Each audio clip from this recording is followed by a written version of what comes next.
This is Daily Story, where every episode opens a window into someone's lived experience. We appreciate you spending your time with us. If today's experience resonates with you, feel free to subscribe, leave a comment, or share the episode. It helps others discover these real stories. Let us take a breath and begin the story. Alex began to drag me, inexorably, towards the altar, a rough-hewn slab veined with what looked like dried blood. Disturbing symbols, glowing faintly, scattered bones, black candles, melted into grotesque shapes, surrounded it. "This is an offering," he chanted. "Your essence will awaken it. It will walk again. My friend, Sarah." My friend, Sarah. The thought of her was a desperate, burning prayer in my mind as Alex's grip, surprisingly strong, pulled me across the gritty, cold floor. My sneakers scraped, useless against the momentum. The air, already thick with the smell of decay, grew heavier, pressing down on my chest like a lead weight. The stone altar loomed, larger and more menacing up close, its surface a sickly black, rough to the touch where my hand brushed against it. Those symbols, glowing faintly from within the stone, looked like twisted versions of ancient runes, pulsing with a faint, malevolent light that seemed to draw the shadows in the room closer. "Let go of me, you psycho!" I screamed, my voice raw and cracking. I clawed at his arm, my nails scratching uselessly against the thick fabric of his sleeve. He did not even flinch.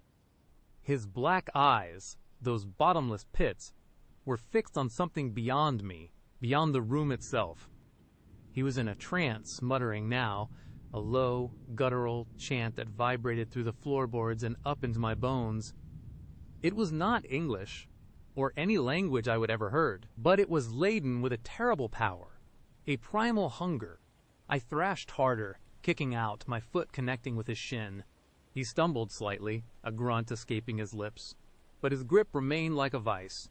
He just tightened it, digging his cold fingers deeper into my arm. "The house it knows," he rasped again, his voice like gravel. "It has waited. It hungers." The words sent a fresh wave of ice through my veins. The house knew. It felt like the walls themselves were closing in, the shadows in the corners stretching and twisting, taking on indistinct, monstrous shapes. The unholy hum from the altar intensified, a deep, resonant thrum that felt like it was vibrating inside my skull. He reached the altar, and with a final, sickening heave, he hoisted me up. My stomach lurched as I was flung onto the cold, rough stone. The impact knocked the wind out of me, and for a terrifying second, I just lay there, gasping, my head spinning. The stone was shockingly cold against my back, seeping into my clothes, but it also felt alive. A faint, almost imperceptible tremor ran through it, matching the thrumming sound. I could feel the raised, dried veins of what looked like blood beneath my fingertips, disgusting and grimy. I scrambled, trying to push myself up, but Alex was too fast. He pressed a hand to my chest, pinning me down with surprising force. His other hand went to my wrist, twisting it painfully, pressing it against one of the glowing symbols. It burned, not with heat, but with a frigid, alien cold that seeped into my skin, turning my blood to ice. My body seized up, a jolt of pure terror paralyzing me. "The spark it is here," Alex whispered, his voice laced with a terrifying reverence. He pulled a small, wicked-looking knife from his belt. It was not a shiny, sharp blade, but dull and ancient, made of some dark, obsidian-like material, just like the altar. It looked like it had been used many times before. My breath hitched. This was it. This was where it ended. "No. Please," I begged, tears streaming down my face, hot trails on my cold cheeks. "Do not do this. You do not have to do this." He ignored me, his eyes now completely glazed over, fixed on the knife. He brought it close to my arm, poised over a vein. The air grew impossibly heavy, the stench of decay intensifying, now mixed with something metallic, like old blood. The black candles around the altar flickered wildly, casting dancing, monstrous shadows that seemed to writhe and contort on the walls. The bones scattered around us, old and brittle, seemed to clatter faintly, almost as if they were stirring. Just as the tip of the obsidian blade was about to break my skin, a sudden, jarring sound ripped through the suffocating silence. A car horn, not just any car horn, but Sarah's distinctive, slightly off-key honk. It blared, once, then twice, from right outside the house. My heart leaped, a desperate surge of hope, tearing through the despair. Sarah. She came. I would texted her my location, half joking, half uneasy. She actually came. Alex froze. The knife stopped, hovering inches from my arm. His head snapped up, those dead black eyes suddenly alight with a furious, animalistic rage. "No," he hissed, his voice no longer chanting, but a furious snarl. "She cannot interfere. Not now." He spun away from me, leaving me momentarily unpinned on the altar. I seized the chance, scrambling backward, my legs dangling precariously off the edge of the stone slab. I tried to push myself off, but my muscles felt like jelly, my limbs heavy and unresponsive. The cold from the altar had seeped deep, leaving me weak and trembling. Alex strode to the heavy wooden front door, his movements fluid and deadly. "The Ancient One hungers," he roared, no longer whispering. "It will not be denied." Another honk, louder this time, followed by Sarah's voice, faint but clear, calling my name. Hello. My name. Are you in there? Everything okay? Panic seized me again, a different kind this time. Sarah was in danger. She had no idea what she was walking into. I had to warn her. "Sarah, run. Get out of here." I screamed, my voice hoarse, but loud enough to carry through the thick walls. Alex stopped at the door, his hand on the heavy iron latch. He turned, his gaze sweeping over me with a look of pure hatred. "You fool," he spat. "You will not defy it." Then, with a sudden, violent twist, he flung open the heavy door. A sliver of the outside world, a faint, sickly yellow streetlight, pierced the gloom. I could see Sarah's car, her little beat-up Honda, parked haphazardly in the overgrown driveway. Sarah herself was standing by the porch steps, phone in hand, peering nervously into the darkness of the house. She was wearing her favorite striped sweater, a bright splash of normalcy against the encroaching horror. "What the hell?"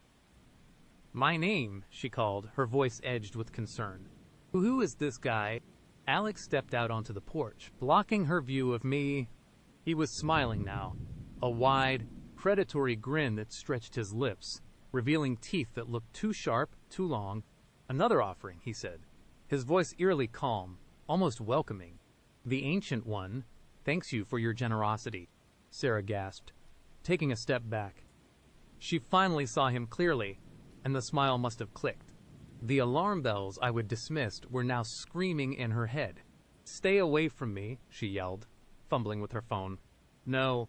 Sarah, run." I shrieked, finally managing to slide off the altar, landing with a sickening thud on the grimy floor. My ankle twisted, sending a sharp pain, shooting up my leg, but I ignored it. I had to get to her. I had to do something. Alex lunged. He moved with a speed that was utterly inhuman, a blur of motion in the dim light. Sarah did not even have time to scream. There was a sickening thud, a choked cry, and then silence. The faint light from the street lamp was suddenly obscured. My breath hitched in my throat. I could not see what happened, but I knew with a dreadful certainty that Sarah was gone. Alex reappeared in the doorway, dragging something heavy. It was Sarah. Her body was limp, her head lolling at an unnatural angle. There was a dark, spreading stain on her striped sweater.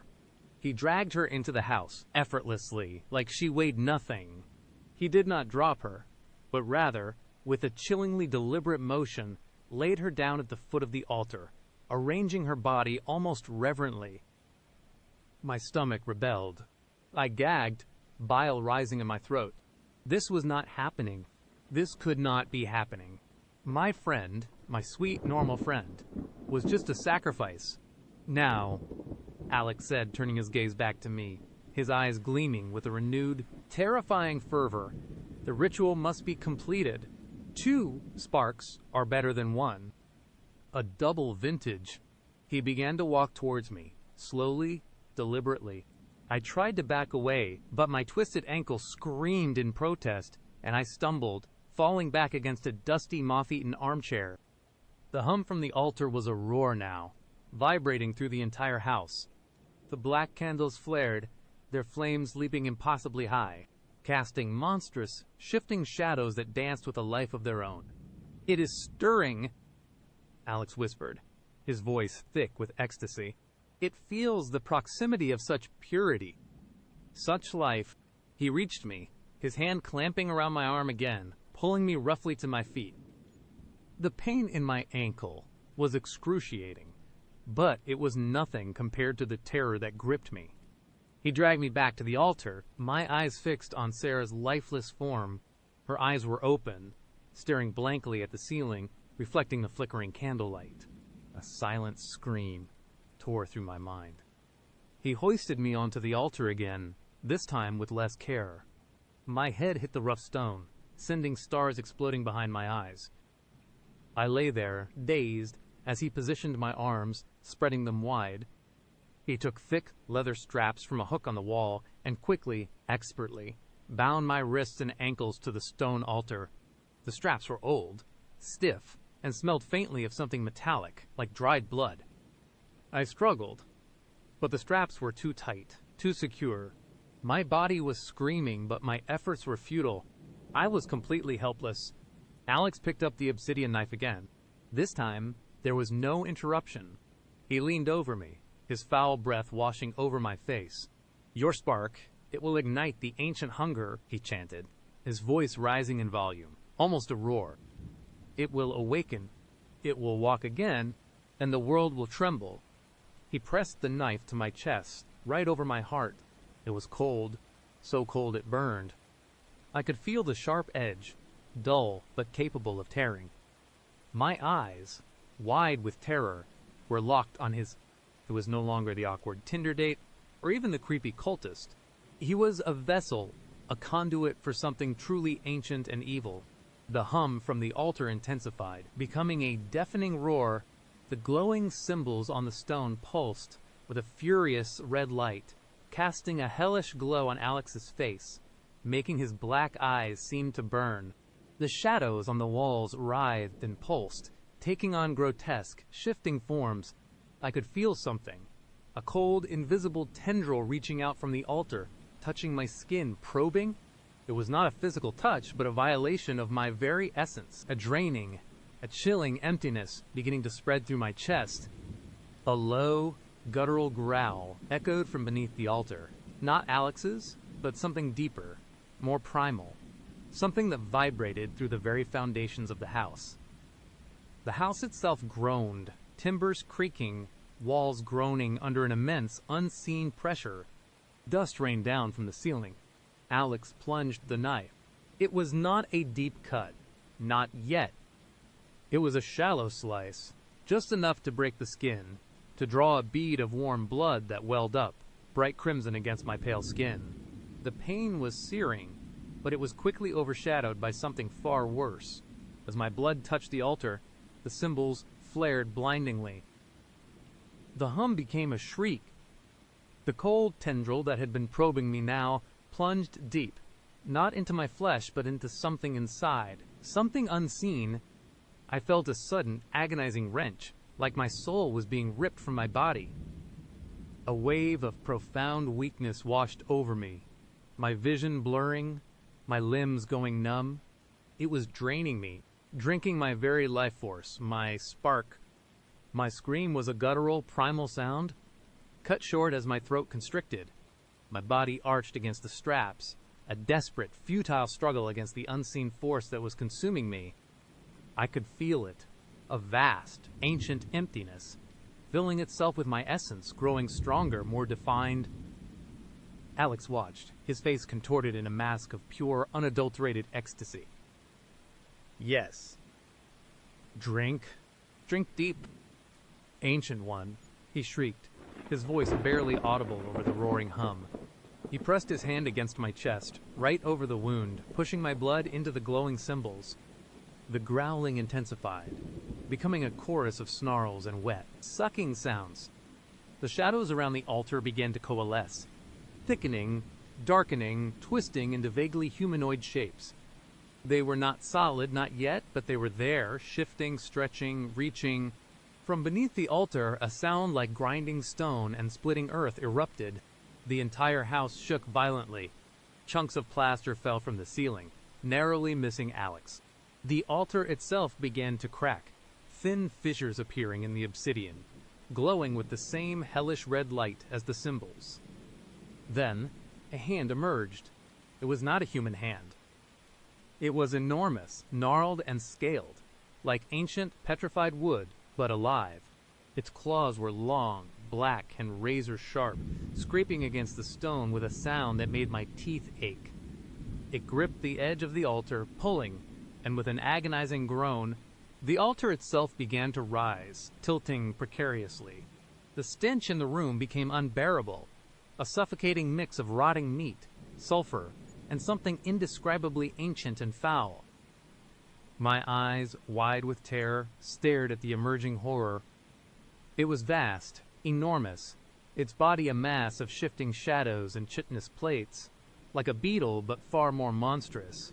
Its head, when it finally pulled itself free from beneath the altar, was a nightmare eyeless, but with a gaping maw filled with rows upon rows of jagged needle-like teeth. It did not have eyes, but I felt its gaze, a psychic weight that pressed down on me, crushing my will. It was the ancient hunger, and it was real. It let out a low, rumbling growl that shook the very foundations of the house, a sound of immense satisfaction. Its focus was entirely on me, on the spark it was still drawing from my rapidly fading consciousness. I could feel myself slipping away, my body growing cold, my mind blurring at the edges. Alex fell to his knees, bowing his head, his hands clasped together in fervent worship. "Master, you live. You walk again," he cried, tears of joy streaming down his face. The creature's enormous, gnarled hand, still dripping with my essence, reached out towards me. It was not a gentle touch. Its long, sharp claws scraped against my cheek, tearing the skin, but I no longer felt the pain. I was too far gone, too consumed by the chilling emptiness inside me. Its maw opened wider, a black abyss of teeth and hunger. I could hear a sound, a faint, desperate whimpering, and realized it was coming from me. My last conscious thought was of Sarah, lying lifeless at its feet, and the terrible, mundane origin of this unimaginable horror. A Tinder swipe, a casual search for connection. The creature leaned closer, its foul breath washing over me, the stench of ages and death. It was going to consume me entirely.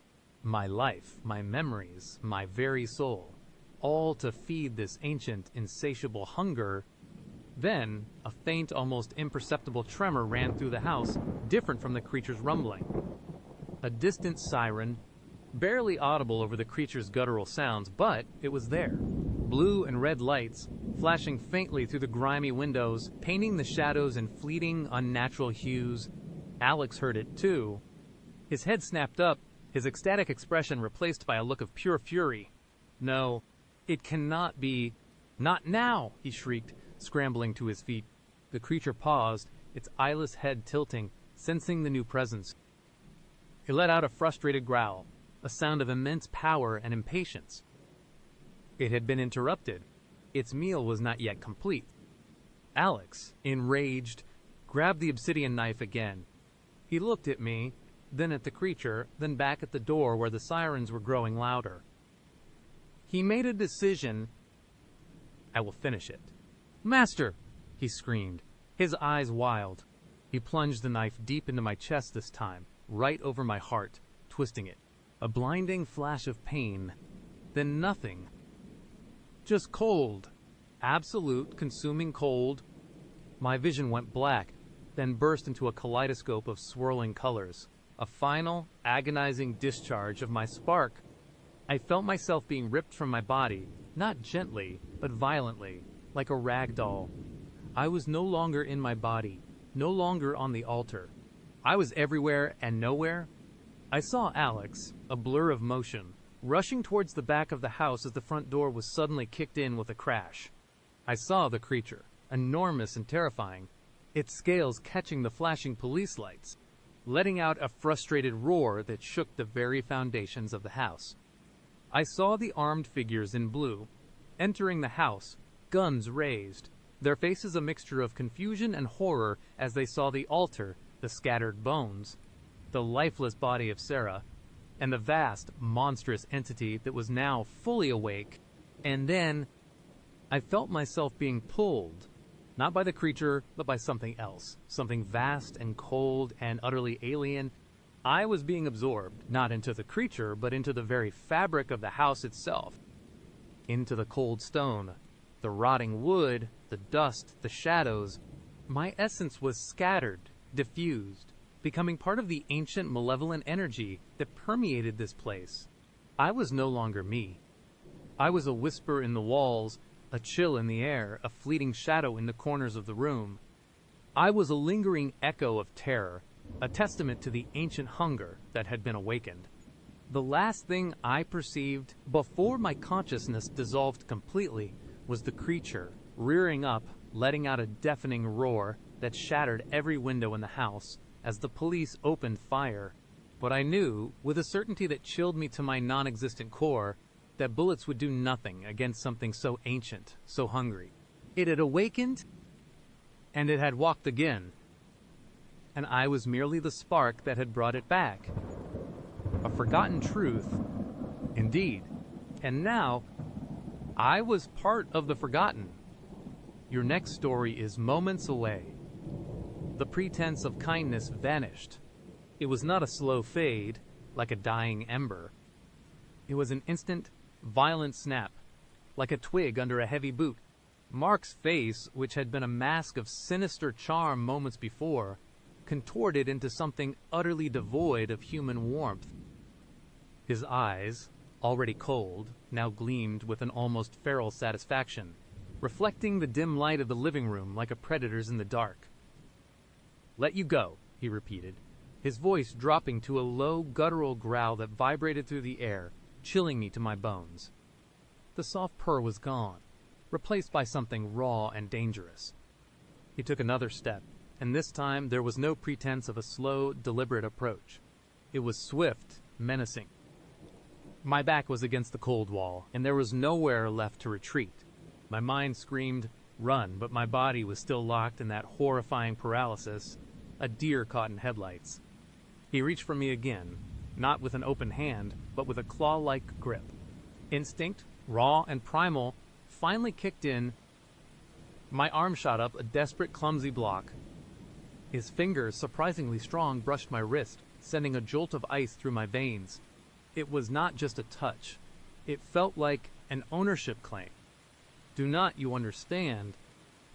"Sarah," he hissed, his face inches from mine, the cloying sweetness of formaldehyde now thick and suffocating, clinging to his breath. "You are perfect, too perfect to let go." My breath hitched in my throat. This was not just a bad date, it was the end. He was not going to let me leave. He was going to preserve me, the word echoed in my mind. A chilling prophecy. My eyes darted around the pristine living room, searching frantically for anything, any object, any weapon, a heavy ceramic vase on a side table, a metal sculpture, but they were all too far, blocked by him. No. I choked out again, finding my voice, though it was thin and reedy. "You are insane. Let me go. I will scream." His lips peeled back in a sneer, a flash of white teeth. "Scream all you want. Sarah, this house is soundproof. A necessary precaution for my work." He chuckled, a dry, humorless sound that scraped against my eardrums. "Besides, who would hear you? My nearest neighbors are a mile away, and they are rather fond of their privacy. Just like me. My heart plummeted. Soundproofed? Of course. Every detail of this meticulously arranged nightmare clicked into place. The isolated house, the unsettling quiet, the lack of any personal touches that might suggest a real life. This was not a home. It was a carefully constructed tomb. He lunged, not grabbing my arm this time, but my hair. A searing pain shot through my scalp as he yanked my head back, exposing my throat. My eyes widened in terror, a desperate whimper escaping my lips. I thrashed wildly, my legs kicking, my hands clawing at his arm, trying to break his grip. He was stronger than he looked, his muscles taut and unyielding. "Easy, easy," he murmured, his voice now a soothing, terrifying lullaby, completely at odds with the violence of his actions. "Do not struggle. You will only hurt yourself. We want you to be pristine." The word, again, it was a brand, burning itself into my consciousness. Pristine. He wanted me perfect for his collection. The thought made my stomach churn with a mixture of fear and disgust, so potent I thought I might vomit. I brought my knee up, aiming for his groin, with all the force I could muster. It was not a clean hit, more of a glancing blow to his thigh, but it made him grunt and momentarily loosen his grip on my hair. It was all I needed. With a desperate surge of adrenaline, I twisted, pulling my hair free, the agony momentarily forgotten. I stumbled away from him, scrambling across the polished floor, my hands outstretched, searching for something, anything, to grab onto. My fingers brushed against the edge of a small, decorative table. A lamp sat on it, heavy and made of bronze. Without thinking, I snatched it, hefting its unexpected weight. It was small, but solid. My only chance. Mark, recovering from my kick, took a step towards me. His eyes narrowed, no longer amused. "Feisty are not we," he said, a dangerous edge to his voice. "That is good. Adds character, but ultimately futile." He lunged again, faster this time. I swung the lamp, a clumsy, desperate arc. It connected with his shoulder with a dull thud. He grunted, stumbling back a step, a flicker of surprise in his eyes. It was not enough to stop him, but it bought me a precious second. I bolted, not for the front door. I knew it was behind him, and likely locked, but for the nearest opening, a dark hallway to my left. My shoes skidded on the smooth floor as I rounded the corner, the sound of my own ragged breathing deafening in my ears. "Sarah." Mark's voice roared from behind me, no longer calm or collected, but filled with fury. "Do not you dare!" I did not look back. My legs pumped, propelling me down the hallway, which was even darker than the living room. Panic was a cold, constricting hand around my throat, but the primal urge to survive was stronger. The smell of formaldehyde grew stronger here, thicker, laced with something else. Something metallic and sickly sweet. A smell that made the hairs on my arms stand on end. The hallway opened into a larger space, dimly lit by a single bare bulb hanging from the ceiling. My eyes struggled to adjust, but what I saw made my blood run colder than it already was. This was not a room, it was a gallery. Rows upon rows of glass cases lined the walls, stretching into the gloom. Each case contained something. My breath hitched. As my vision sharpened, the horrifying truth slammed into me with the force of a physical blow. They were people, or what used to be people. Each figure was meticulously arranged, posed like a macabre doll in a museum exhibit. Their skin had a waxy, unnatural pallor, their eyes vacant and lifeless, staring out from behind the glass. Some were dressed in ordinary clothes, a business suit, a summer dress, a pair of jeans. Others were nude, their bodies unnervingly pristine, preserved in grotesque perfection. The formaldehyde smell was overwhelming here, burning my nostrils, making my eyes water. A woman, her face frozen in an expression of serene repose, stood in one case holding a bouquet of dried flowers. A man, impeccably dressed, sat at a small antique desk, a quill pen poised over a blank piece of parchment. A young girl, maybe no older than 18, sat cross-legged on a velvet cushion, a faint, ethereal smile on her lips. My stomach lurched violently. I clamped a hand over my mouth, fighting back the bile rising in my throat. This was it. This was his real collection. He was not just a killer. He was a collector of human remains, a twisted artist creating his masterpieces from the stolen lives of others. The thought was so profoundly horrific, so utterly depraved, that it threatened to shatter my sanity. Magnificent, are not they? Mark's voice, now calm again, echoed from behind me, making me jump. He had followed me. I spun around, my heart hammering against my ribs, the frantic drumbeat of pure terror. He stood at the entrance to the gallery. His shoulders slightly slumped, a hand pressed to where the lamp had hit him. A dark stain was spreading across his pristine white shirt. Blood. My blood. Or his... I did not care. His eyes, however, were not on me. They were sweeping across his collection, a look of profound reverence and pride on his face. Each one a unique story, a moment in time, perfectly captured, perfectly preserved, beauty made permanent. He walked slowly into the room, his gaze still lingering on his gruesome exhibits. I backed away, my eyes wide, darting from him to the preserved bodies, then to the far end of the gallery, searching for another exit. There had to be another way out of this hell.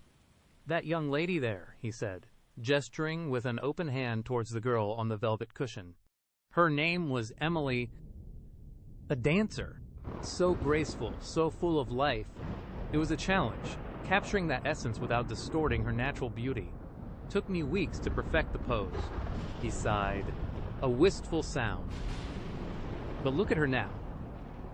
Eternal. No more aging, no more decay. Just perfection. He spoke of them as if they were works of art, not human beings whose lives he had brutally stolen. The sheer detachment, the casual cruelty, was sickening. My mind screamed at me to run, but my legs felt like lead. The horror of the collection had momentarily paralyzed me again, a different kind of shock. "And you, Sarah," he continued, finally turning his gaze back to me, his eyes gleaming with an unnerving fervor, "you possess a rare quality, a certain fire, a spark. It is what drew me to you on that app. Most people are so mundane, predictable, but you have depth, a vibrant spirit. It will make for a truly exquisite piece." He took a step towards me. Then another. He was enjoying this, savoring my terror, playing with me like a cat with a mouse. The raw fear, the utter helplessness, was a feast for him. "I have already decided on your pose," he mused, a slow smile spreading across his face. "Something dynamic, perhaps reaching out, as if in a moment of desperate flight. It would perfectly encapsulate the essence of your struggle, a testament to your spirit." My breath hitched. He was planning my death, my display, right in front of me. This was not a threat, it was a promise. A terrifying, concrete plan. I forced myself to look away from the preserved horrors, forcing my eyes to scan the room again. The glass cases were massive, stretching from floor to ceiling. The bare bulb overhead cast long, eerie shadows. In the corner, I spotted a small, utilitarian door, unlike the ornate entrance to the gallery. A utility closet, a back exit. It was my only hope. "You are sick," I whispered, my voice trembling. But I tried to inject as much venom into it as I could. "You are a monster," he laughed, a genuine booming laugh that echoed off the glass cases, making the dead eyes of his victim seem to follow me. "Monster? No. Sarah, I am an artist, and a preserver of beauty in a world of fleeting moments. I create permanence." He took another step, closing the distance between us. But enough philosophical musings. It is time to prepare. He reached into his pocket, pulling out a small, metallic syringe. The needle glinted menacingly in the dim light. My blood ran cold, if that was even possible. He was going to sedate me, make me compliant. Then he would begin his work. "No," I screamed, a raw, guttural sound torn from the depths of my being. This was it. Fight or die. There was no other option. I did not run for the utility door yet. That would be too obvious. Instead, I feigned a stumble, dropping to one knee, letting out a small whimper. Mark paused, a flicker of concern, or perhaps just annoyance, crossing his face. Now, do not make this difficult, he chided, taking another step closer, lowering the syringe slightly. As he closed in, I exploded into action. My fall had been a feint. I did not try to stand. Instead, I pushed off the floor with my hands, launching myself forward in a desperate low tackle. My shoulder slammed into his legs, knocking him off balance. He cried out in surprise and pain, stumbling backward. The syringe flew from his hand, skittering across the polished floor and disappearing beneath one of the glass cases. It was not much, but it was something. I did not wait, scrambling to my feet. I bolted for the utility door. My hand fumbled for the knob, twisting it frantically. It turned, unlocked. A wave of desperate hope surged through me. I yanked the door open and plunged into the darkness beyond, not daring to look back. The air here was colder, smelling faintly of damp concrete and dust, a welcome relief from the cloying formaldehyde. I was in a narrow, unlit corridor, leading to what felt like a basement. You little bitch. Mark's enraged roar echoed behind me. The sound of heavy footsteps pounded on the polished floor of the gallery. He was coming. I did not hesitate. I slammed the door shut behind me, a flimsy wood rattling in its frame. There was no lock on my side. I grabbed a nearby metal pipe, probably for plumbing, and jammed it through the handles, praying it would hold, even for a few precious seconds. Then I ran. The corridor was pitch black, a winding tunnel of terror. My hands scraped against rough concrete walls as I blindly navigated, my heart a frantic drum solo in my chest.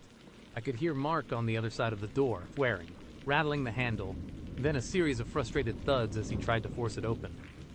The pipe groaned under the pressure, would not hold for long.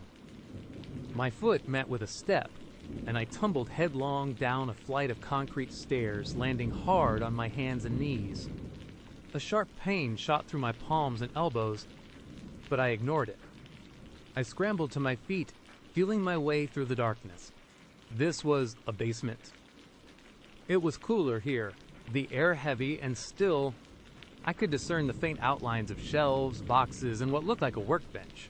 My eyes, slowly adjusting, made out a sliver of light from somewhere above. A window. I moved towards it, my steps hesitant, cautious. The sounds from upstairs intensified. A loud crack, then another. The pipe was breaking. He was getting through. My hands reached the window. It was small, high up, covered in grime, but it was there, and it was slightly ajar. A wave of adrenaline, fresh and potent, coursed through me. I clawed at the window, desperate to open it wider. It was stiff, rusted. My fingers slipped, scraping against the rough frame. I could hear Mark's heavy footsteps now, descending the basement stairs.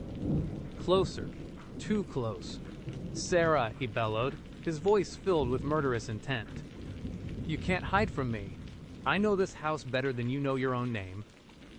I redoubled my efforts with a desperate grunt. I finally managed to push the window up enough to squeeze through. It was a tight fit. My shoulders got stuck, then my hips. I pushed, strained, scraped my skin against the rough edges of the frame. The sound of Mark's footsteps was right behind me now, his ragged breathing audible. "There you are," he snarled, his hand grabbing my ankle. A jolt of pure terror. He had me. I screamed, a raw, animal sound, and kicked out with my free leg, connecting with something hard. Mark grunted, and his grip on my ankle loosened, just for a second. It was enough. I pulled, squeezed, pushed with all my might, ignoring the pain as my skin tore. My body popped through the window, tumbling onto the cold, damp ground outside. I landed with a thud, gasping for air, my muscles screaming in protest. I was outside, free, but not yet safe. I scrambled to my feet, my legs wobbly, my heart still hammering. The house loomed behind me, dark and menacing. I could hear Mark's enraged shouts from the open basement window. He was trying to get out. I did not look back. I just ran. The ground beneath my feet was uneven, overgrown grass and weeds. It was dark, a moonless night, and the only light came from the distant, hazy glow of a town I could not see. The air was cold, biting, but I barely registered it. All I knew was I had to put as much distance between myself and that house as humanly possible. I ran through what felt like a vast, untamed yard, tripping over roots and unseen obstacles, my lungs burning, my throat raw. Every rustle of leaves, every snap of a twig, made me jump, convinced he was right behind me. The silence of the night, once unsettling, was now a terrifying void, amplifying every sound, every fear. After what felt like an eternity, I saw a faint, unpaved road in the distance. A beacon of hope. I pushed myself harder, forcing my exhausted body to keep moving. I stumbled onto the road, my legs threatening to give out. My mind was a whirlwind of panic and disbelief. This could not be real. This was a nightmare. But the throbbing pain in my hands, the taste of blood in my mouth, the lingering smell of formaldehyde in my nostrils. It was all too real. I kept running, my eyes scanning the darkness for any sign of civilization, any light, any car. Nothing. Just endless dark roads stretching into the unknown. Then, in the distance, a pair of headlights. My heart leaped. A car. I started waving my arms frantically, screaming, though my voice was hoarse and broken. Help! Please, help me. The car approached slowly, its lights cutting through the darkness. As it got closer, I could see it was an older model pickup truck, rusty and battered. It slowed, then stopped a few yards from me. The driver, a burly man with a grizzled beard, stared at me, his face a mixture of confusion and concern. I ran to the truck, tears streaming down my face, my body shaking uncontrollably. Please, I gasped, clutching at the door handle. He tried to kill me. He has bodies in his house. He is a monster. The man's eyes widened, taking in my disheveled appearance, my torn clothes, the blood on my hands. He looked towards the darkness from which I had emerged, then back at me. "Get in, miss," he said, his voice gruff but kind. "Get in." I practically fell into the passenger seat, pulling the door shut with a trembling hand. The man did not ask questions immediately. He just put the truck in gear and sped away, leaving the silent, menacing darkness of Mark's house behind us. As we drove, the reality of what had just happened began to sink in, chilling me to the bone. I had escaped, but the images of those vacant eyes in the glass cases, the sickeningly sweet smell of formaldehyde, Mark's chilling smile, they were burned into my mind, a permanent collection of horrors that would haunt me forever. The world suddenly felt like a much darker, more dangerous place, and I knew, with a certainty that chilled me to my core, that I would never, ever truly feel safe again. Get ready. Here comes the next story I should have known. I always should have known, but when you are swiping through endless faces on Tinder, hoping for just one decent connection, you tend to overlook the little things. You want to believe, and Mark was good at making you believe. He was handsome in that effortlessly cool way that makes you double take. Dark, wavy hair, kind eyes that crinkled at the corners when he smiled, and a bio that mentioned a love for obscure indie films and hiking. My kind of guy, basically. We matched, and our initial messages were easy, flowing. He seemed genuinely interested, not just looking for a hookup. Our first date was perfect. Coffee at a quaint little shop, then a walk through the city park. He made me laugh, listened intently, and even seemed to know more about my favorite directors than I did. It felt right. comfortable, like we would known each other for ages. As the sun started to dip, casting long, golden shadows across the park, he suggested we continue the evening at his place. "I have got a killer projector and a backlog of films we talked about," he said, his smile warm and inviting. "I could even whip up some pasta." It sounded innocent enough.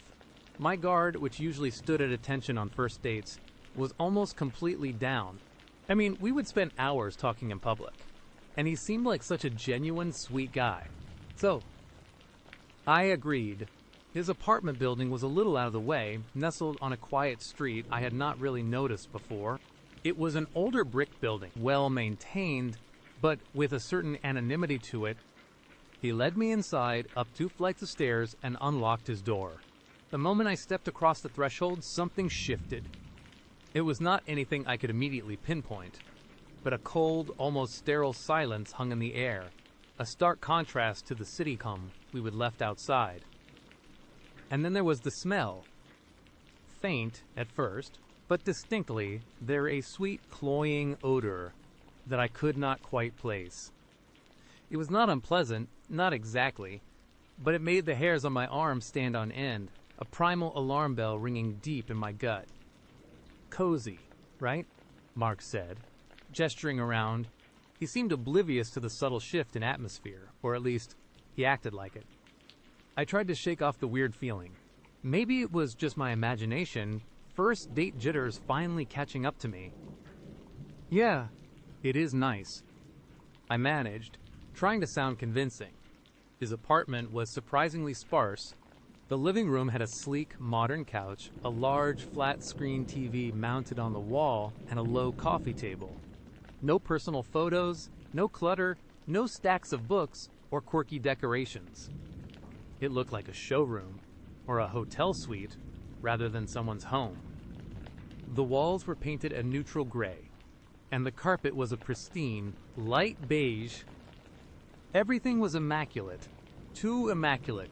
"Make yourself at home," he said, heading towards what I assumed was the kitchen. "I will grab us some drinks. Wine, or I have sparkling water, juices." "Sparkling water would be great, thanks," I called after him, my voice a little too high. My eyes darted around the room, trying to find something, anything that felt lived in. There was a single abstract painting on one wall, dark and brooding, with no discernible subject. It did not offer any comfort. The sweet smell seemed to intensify slightly when he left the room, or maybe it was just my heightened awareness. It was like flowers left too long in a vase, or something medicinal. It was just off. I pulled out my phone, instinctively wanting to text my best friend, Chloe, to tell her I was at his place and everything was fine. But when I looked at the screen, there was no signal. A single bar, then none. My heart gave a little thump. I tried to dismiss it. Old buildings, thick walls, it happens. But the unease was growing. Mark reappeared a moment later, 2 tall glasses of sparkling water in hand, garnished with lemon slices. He handed one to me, his fingers brushing mine for a fraction of a second longer than necessary. His smile was still there, but his eyes, they seemed to hold a new intensity, a glint that had not been there in the park. So, he began, settling onto the couch opposite me, his gaze fixed on my face. "Tell me more about your work." "Sarah, you mentioned you are a graphic designer, right?" I took a sip of the water. It was cold and refreshing, but the taste somehow amplified the strange smell. I tried to focus, to act normal. "Yeah, mostly branding, website design. It is creative." He nodded slowly, his eyes never leaving mine. It was not the kind gaze of someone interested in my career. It felt like he was studying me, memorizing every line and curve of my face. "Creative," he echoed, his voice soft. "I find human creativity fascinating. The desire to make something lasting, something beautiful, something permanent." That word again, permanent. It struck me as odd. Most people just say beautiful. "Yeah, I guess," I said, trying to steer the conversation back to something lighter. "What about you? You said you are in finance." He chuckled. a low, dry sound that did not quite reach his eyes. Something like that. It is a bit dull, honestly. My true passions lie elsewhere.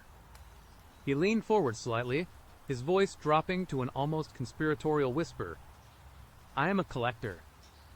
Sarah, I appreciate things of unique beauty, things that deserve to be cherished, to be preserved. My throat felt tight. He was not talking about art or antiques. The way he said it, the intensity in his gaze, it sent a shiver down my spine. Oh, I said, trying to keep my voice even. Like, what do you collect? He smiled, a slow, deliberate spreading of his lips that did not quite reach his eyes. Oh, various things. Rare items, unique specimens, things that are perfect in their own way. He paused, then added, like you... Sarah. My blood ran cold. The air in the room suddenly felt heavy, suffocating. This was not a compliment, it was a declaration. A claim? Mark, I began, my voice trembling slightly. I think I should probably head home. It is getting late. His smile did not falter, but something in his eyes hardened. So soon, but we have not even watched a movie yet. And I was going to make that pasta. He stood up, slowly, deliberately. He was taller than I remembered, broader. He moved with a quiet grace that was unsettling. No, really. I have an early start tomorrow, I said, getting to my feet. My heart was pounding against my ribs, a frantic drum against the sterile silence. I clutched my phone, even though I knew it had no signal. It was a useless comfort. He stepped in front of the door, blocking my path. Nonsense, he said, his voice still unnervingly calm but with an edge I had not heard before. You just got here. We were having such a wonderful time. Do not you think... I really need to go... Mark. I insisted, trying to sound firm, but my voice wavered. My eyes darted around the room, looking for an escape route, a window, anything. But the windows were tall, narrow, and likely locked. I do not think so. Sarah, he said, his smile finally dropping, revealing something cold and predatory beneath. His eyes were flat, devoid of warmth. You are perfect. Absolutely perfect. And I have been looking for someone just like you. My breath hitched. My mind screamed, run. But where? He was between me and the door. The apartment was silent, isolated. No one knew I was here. What are you talking about? I forced out, trying to sound defiant, but my voice was barely a whisper. He took a step closer. I am talking about permanence. Sarah, about preserving beauty, about making sure that something so exquisite does not just fade away. He reached out, his hand moving towards my face. I recoiled, stumbling backward. Do not touch me. His hand stopped, hovering in the air. He frowned slightly, as if confused by my reaction. Do not be silly. I am not going to hurt you. Not in the way you are thinking. He lowered his hand, then gestured towards a door I had not noticed before, tucked away in a corner of the living room, almost blending into the gray wall. It had no visible handle, just a smooth, flat surface. Come, let me show you my true passion. My studio. My stomach churned. The sweet, cloying smell was stronger now, mixed with something else, something metallic and faintly chemical. My instinct screamed danger, pure, unadulterated terror. No, I said, shaking my head violently. I am not going anywhere with you. Let me out. Mark, or I will scream. He sighed, a sound of mild annoyance. Now that would be a shame. Such a lovely voice. We would not want to strain it. Before I could react, he lunged. It was fast, terrifyingly efficient. His hand clamped over my mouth, silencing my scream before it could fully form. His other arm wrapped around my waist, lifting me effortlessly. I struggled, kicking and flailing, but he was incredibly strong, his grip like steel. The sparkling water glass slipped from my hand and shattered on the pristine floor. the sound shockingly loud in the silent apartment. "Easy, easy," he murmured against my ear, his voice calm, almost soothing, despite the violence of his actions. "Do not fight it. It will be much easier if you do not fight." The sweet smell was overwhelming now, burning my nostrils. I recognized it then, or at least, something similar. It was like the scent of embalming fluid mixed with something else, something sickly sweet and faintly antiseptic. He dragged me towards the hidden door. As he approached it, he pressed a spot on the wall next to it, and, with a soft hiss, the door slid open, revealing a dark, cavernous space beyond. A wave of the cloying, chemical scent washed over me, making my eyes water and bile rise in my throat. He pulled me into the darkness. I could only see shadows, vast, looming shapes that seemed to twist and contort in the dim light filtering in from the living room. He did not release me immediately. Instead, he carried me deeper into the room, past something that felt like a heavy curtain, and then, with a click, a single, sickly yellow bulb flickered to life, illuminating the horrors within. My breath hitched, catching in my throat. My body froze, every muscle locking up in sheer, unadulterated terror. This was not a studio. It was a mausoleum. The room was vast, much larger than the apartment suggested. It was filled with figures, dozens of them. They stood on pedestals, sat in chairs, or were posed in various unsettling tableaux. They looked like mannequins at first glance, incredibly lifelike, but as my eyes adjusted, as my mind struggled to process the impossible, the horrifying truth began to dawn on me. These were not mannequins. They were people. Each figure was meticulously preserved, their skin pale and waxy, their eyes wide and glassy, staring into nothingness. They were dressed in various outfits, a flowing summer dress, a sharp business suit, casual jeans, and a t-shirt clothes that looked like they would have been worn on a date. On a normal day, their hair was perfectly styled, their expressions frozen in a moment of surprise, or perhaps terror. A woman with fiery red hair sat at a small table, a teacup poised at her lips, her eyes wide and unseeing. Another figure, a man in a tweed jacket, stood by a makeshift bookshelf, his hand reaching for a book that was not there, his mouth slightly agape. They looked so real, so alive, yet utterly, terrifyingly still.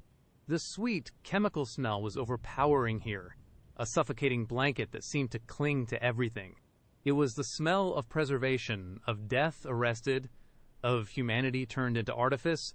Mark finally released me, and I collapsed to the floor, my legs giving out completely. I scrambled backward, away from him, away from the silent, staring figures, my eyes wide with horror. A choked sob escaped my lips. "Beautiful are not they?" Mark's voice was soft, reverent, echoing in the vast, silent room.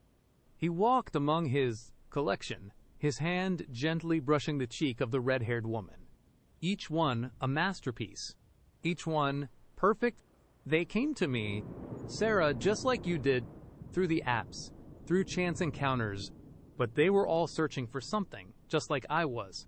They were searching for permanence. My mind was a whirlwind of panic and disbelief. This was not real. This could not be real. This was a nightmare? "You killed them," I whispered, the words barely audible. He turned, a faint frown on his face. "Killed? Such a crude word. I liberated them, or from the decay of time, from the fleeting nature of existence. I gave them immortality. Sarah, I made them truly beautiful, forever." He gestured around the room, his arms sweeping in a wide arc. "This is my gallery, my testament to the exquisite fragility of the human form, and now you get to join them." He took a step towards me, and I scrambled back further, hitting a cold, hard surface. I glanced over my shoulder, and my heart nearly stopped. It was another figure, a young man, frozen in a pose of casual conversation, a faint, unsettling smile on his face. His eyes, though, were wide and empty, reflecting my own terrified face. "No," I screamed, finally finding my voice. "Please, no. Let me go." Mark ignored my pleas. He picked up a gleaming, surgical-looking tool from a nearby table that held an array of frightening instruments: syringes, scalpels, tubes, chemicals. It is a painless process. I assure you, he said, his voice calm, almost educational. A simple cocktail, a few hours of careful work, and you will be a part of something truly magnificent. You will be preserved. Sarah, you will be cherished forever. He advanced, the surgical tool glinting under the sickly yellow light. My mind raced, frantically searching for an escape. I was cornered, helpless. But I could not just give up. I would not. My eyes darted around the room, searching for anything, a weapon, a distraction. My gaze fell on a tall, heavy pedestal near the wall, supporting one of his masterpieces, a woman in a blue dress, frozen in a dancing pose. Desperation surged through me. As he closed the distance, his hand reaching out, I lunged, not at him, but at the pedestal. With a primal scream, I threw my entire body against it, pushing with all my might. The pedestal, heavy as it was, wobbled. The figure on top, unnervingly stiff, began to sway. No, Mark roared, his calm facade finally cracking. He lunged to save his art. It was all I needed. As he reached for the falling figure, his back momentarily turned to me. I scrambled to my feet. My legs were like jelly, but adrenaline coursed through me, lending me a desperate strength. I did not look back. I ran. I burst through the heavy curtain, back into the dimness of the studio entrance. I could hear Mark shouting behind me, a sound of pure fury. My heart hammered, threatening to explode from my chest. I fumbled for the hidden door, frantically patting the wall where he would pressed it. My fingers brushed against a small indentation. I pushed. With another soft hiss, the door slid open. I did not hesitate. I burst into the living room, not even glancing at the broken glass on the floor. The front door, that was my only goal. I heard his footsteps behind me, fast and heavy. He was closer than I thought. I reached the front door, my hand fumbling for the lock. My fingers were clumsy, shaking uncontrollably. The deadbolt clicked open, then the doorknob twisted. Sarah, he roared, his voice right behind me. I pulled the door open, just as his hand clamped onto my shoulder, digging in painfully. I screamed, a raw, guttural sound that tore from my throat. I twisted, pulling away with all my might. My shoulder screamed in protest, but I did not care. Freedom? I stumbled out into the hallway, gasping for air, and slammed the door shut behind me, not even bothering to lock it. I heard a thud from inside. A curse. He must have crashed into the door. I did not wait. I ran down the 2 flights of stairs, my bare feet pounding on the carpeted steps, ignoring the pain, ignoring everything but the desperate need to get away. I burst out of the building, into the cool night air. The street was deserted. No cars, no people. Panic threatened to overwhelm me, but I forced myself to move. I ran down the street, not knowing where I was going, just running. My lungs burned, my legs ached, but I could not stop. I could not look back. I kept running until I saw the faint glow of streetlights in the distance, until I heard the distant hum of traffic. I finally collapsed against a bus stop bench, gasping for breath, tears streaming down my face. My phone was still in my hand, still no signal. I started to cry, deep, racking sobs that shook my entire body. After what felt like an eternity, a single bar appeared on my phone screen. I immediately dialed 911, my fingers shaking so badly I almost dropped it. Please, I choked out, trying to explain, trying to make sense of the nightmare I had just lived. He kills people, he turns them into statues. His apartment, there are bodies. The police arrived quickly, their sirens wailing in the quiet night. I tried to tell them everything, but my words were jumbled, incoherent, mixed with hysterical sobs. They tried to calm me, to get a clear address, a clear story. Eventually, they went to the building. I waited, shivering, on the street, watching the flashing lights, praying they would find something, that they would believe me. After what felt like hours, an officer came back to me, his face grim. "Miss," he said, his voice gentle. "We searched the apartment. It is empty. Completely empty. No one there. No signs of struggle. No bodies." My heart sank. "What? No, that is impossible. He was there. The room, the people, the apartment is pristine. Miss, spotless. There is no hidden room, no studio, just a normal, albeit very minimalist, apartment." I stared at him, disbelief warring with a fresh wave of terror. He did not believe me. They did not believe me. "But the smell," I whispered, "the smell of the chemicals, the sweet, sickly smell." He shook his head. "We did not detect anything unusual. Miss, just a faint scent of maybe some cleaning products." They took me to the station, questioned me for hours. They were kind, sympathetic, but their eyes held a look of concern, of skepticism. They suggested I might have been under duress, experiencing a severe panic attack, or perhaps even hallucinating. They asked if I had any history of mental health issues. I tried to convince them, to describe the terror, the stillness of those dead eyes, the cold touch of his hand, but without proof, without a body, without even a hint of a struggle in that impossibly clean apartment, my story sounded like the ravings of a madwoman. They let me go eventually, advising me to seek counseling. I went home, but my home did not feel safe anymore. Every shadow seemed to hold a threat. Every silence screamed of the sterile apartment. I never heard from Mark again. His Tinder profile vanished. The police found no record of him living in that building, or even existing beyond his online profile. It was like he was a ghost, a nightmare conjured from the depths of my own mind. But I know what I saw. I know what I felt. And sometimes, late at night, when the world is quiet and still, I catch a faint whiff of that sickly sweet chemical smell. And I see their faces, the preserved faces of his collection, their wide, glassy eyes staring into nothingness, forever. And I know, with chilling certainty, that he is still out there, still collecting, still searching for perfection, still making people permanent, and I was almost one of them. And now we move to the next step. The warped, splintered door, hanging precariously, loomed ahead, a chilling invitation into the unknown.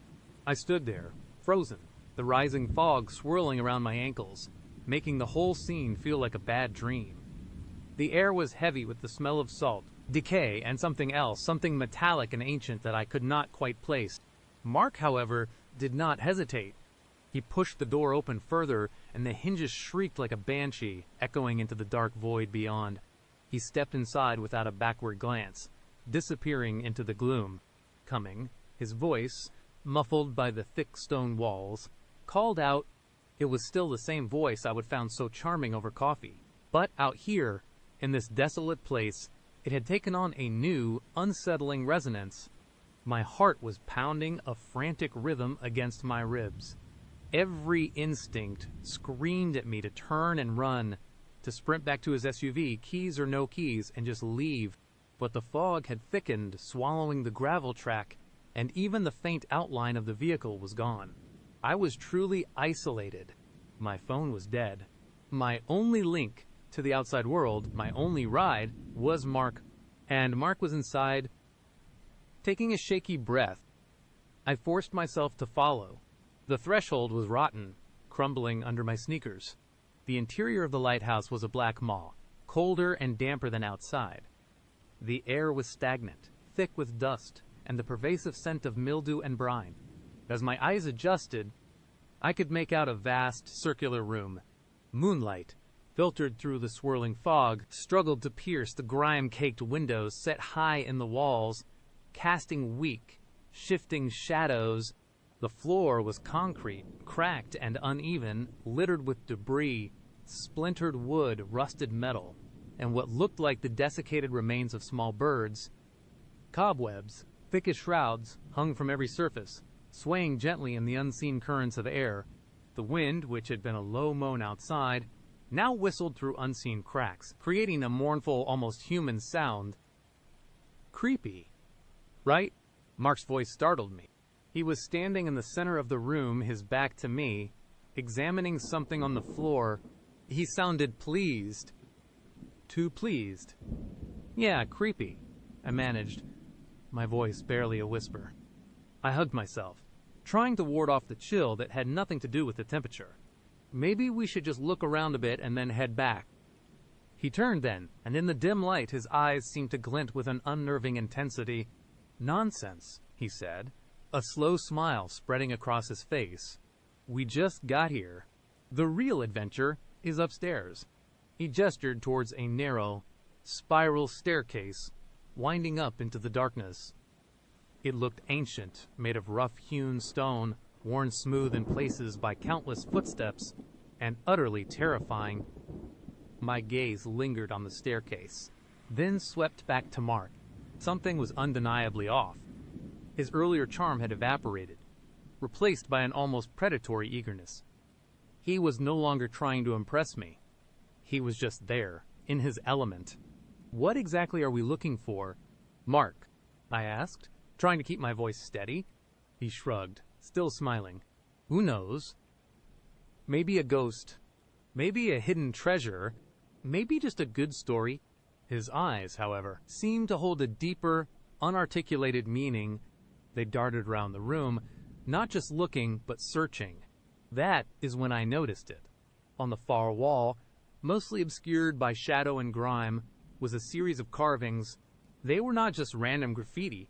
They were symbols, deeply etched into the stone, intricate and disturbing.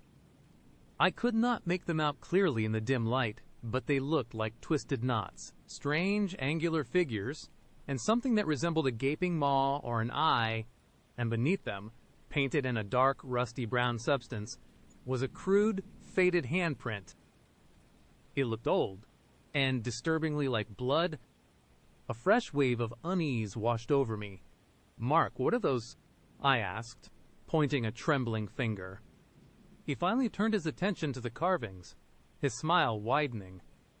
Ah, yes. The old keeper's dedications. I suppose you could call them. He walked over to them, running a hand over the rough stone. His touch seemed almost reverent. They say the last keeper here went mad, started seeing things, hearing things in the fog. Eventually, he just vanished. My blood ran cold. Vanished. Like, disappeared. Into the depths, so they say, Mark replied, his voice a low murmur. Some believe he threw himself into the sea. Others think something else took him. He finally looked at me, and his eyes were no longer charming. They were keen, assessing, like a hunter, studying his prey. This place has a history, a very dark one. I felt a prickle on the back of my neck, the distinct sensation of being watched. Not by Mark, but by something else, something unseen in the shadows of the lighthouse.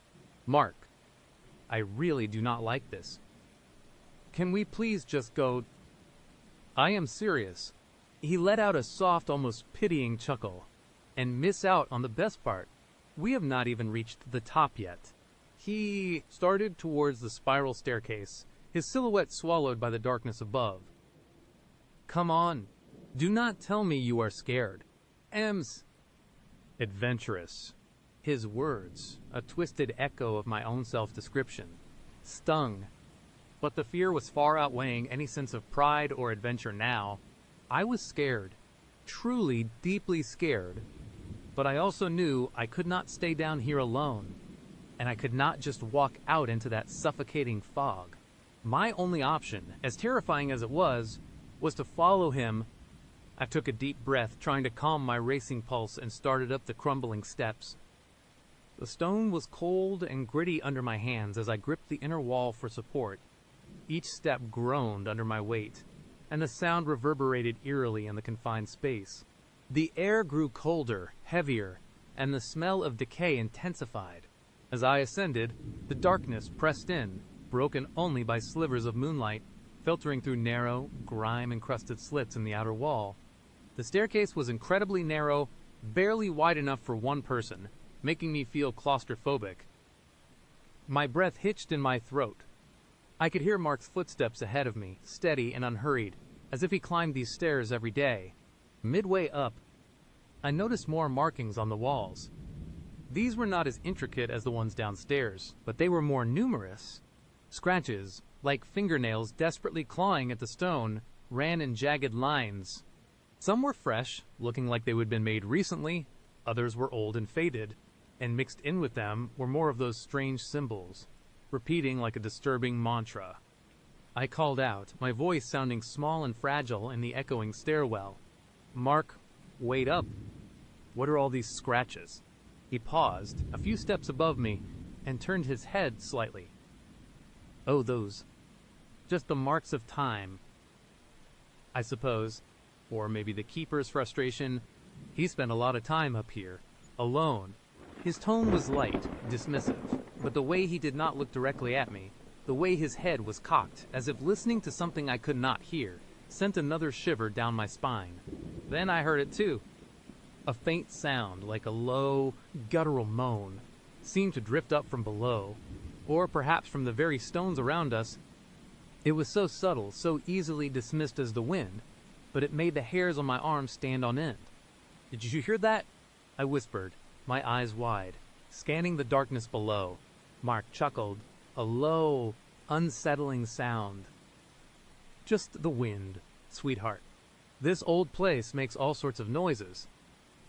But he did not sound convincing. He sounded like he knew what it was, and he was deliberately misleading me. We continued our ascent. The air grew even colder, and a dampness permeated everything. My legs ached, and my lungs burned. The silence between us, broken only by our labored breathing and the creaking of the lighthouse, was oppressive. I felt an overwhelming sense of dread, a primal fear that tightened its grip with every upward step. I was trapped, climbing further and further into what felt like a living tomb, with a man who was becoming a stranger before my very eyes. Finally, after what felt like an eternity, the staircase opened onto a small landing. Here the lighthouse widened slightly, revealing a series of small, interconnected rooms. These were the keeper's quarters. Unlike the ground floor, these rooms were not completely derelict. They were covered in a thick layer of dust, but the furniture was mostly intact, albeit covered in rotting fabrics.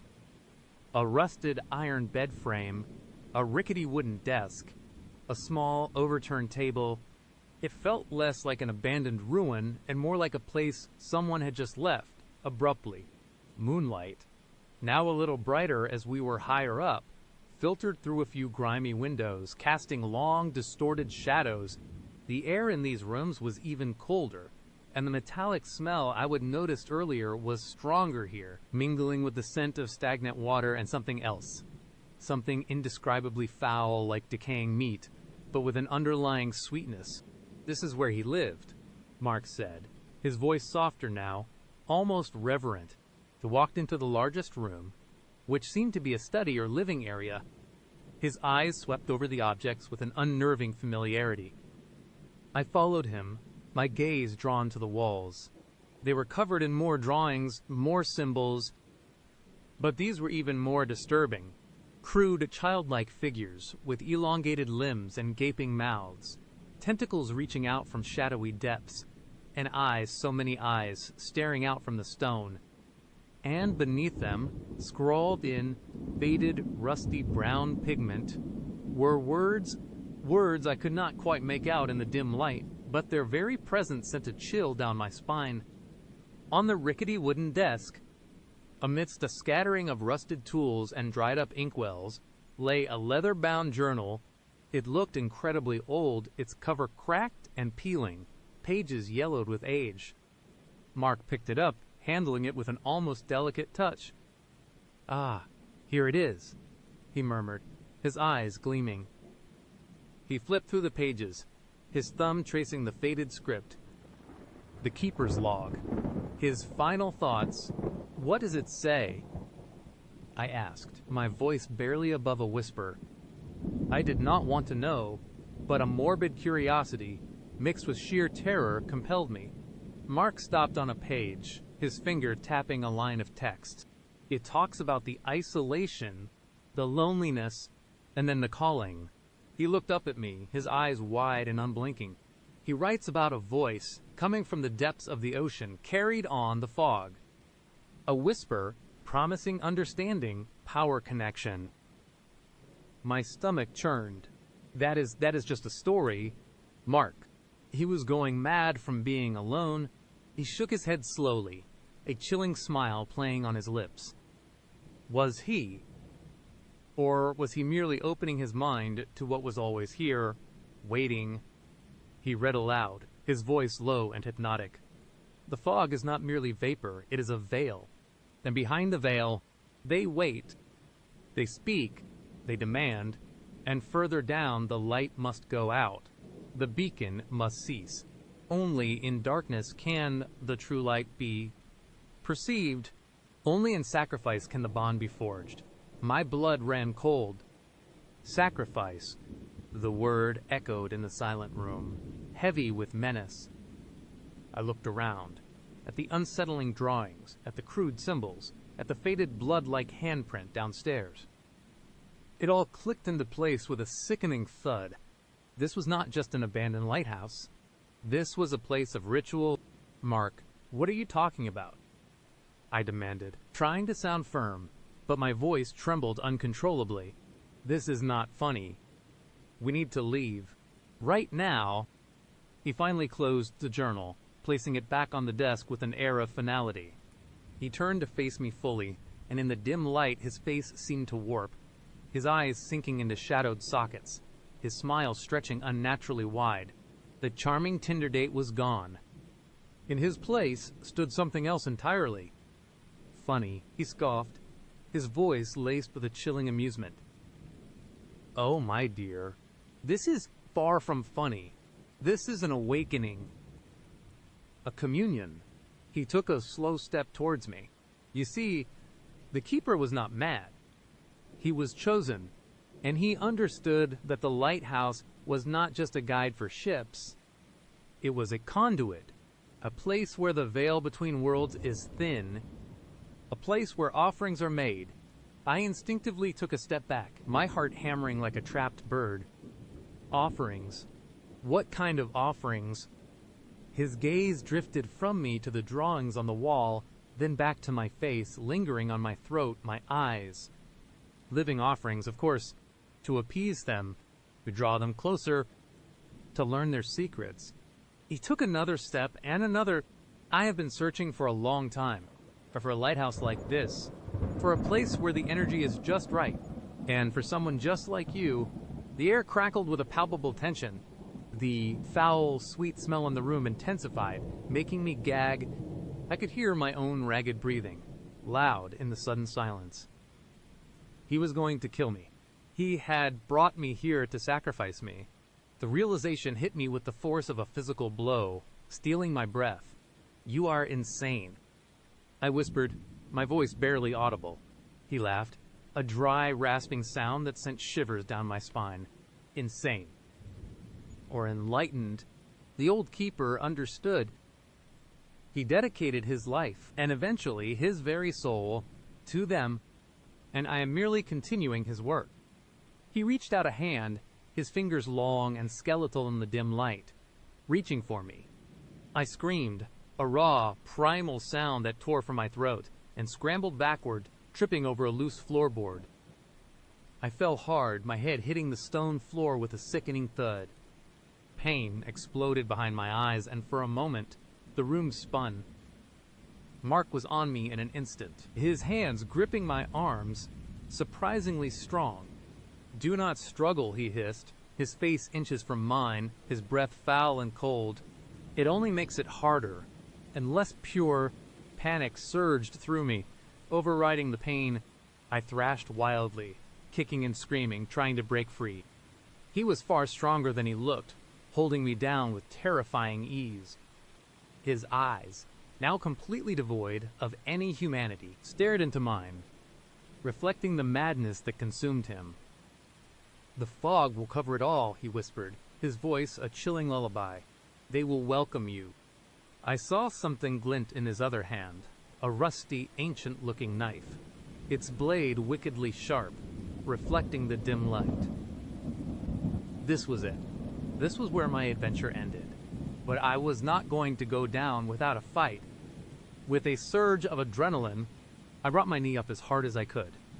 Aiming for his groin, it connected with a sickening thud. Mark grunted, his grip momentarily loosening as he doubled over, gasping.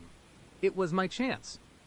I scrambled to my feet, ignoring the throbbing pain in my head, and bolted. I did not know where I was going, just away from him. I burst out of the keeper's quarters and threw myself onto the spiral staircase, stumbling downwards, my feet missing steps in my haste. Behind me, I heard Mark's enraged roar. You can't escape them. You can't escape me. His heavy footsteps pounded on the stone stairs above me, rapidly gaining. The descent was a blur of terror. The world spun around me as I half fell, half ran down the winding staircase. The symbols on the walls seemed to twist and writhe. The scratches on the stones seemed to deepen, as if the lighthouse itself was alive, trying to trip me, trying to hold me. The low moan I would heard earlier was now a guttural chorus, echoing around me, seeming to come from the very walls. The air grew colder, thick with that metallic foul sweetness. I could hear Mark breathing heavily, right behind me. I could feel his hand almost brush my hair, and I let out another scream, propelling myself faster. My ankle twisted, sending a searing pain through my leg, but I ignored it. Adrenaline, my only guide. Finally, I burst out of the base of the lighthouse, back into the vast, circular ground floor. It was even darker now, the moonlight completely swallowed by the suffocating fog. I could barely see my hand in front of my face. The wind howled, a desperate, mournful sound, and the waves crashed against the unseen shore with a terrifying roar. You are not going anywhere. Mark's voice snarled from behind me, closer than I expected.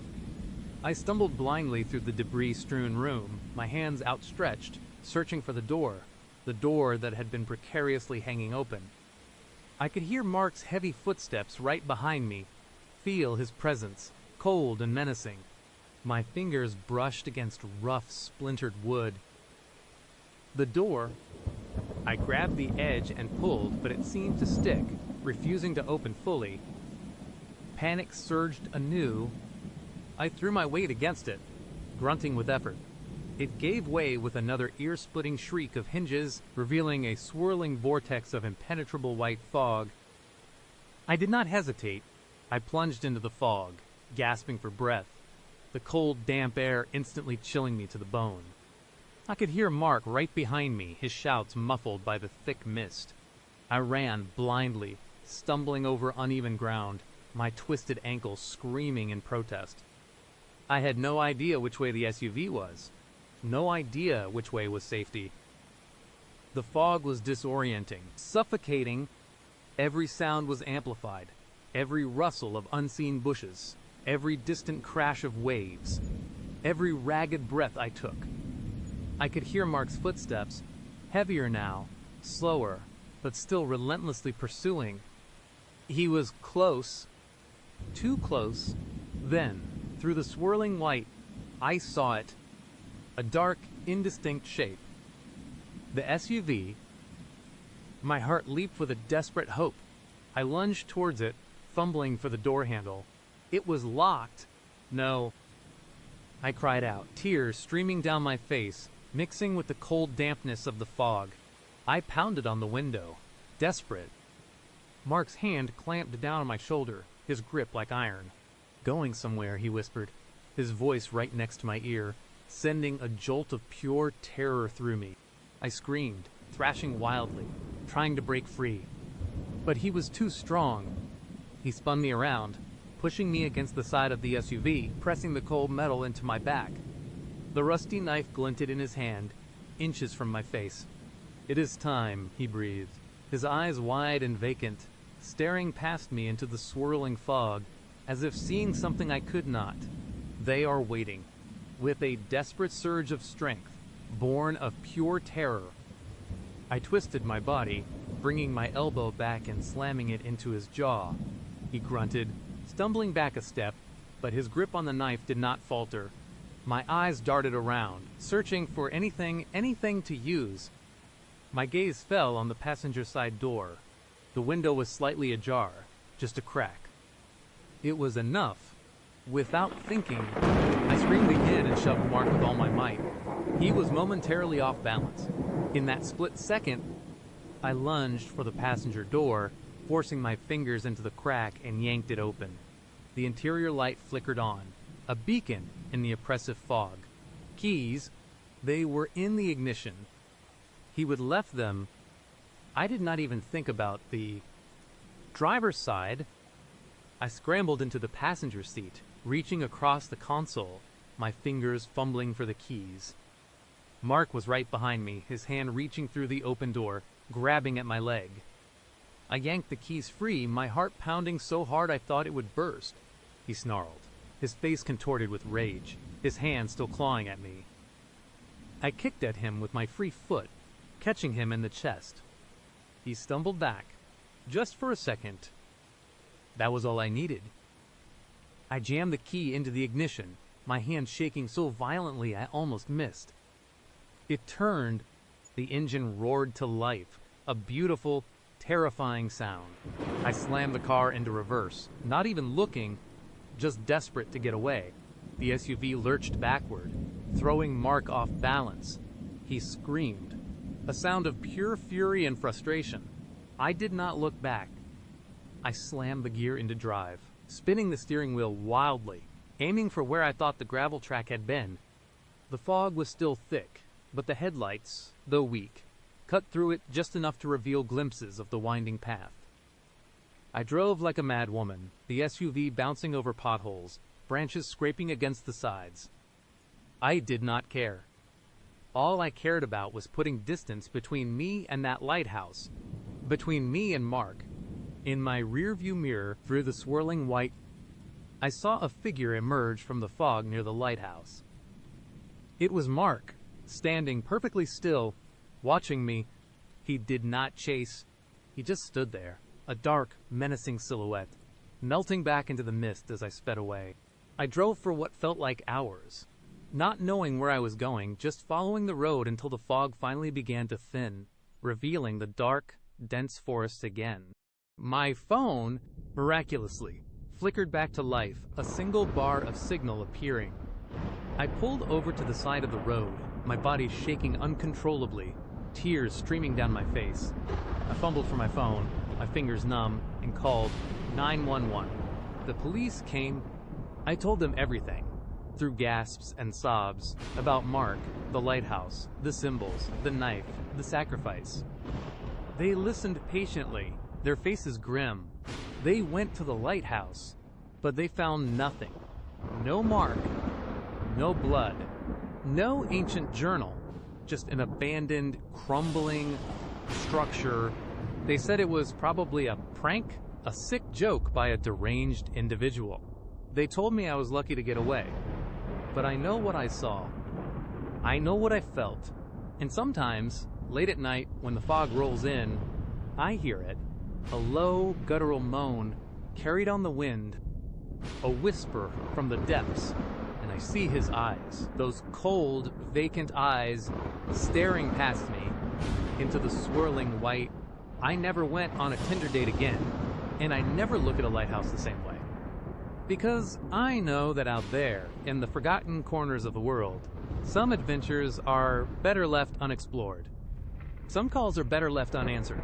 And some people are just conduits for something ancient and terrible, waiting to drag you into the darkness. And sometimes the fog is not just fog. It is a veil. And behind it, they wait. The following story begins. After this brief pause, I tried to rationalize.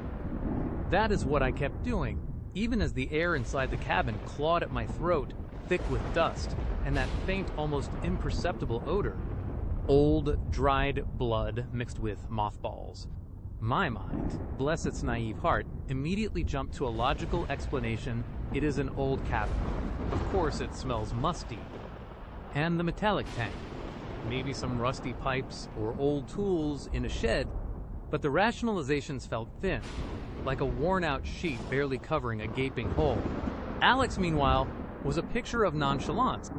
He moved with an easy grace, lighting more candles, his face flickering in the warm glow. He seemed completely at home in the oppressive darkness, his eyes, I noticed, reflecting the candlelight with an almost predatory gleam. "Sorry about the generator," he said, his voice smooth, a little too smooth. "It has been a bit temperamental lately. Gives the place character though, right? Real rustic." I forced a smile, a shaky, unconvincing thing. "Yeah, character?" I echoed, my voice sounding strained even to my own ears. My gaze darted around the small, cluttered living space. The furniture was heavy, dark wood, draped with dusty, moth-eaten blankets. On a small, wobbly table, I saw a stack of old, leather-bound books, their titles obscured by shadow, and next to them a single tarnished silver locket. It looked out of place, almost delicate amidst the general gloom. I felt an inexplicable urge to pick it up, to open it, but I resisted. "Make yourself at home," Alex said, gesturing vaguely towards a lumpy armchair. "I will just get dinner going." He disappeared into what I assumed was the kitchen, leaving me alone in the flickering light. The silence that followed was immense, heavy, broken only by the crackle of the candle wicks and the frantic thumping of my own heart. That is when I started to really look, not just at the surface, but at the details my initial excitement had glossed over. The floorboards were dark, stained in places, not just with dirt, but with something darker, almost black, that seemed to soak into the wood. On the wall, above a stone fireplace, hung a collection of rusted hunting knives and axes. They were not decorative. They looked well used, their blades dull with age, but still capable of doing damage. My eyes lingered on one particularly large, curved blade, its handle wrapped in what looked like faded, sun-bleached leather. Just old hunting gear, I told myself, but a shiver ran down my spine. I pulled out my phone. A desperate, automatic gesture. No service, a single bar, then nothing. A wave of cold dread washed over me. I tried to convince myself it was fine. I knew this would happen, but knowing and experiencing it were two different things. I was completely cut off. From the kitchen, I heard Alex humming again, a low, tuneless melody that somehow grated on my nerves. Then, the clatter of pots and pans, a sound that should have been comforting, but here, in this isolated cabin, it only amplified my unease. I stood up, my legs feeling strangely heavy, and walked towards the kitchen doorway, peering in. The kitchen was even darker, lit by a single sputtering candle on a wooden counter. Alex was bent over a cast iron pot on an old, gas-powered stove, stirring something with a large wooden spoon. The air here was thick with a new smell, a strong, gamey aroma, like venison, but with an underlying sweetness that reminded me of the metallic scent from outside. My stomach churned.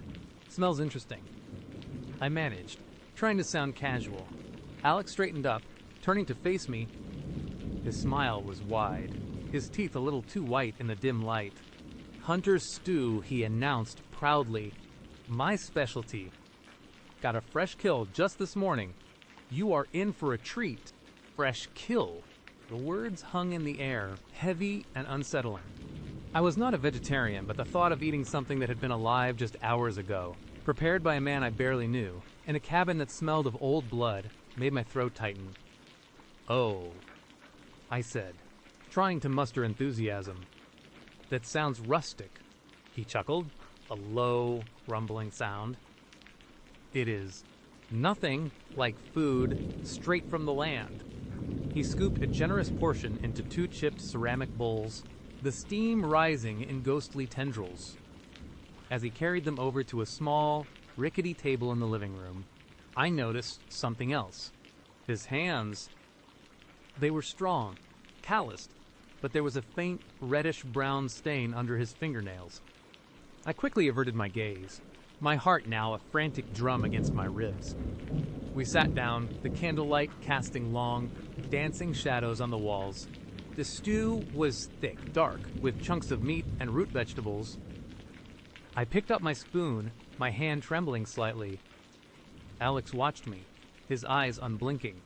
"Dig in," he urged, his voice betraying no hint of the dark thoughts that were now spiraling through my mind. I took a small bite. The meat was tender, but the flavor was intense, almost overpowering. Gamey, yes, but there was that strange metallic sweetness again lingering on my tongue. I swallowed with difficulty, forcing myself to chew. It is just my imagination. I desperately try to convince myself. You are tired, you are spooked by being off-grid. It is just a normal stew. But as I looked at Alex, happily devouring his own portion, a cold, hard certainty began to settle in. His eyes, fixed on me, seemed to hold a question, an expectation. He was waiting for my reaction. It is. Good. I lied, pushing a chunk of carrot around my bowl. He smiled, a slow, satisfied curve of his lips. "I knew you would like it." The rest of the meal was a blur of forced politeness and growing terror. I ate as little as I could, feigning fullness, while Alex talked about the simplicity of life in the woods, about being self-sufficient, about people who understood the true meaning of nature. His words, initially charming, now felt like a twisted manifesto. He spoke of harvesting and the cycle of life with an intensity that chilled me to the bone. After dinner, Alex suggested we go outside for stargazing. "The sky out here is incredible," he promised. No light pollution. My heart leaped. This was my chance. Outside. To the car. To anywhere. "Sounds great," I said, perhaps a little too eagerly. He led the way, grabbing a large, heavy flashlight from a hook by the door. The beam cut a sharp path through the inky blackness. The air outside was cold, crisp, and still carried that unsettling scent of damp earth, pine needles, and that metallic sweetness. The moon was a sliver, offering little light. We walked a short distance from the cabin, past a dilapidated shed that looked like it was on the verge of collapsing. Alex stopped in a small clearing, pointing the flashlight beam upwards, then extinguishing it. And he was right. The sky was breathtaking, a canvas of a million stars, a glittering Milky Way, stretching across the darkness, more vivid than I had ever seen. For a fleeting moment, the beauty almost made me forget my fear. Amazing, right? Alex whispered beside me, his voice soft, almost tender. I nodded, my breath catching in my throat. But then, my eyes adjusted to the profound darkness, and I started to see other things. The outlines of tall, ancient trees, their branches like skeletal fingers against the starlit sky, and the ground beneath my feet felt strangely soft, uneven. My foot snagged on something buried in the leaves, and I stumbled. Alex's hand shot out, steadying me. His grip was surprisingly strong, almost bruising. "Careful there," he murmured. "Would not want you to get hurt." As I regained my footing, my eyes scanned the ground. In the faint starlight, I could make out darker patches in the soil, disturbed earth. And then, a glint. Something small, white, and unmistakably bone-like, half buried near the roots of a massive oak tree. My blood ran cold. I tried to act natural, looking back up at the stars. "What was that?" I asked, my voice barely a whisper. "Just a root, probably," Alex said, his voice still calm. But I felt his gaze on me, assessing. This forest is old. Lots of things buried here. My mind raced. Bones. Disturbed earth. Fresh kill. The smell of decay. It all clicked into place with horrifying clarity. This was not just an old cabin. This was not just a quirky date. This was something far, far worse. I had to get to the car. "Now, I am actually getting a little cold," I said, forcing a shiver.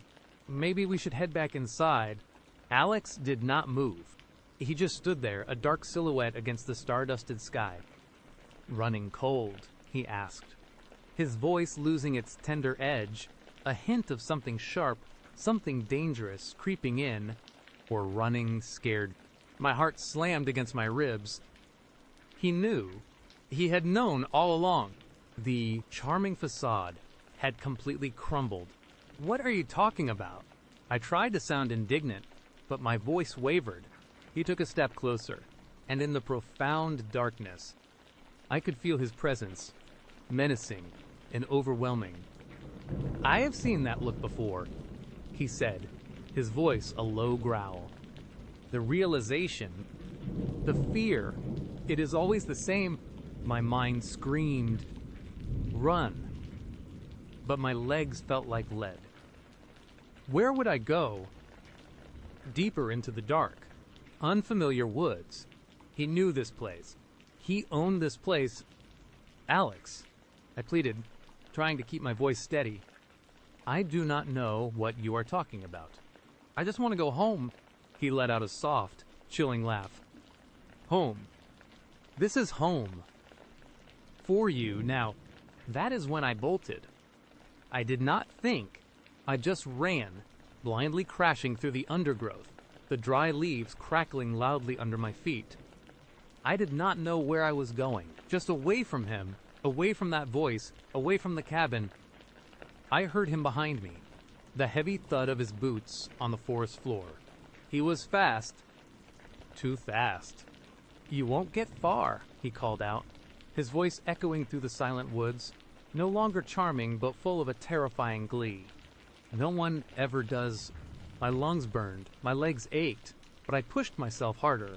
Branches whipped at my face, thorns tore at my clothes, but I barely registered the pain. All I could think of was escape, survival. I pictured the car, the highway, the distant lights of town. I stumbled, falling hard, scraping my hands on rough bark and sharp stones. Before I could even push myself up, a shadow loomed over me. Alex.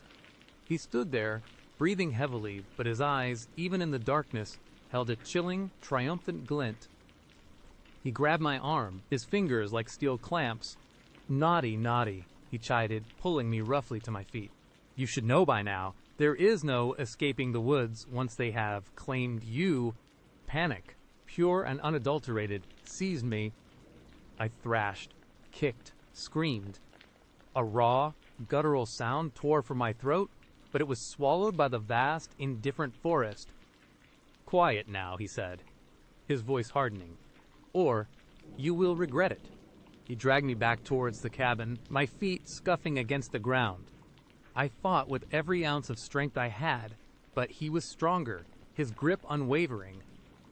As we neared the cabin, I saw it again, the dilapidated shed, and next to it, partially obscured by shadows, something else. A small, freshly dug mound of earth. And sticking out of the top, like a macabre marker, was a single tarnished silver locket.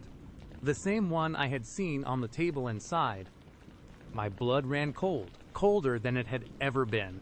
It was not just an old cabin. It was not just a body. It was bodies, and the locket. A souvenir. He shoved me inside the cabin, slamming the door shut and throwing a heavy wooden bolt into place. The candles, still burning, cast a sickly yellow glow on the scene. His face, no longer smiling, was a mask of cold fury.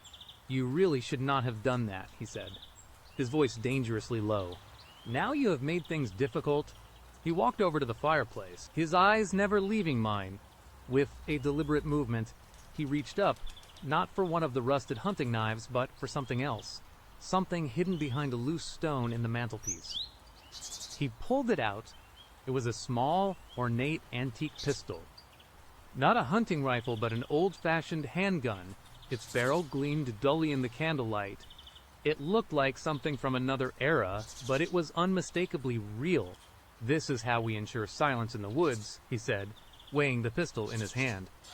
No cell service, no witnesses, and no one to hear the bang. He cocked it, a sharp, metallic click that echoed in the silent cabin. My heart was a frantic hummingbird in my chest. This was it. This was where my trusting nature had led me, to this dark, isolated cabin, at the mercy of a monster. My eyes darted around the room, desperate for an escape, a weapon, anything, The large, heavy table, the fireplace poker, the stack of old books. Nothing seemed remotely useful against a gun. He took a step closer, his eyes burning into mine. He began, a chilling, almost philosophical tone entering his voice. It is always the trusting ones, the optimistic ones. They are so eager for a story, so ready to believe in the good in people, makes it almost too easy. He raised the pistol slightly, pointing it vaguely in my direction, but even the most trusting eventually realize the truth, and that moment of realization. That is the best part. I knew I had only one chance. My gaze fell on the candle on the small table, next to the stack of books. It was precarious, unbalanced. Why? I choked out, trying to distract him, to buy myself a fraction of a second. He paused, a flicker of something almost human in his eyes, quickly replaced by a cold, vacant stare. "Why not?" he said simply, a shrug of his shoulders. "Some people just be alls. Fit better into the earth than they do walking on it." As he spoke, he gestured with the hand holding the gun, a slight, almost imperceptible movement. This was it. In that split second, I lunged. Not at him, but at the table. I slammed my hand down on the edge, sending the candle toppling, its flame instantly catching the dry, dusty pages of the ancient books. Smoke billowed, and a small, flickering fire erupted. "What the hell?" Alex roared, startled, his attention momentarily diverted from me to the growing flames. This was my only chance. While he was distracted, I scrambled over the overturned table, ignoring the searing pain in my knee as I crashed into it. I did not aim for the door. I aimed for the window. The old, dark, vacant eyes of the cabin. With a desperate cry, I launched myself at the glass, smashing through the brittle panes with my shoulder. Shards rained down, tearing at my skin, but I barely felt it. The cold night air rushed in, a blessed relief. I tumbled out, landing hard on the damp earth outside. My body screamed in protest, but adrenaline surged through me. I heard Alex's frantic shouts behind me, the crackle of the growing fire, and then a deafening bang as the pistol discharged, the bullet tearing through the air where I had been just moments before. I did not look back. I just ran. My bare feet pounded against the uneven ground, through the thorny bushes, past the skeletal trees. I ran until my lungs felt like they would burst, until the cabin was just a faint, flickering glow behind me. I ran until I no longer heard his shouts, until the only sound was my own ragged breathing and the frantic pounding of my heart. I did not know which way was back to the road, but I kept going, pushing through the darkness, driven by a primal need to survive. Every shadow seemed to coalesce into his form. Every rustle of leaves sounded like his footsteps. The metallic, sweet smell of decay seemed to cling to me, a phantom odor that I knew would haunt me forever. Hours later, bruised, bleeding, and shivering uncontrollably, I stumbled out of the woods and onto a narrow, unpaved road. It was not the highway, but it was a road, and in the distance, a faint, almost imperceptible glow in the sky, the first hint of dawn, or perhaps the distant lights of civilization. I kept walking, limping, my mind a jumbled mess of fear and disbelief. I never looked back. I never wanted to see that cabin, or Alex, or those dark, silent woods again. My trusting nature had almost cost me everything. And as the first rays of the sun finally broke through the trees, casting long, eerie shadows, I knew one thing for sure. I would never look at a dating app, or a charming smile, or an offer of adventure the same way again. The woods and the monsters they held had taught me a lesson I would carry for the rest of my life. And the smell of old, dried blood mixed with mothballs, it would always be there, just beneath the surface, a chilling reminder of the night. I almost became another forgotten penny, another silent secret, buried deep within Alex's dark, hungry woods. Let us step into the next part. Hey everyone, and welcome back to the channel. Today, I want to share a story that still keeps me up at night, a nightmare I lived through just a few months ago. It started, like so many modern horror stories do, with a simple swipe on a dating app, Tinder. His name was Marcus. His profile picture showed a handsome guy with kind eyes and a warm smile, posing with a golden retriever. His bio was short, witty, and seemed genuinely nice. We matched, we chatted, and after a few days of easy conversation, he asked me out. He suggested we grab a quick drink at a local pub, which seemed harmless enough, but when I got there, he claimed the pub was too noisy for a real conversation and insisted we go back to his place. Just for a bit, it is really quiet and cozy. My gut gave a little twitch, a tiny warning bell, but I ignored it. He was charming, persuasive, and I told myself I was being overly cautious. I mean, what is the worst that could happen? Famous last words, right? The drive started normally enough. We talked about our jobs, our hobbies, the usual first date small talk. But as we left the city limits, the streetlights grew sparser, then disappeared altogether. The roads narrowed, twisting through dense woods that seemed to swallow the last vestiges of daylight. My phone, which had been buzzing with notifications just minutes before, suddenly went silent. No service. I tried to rationalize it. Oh, it is just a dead zone. I thought we are pretty far out, but a cold knot began to form in my stomach. Almost there, Marcus said, his voice a little too cheerful, cutting through the growing silence in the car. He glanced at me, and in the dim light filtering through the trees, his eyes seemed to glint, no longer the warm, kind eyes from his profile picture. They held an intensity that sent a shiver down my spine. Finally, we turned down a long, unpaved driveway overgrown with weeds and shadowed by towering, ancient oaks. At the end of it stood a house. It was not a cozy cottage, or even a quaint old farmhouse. It was a sprawling, two-story structure, its paint peeling like sunburnt skin, its windows dark and empty like vacant eyes. The porch sagged, and the whole place seemed to lean precariously, as if struggling to remain upright. It looked abandoned, not cozy. Wow, I said, trying to keep my voice light. This is secluded. Marcus chuckled. Is not it great? Total privacy, no nosy neighbors, no city noise, just peace and quiet. He pulled the car right up to the front door, parking it in a way that seemed to block any easy exit. My heart began to pick up its pace. He got out, walked around, and opened my door with a flourish. Welcome to my humble abode. Sarah. As I stepped out, the air hit me thick with the scent of damp earth, decaying leaves, and something else. Something vaguely metallic, like old blood or rust. I pushed the thought away, telling myself it was just the smell of an old house. The porch groaned under my weight as I followed him inside. The interior was even worse than the exterior. Dust motes danced in the single beam of moonlight, slicing through a grimy window. The furniture was heavy, dark and draped in white sheets in some places, but not others, as if someone had started to cover everything and then just stopped. There was a pervasive chill in the air, a damp cold that seeped into my bones. Make yourself at home, Marcus said, gesturing vaguely to a threadbare sofa.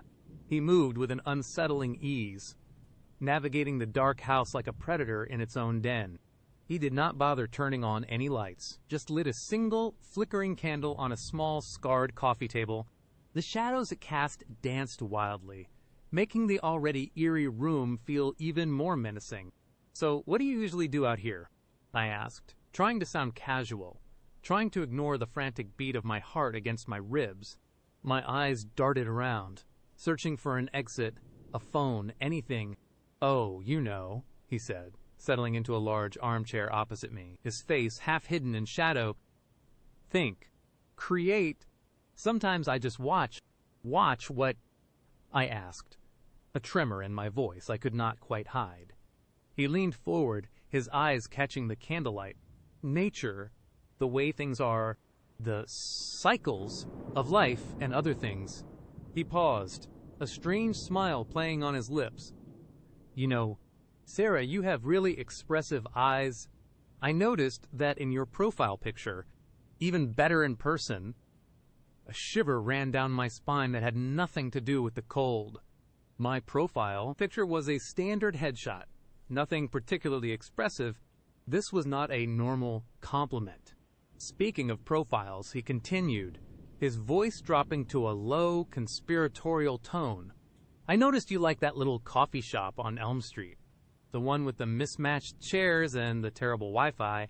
You were there last Tuesday. Were not you, around 3 of the clock, working on your laptop? My blood ran cold. I had never mentioned that coffee shop on my Tinder profile, or any social media for that matter. It was a small, obscure place I only went to occasionally. How could he possibly know that? How did you know that? I stammered, my voice barely a whisper. He just smiled, a slow, predatory grin that stretched too wide in the candlelight. I have my ways. I like to be thorough, get to know someone before I invest my time. My mind was racing. This was not just creepy. This was stalking. I needed to get out. Now, Marcus? I said, forcing a laugh that sounded brittle and fake even to my own ears. I just remembered. I have an early meeting tomorrow. I really should get going. I started to stand up. His hand shot out, grabbing my wrist with surprising strength. His grip was like steel. Nonsense. Sarah, the night is just beginning. Besides, he squeezed my wrist, not painfully, but with enough force to convey a clear message. You would not want to leave before I've shown you my collection, would you? My stomach lurched. Collection. The word hung in the air, heavy and menacing. I really need to use the restroom first, I said, desperation creeping into my voice. It was a flimsy excuse, but the only one I could think of. He released my wrist, a smirk playing on his lips. Of course, down the hall, second door on the left. But do not wander off now. The way he said wander off sent a fresh wave of terror through me. I practically ran down the darkened hallway, my heart pounding like a drum against my ribs. The air grew colder here, and the metallic smell was stronger, overlaid with something else, something faintly sweet and sickeningly organic. I fumbled for a light switch, but found none. I reached the second door on the left and pushed it open. It was a bathroom, surprisingly clean compared to the rest of the house, but with an ancient, claw-footed tub and a mirror streaked with what looked like dried watermarks. I splashed some cold water on my face, trying to calm my racing mind. I needed a plan. As I dried my face, my eyes scanned the room, searching for anything. A window, a lock on the door. There was a small, grimy window high up, too small and too high to escape through. The door had a flimsy bolt, but it would not hold against Marcus if he truly wanted in. My gaze drifted to the wall opposite the door. There were 2 more doors down the hall. Marcus had said second door on the left for the bathroom. That meant there was a first door on the left and another door on the right, further down. My curiosity, mixed with a desperate need for information, got the better of me. I slowly, silently, opened the bathroom door and peered out. The candlelight from the living room cast long, dancing shadows. Marcus was still in the armchair, humming a low, tuneless melody. He did not seem to be watching the hall. Taking a deep breath, I crept towards the first door on the left. It was ajar, just a crack. My hand trembled as I pushed it open wider. It was not a bedroom. It was a study, or what looked like one, filled with bookshelves, crammed with old, leather-bound books. But it was what was on the large, antique desk in the center of the room that made my blood run cold. A collection of items, neatly arranged.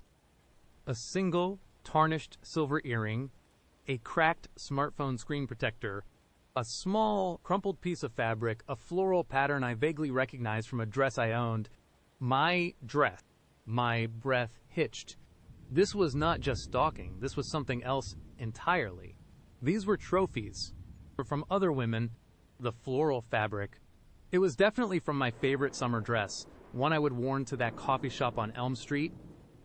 Had he taken it? How? When? A sick realization washed over me. He had not just seen me at the coffee shop. He had been watching me, perhaps even following me. My eyes darted to the wall behind the desk. There, tacked to a corkboard were photographs, not just photos of me, but of other women, all strangers. Some smiling, some caught in candid moments, some looking terrified. And next to each photo, a handwritten note, a date, and a single chilling word harvested. My stomach lurched, and I clamped a hand over my mouth to stifle a scream. Harvested. The word echoed in my mind, a chilling whisper. What did he harvest? Lives. Souls. I backed away slowly, my heart a frantic drum against my ribs. I had to get out. I had to get out now. As I turned to flee, my foot snagged on something on the floor. I stumbled, sending a small, framed photo crashing to the ground. The glass shattered with a deafening crack that seemed to echo through the silent house. Marcus's humming stopped. Sarah, his voice called out, suddenly devoid of its earlier charm, replaced by a cold, flat tone. Everything all right in there. Panic seized me. I did not answer. I just scrambled to my feet, my eyes wide with terror, and ran, not back towards the living room, but further down the hall, towards the last door on the right. It was my only hope. I burst through the door, not even knowing what room it led to. It was a kitchen, old and grimy, but with a back door. My lifeline. I fumbled with the lock, my trembling fingers refusing to cooperate. It was an old, rusty deadbolt, stiff and unyielding.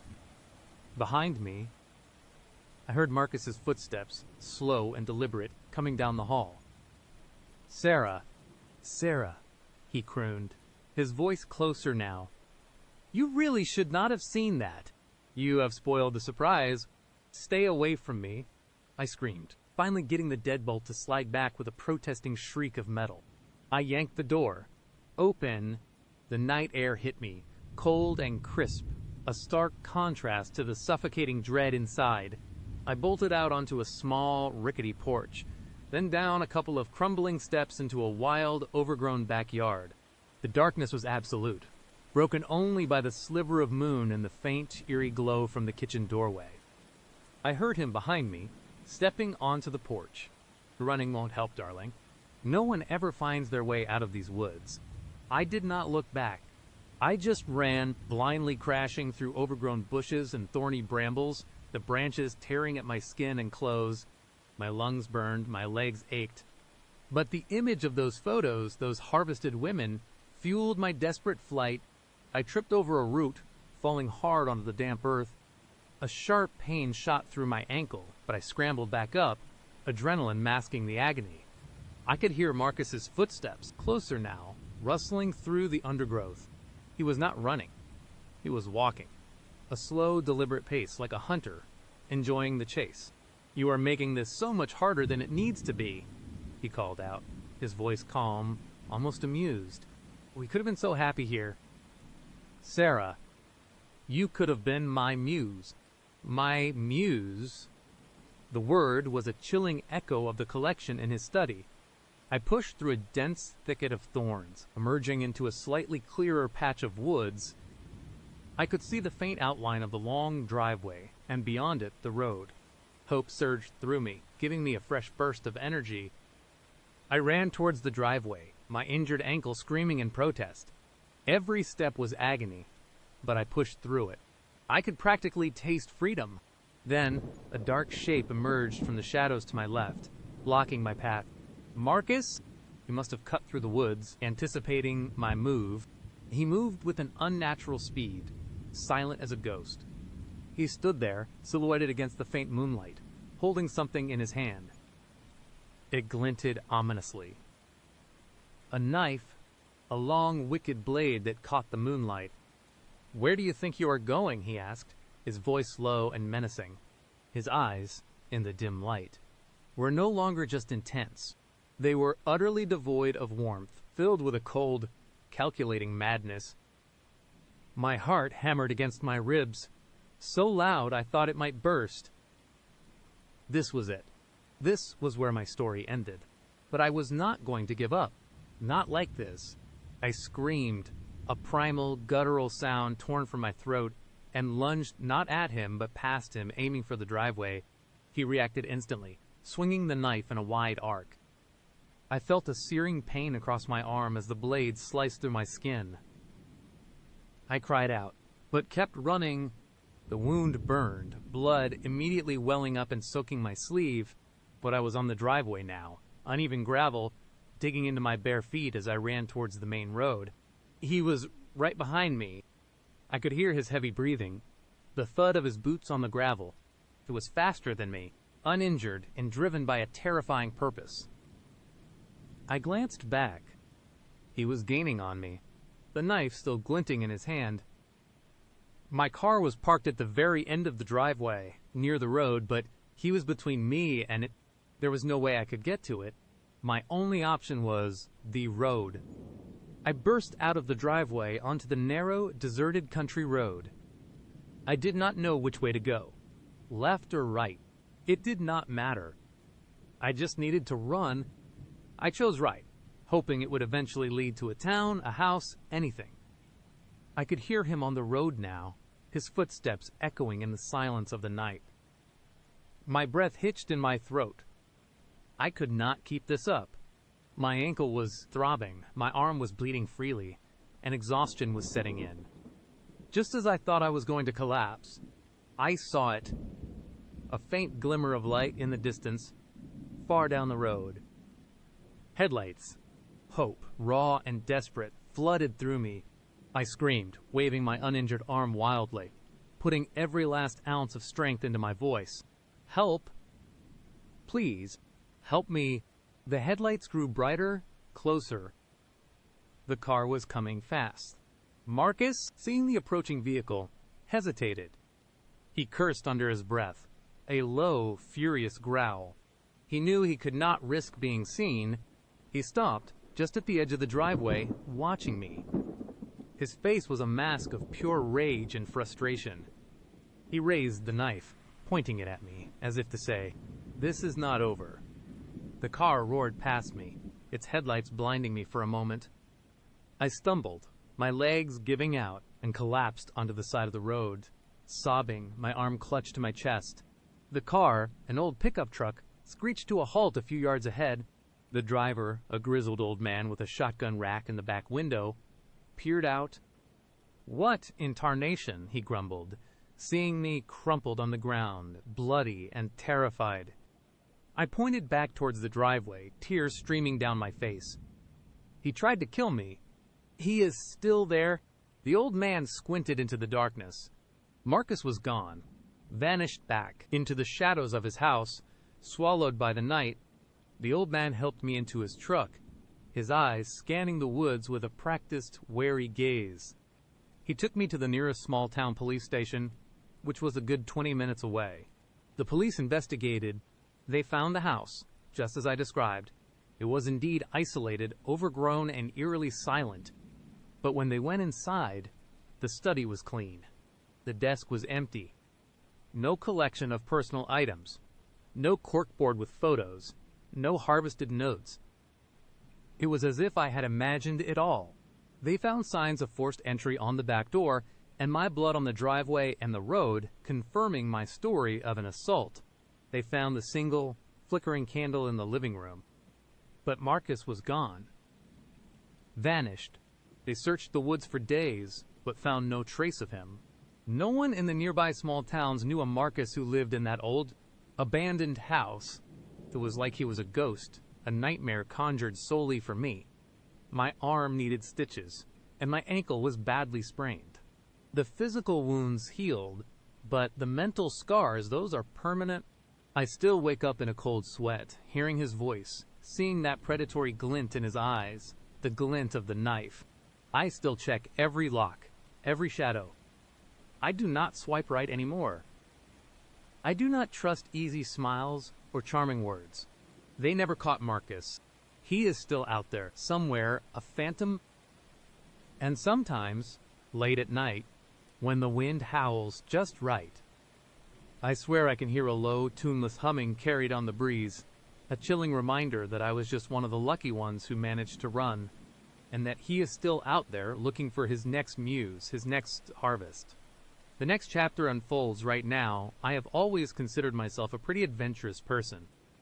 Not like skydiving off cliffs, adventurous, but I am definitely not one to say no to a spontaneous road trip or exploring an old abandoned building if the opportunity arises. It is a trait I actually kind of liked about myself, or at least I used to. Looking back now, I can see how that part of my personality, that thirst for something different, was exactly what led me down the path to what happened. It was late last fall, and I was, like a lot of people my age, spending a little too much time swiping through Tinder. Most of it was pretty boring, the usual gym selfies and vague bios. But then I stumbled across Mark.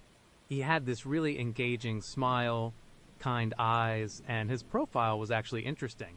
He was into hiking, obscure indie music, and his bio mentioned a love for exploring the forgotten corners of the world.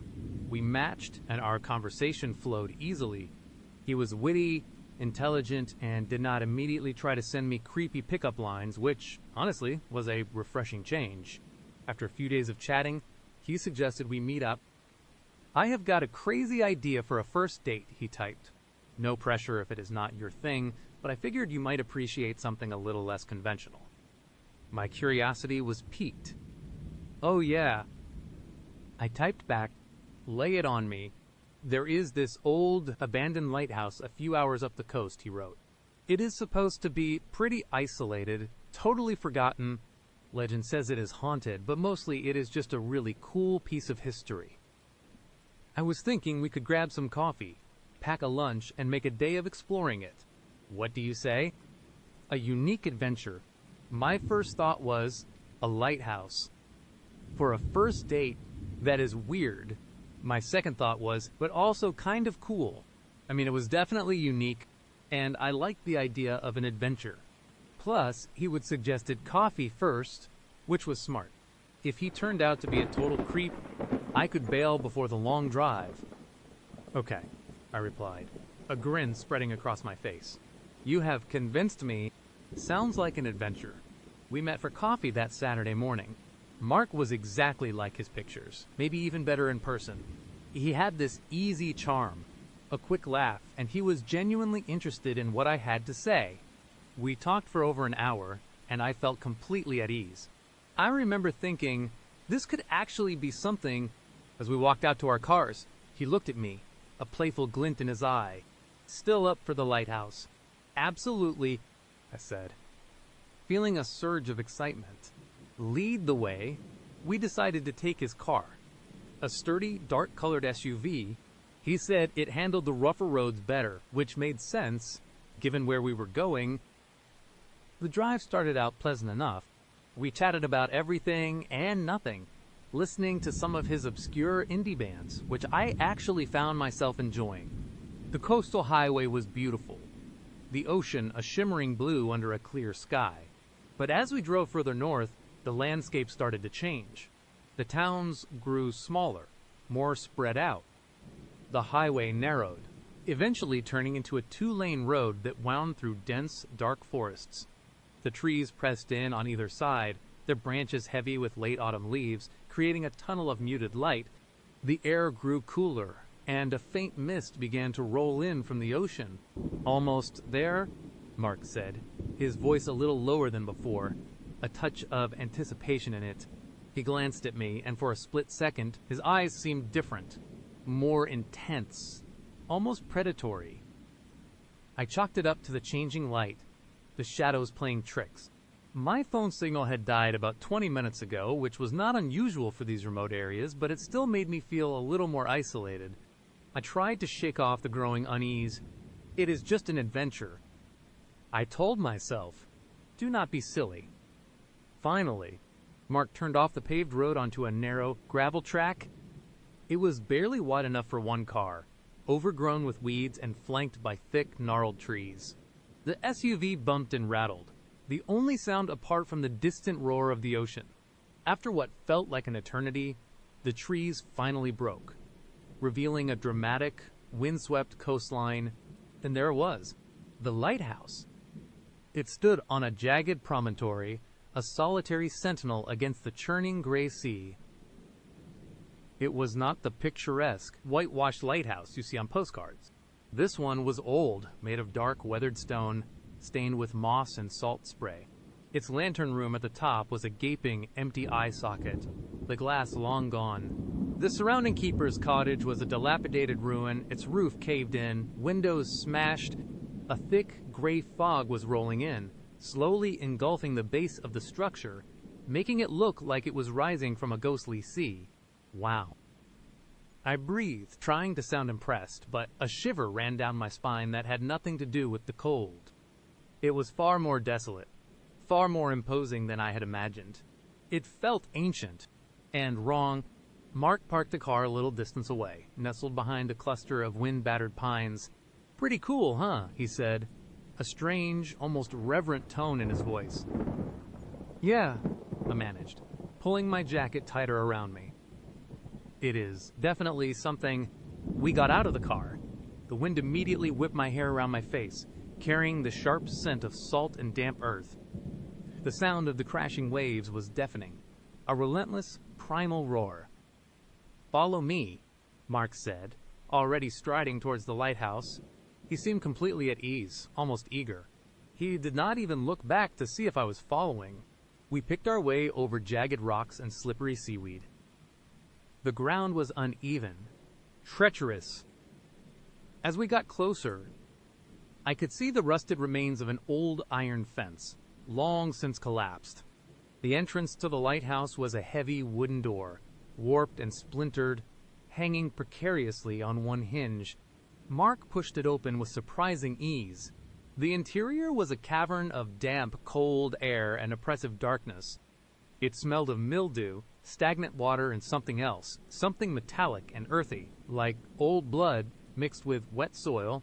"Watch your step," Mark said, his voice echoing eerily in the confined space. He pulled out a large, powerful flashlight from his backpack and clicked it on. The beam cut through the gloom, revealing a circular room, cobweb-strewn, with a spiral staircase winding its way up into the darkness above. "Creepy," I murmured, trying to keep my voice light, but my heart was starting to pound a little harder. "It has got character," Mark corrected, a small, knowing smile playing on his lips. He started up the stairs without hesitation. I followed, my boots clanking on the metal steps. The air grew colder with every turn, and the sounds of the ocean became muffled, replaced by the creaking of the old structure and the faint, rhythmic drip of water somewhere in the depths. As we ascended, Mark started talking about the lighthouse's history. "This place was built in the late 1800s, he said, his voice echoing. "It was only operational for about 20 years before it was decommissioned. They say the original keeper went mad, started seeing things in the fog, hearing voices." "And what do you say?" I asked, trying to make eye contact, but he was just staring ahead, his flashlight beam dancing on the steps above. He chuckled, a low, unsettling sound. "I say some places just hold on to things. Energy, memories. Sometimes they even attract things." My unease intensified. His tone was too serious, too intense. It was not the casual, intrigued way someone talks about local legends. It was possessive. We reached the top, the lantern room. It was even more derelict than I expected. The glass was completely gone, leaving gaping holes to the stormy sky outside. The wind howled through them, a mournful, chilling sound. The metal framework was rusted, twisted. There was no light, no mechanism left. Just bare stone walls, streaked with dark stains. Mark swept his flashlight beam across the walls. "Look at this," he said, pointing to a section of the wall that was partially obscured by what looked like an old, rotted tarp. I stepped closer, my breath catching in my throat. Etched into the stone, not carved, but almost burned in, were symbols. Not typical graffiti, but intricate, geometric patterns, unsettling in their symmetry. They looked ancient, primal. Some of them resembled eyes, others twisted knots, and one in particular looked like a stylized, jagged claw reaching upwards. "What are those?" I asked, my voice barely a whisper. "Old symbols," Mark replied, his voice almost a purr. "Very old. They say the original keeper was not just mad, They say he was influenced. He turned to me then, and his eyes, illuminated by the flashlight from below, were wide and strangely devoid of warmth. The playful charm was completely gone. In its place was an unnerving intensity, a cold fire. "This lighthouse is not just abandoned," he continued, his voice dropping to a low, guttural murmur. "It was chosen. It is a point of convergence, a place where the veil between worlds is thin, and it hungers." My blood ran cold. This was not a quirky date anymore. This was something else entirely. "Mark," I said, trying to keep my voice steady, "I think we should go." He did not seem to hear me. His gaze was fixed on a section of the wall that looked like nothing more than a solid, unyielding stone. "They tried to seal it off," he mused, tracing the symbols with his finger. "But some things cannot be sealed." Then, with a sudden forceful movement, he pushed aside a loose section of the stone wall. It was not solid at all. It was a cleverly disguised, hinged panel. Behind it was a dark, narrow opening leading into an even deeper blackness. The air that wafted out was thick, heavy, carrying that same metallic earthy scent, but far, far stronger now. It was the smell of something ancient and foul. "What is that?" I gasped, instinctively taking a step back. Mark turned, his eyes now truly manic. The charming Tinder guy was gone, replaced by a stranger with a disturbing gleam in his gaze. "This," he said, a wide, unsettling smile stretching across his face, "is the heart of the lighthouse. The true reason it was built. The reason I brought you here." He reached into his backpack again, and this time he pulled out not a flashlight, but a knife. It was not a standard camping knife. It was long, thin, with a dark, polished obsidian blade that seemed to absorb the light, making it look like a sliver of solidified shadow. The hilt was wrapped in coarse, dark leather, and etched with more of those unsettling symbols. "You are not like the others," he whispered, his voice laced with a chilling reverence. "You have a certain vibrancy, a spirit that will truly awaken it." My heart hammered against my ribs. Pure, unadulterated terror seized me. This was not a date. This was a trap. I scrambled backwards, bumping into the cold, rough stone wall. "Mark, what are you talking about? Put that down." He took a step towards me, the obsidian blade catching the faint gray light from the open lantern holes. "Do not be afraid," he cooed, his voice sickeningly gentle. "It will be quick, and you will become a part of something truly magnificent, something eternal." I did not wait. My mind screamed, "Run!" I turned and lunged for the spiral staircase, my feet clattering on the metal steps. "No," Mark roared, his voice suddenly filled with a raw, animalistic fury that made my blood run cold. He was fast. Too fast. I heard his heavy footsteps thundering behind me, the scrape of the knife. I risked a glance over my shoulder. He was only a few steps behind, his face contorted in a mask of rage, his eyes wide and wild. The obsidian blade glinted menacingly. Panic lent me strength. I flew down the steps, my hands gripping the cold, rusted railing, my feet barely touching the treads. The echoing sounds of our footsteps filled the enclosed space, a terrifying symphony of pursuit. Every creak of the old lighthouse, every groan of the wind outside, sounded like a monstrous breath. He was gaining on me. I could hear his ragged breathing, feel the rush of air as he closed the distance. My lungs burned, my legs ached, but I pushed harder. I could not let him catch me. I could not become part of something eternal. As I rounded another turn, my foot slipped on a patch of damp moss. I cried out, stumbling, my shoulder slamming against the cold metal railing. I nearly fell, but my hand instinctively grabbed a loose piece of metal, tearing my palm open. The pain was sharp, but the fear was sharper. Mark was right there. His hand shot out, grabbing a handful of my jacket. I screamed, thrashing wildly. The cold, sharp edge of the obsidian knife grazed my arm as he tried to pull me back. I felt a searing pain, a burning line on my skin.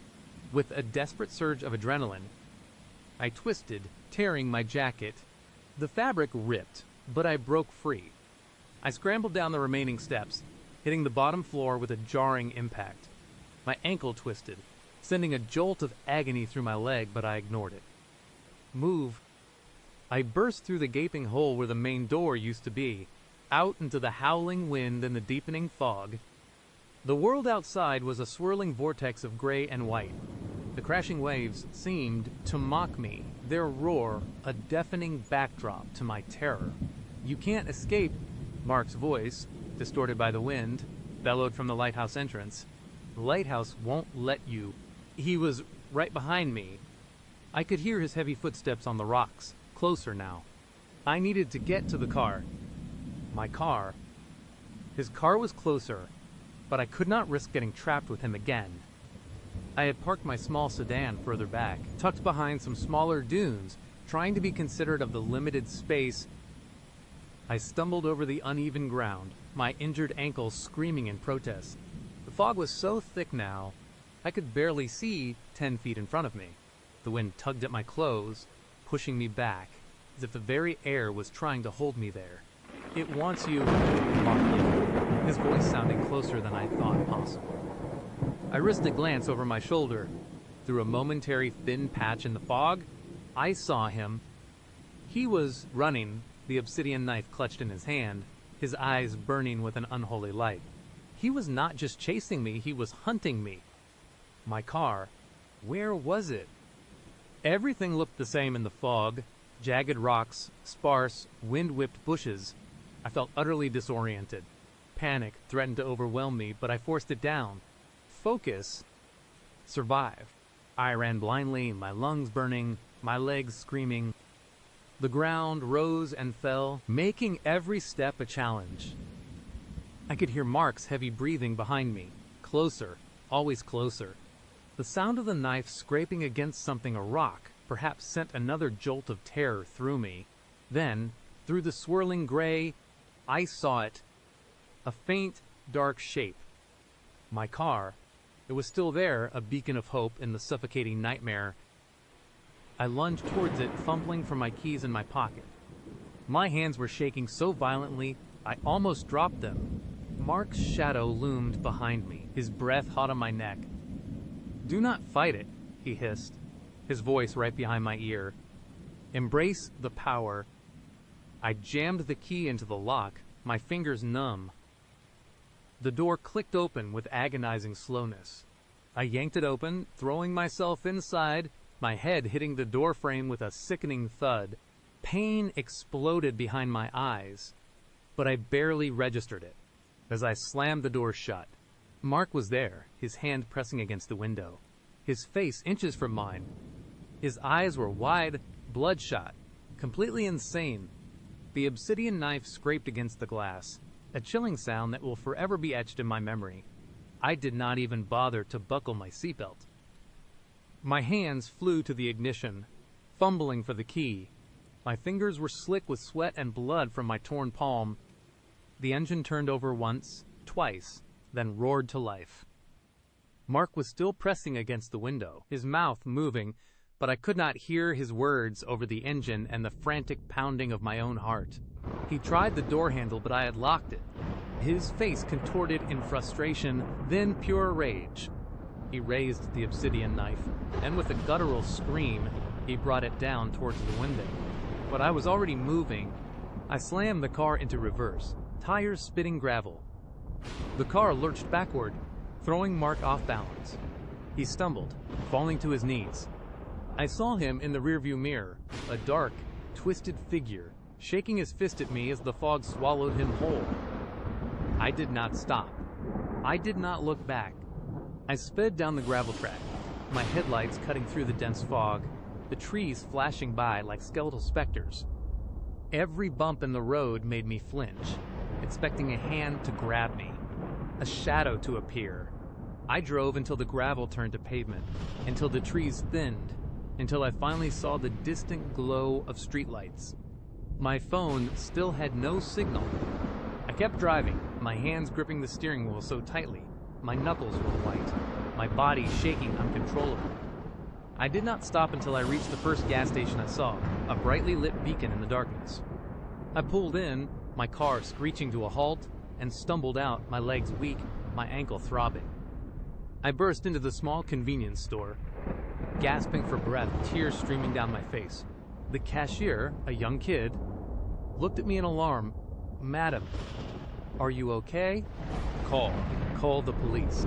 I choked out, pointing vaguely back down the road. "Lighthouse. A man. He tried to..." I could not finish the sentence. The words felt too absurd, too insane to articulate. The police arrived quickly. I tried to explain what happened, but it sounded disjointed. Frantic. A Tinder date that turned into a ritual sacrifice at an abandoned lighthouse. Even to my own ears, it sounded like something out of a horror movie. They saw my torn clothes, the cut on my arm, the bruises, the wild look in my eyes. They took me seriously enough to send a patrol car out to the location. I waited at the gas station, wrapped in a scratchy blanket the cashier had given me, sipping weak coffee, trying to calm down. Hours passed. The sun began to rise, painting the sky in pale, ghostly colors. Finally, the officers returned. They looked grim, but also confused. "Madam," one of them said, his voice gentle but firm, "we went to the lighthouse. We searched the area thoroughly. There is no sign of anyone. No mark, no strange room. The lighthouse is exactly as it always is, abandoned, derelict. The door is hanging off its hinge, but there is no hidden panel, no altar, nothing like what you described." My blood ran cold again, but this time it was different. It was a chilling dread that settled deep in my bones. But the symbols, the knife, he was there. He chased me. "We found some fresh tire tracks that match your vehicle," the other officer said, "and some scuff marks on the ground near the lighthouse entrance. But that is all. We found no evidence of a struggle, no weapon, nothing to corroborate your story about a hidden room or a ritual." They looked at me with pity, with concern. They thought I was traumatized, maybe even delusional. They suggested I go to the hospital, get checked out. They asked if I had any mental health issues, if I was on any medication. I just stared at them, numb. They did not believe me. How could they? There was nothing left. It was like the lighthouse, or Mark, or whatever dark force was at play, had erased all traces of its existence. I went to the hospital. They treated my cuts, my twisted ankle. They gave me a mild sedative, but they could not fix what was broken inside me. It has been months now. I moved away from that coast to a new city, a new job. I deleted Tinder, deleted all social media. I tried to forget, but I can't. Sometimes, late at night, when the wind howls, I hear Mark's voice, distorted by the sea, whispering, "The lighthouse hungers." Sometimes, I wake up in a cold sweat, convinced I can smell that metallic, earthy scent. And sometimes, when I look at my reflection, I catch a glimpse of my own eyes, and for a fleeting second, I see a flicker of that same unholy light I saw in Mark's. I never found out who Mark truly was, or what he was trying to do. The police never found anything. The lighthouse still stands.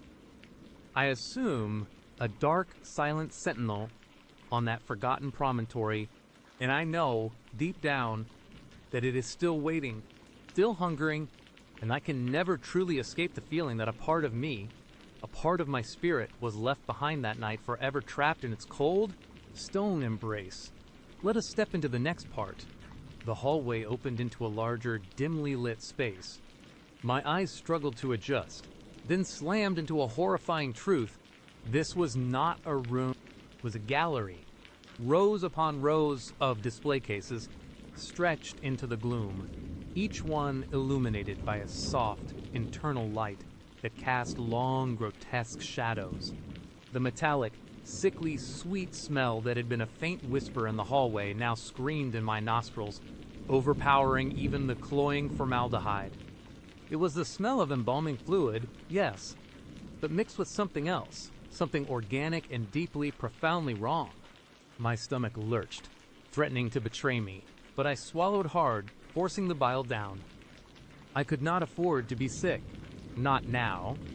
My gaze locked onto the nearest case. It was tall, rectangular, made of thick, clear glass, like something you would see in a natural history museum. But what was inside was not a dinosaur bone or an ancient artifact. It was a woman.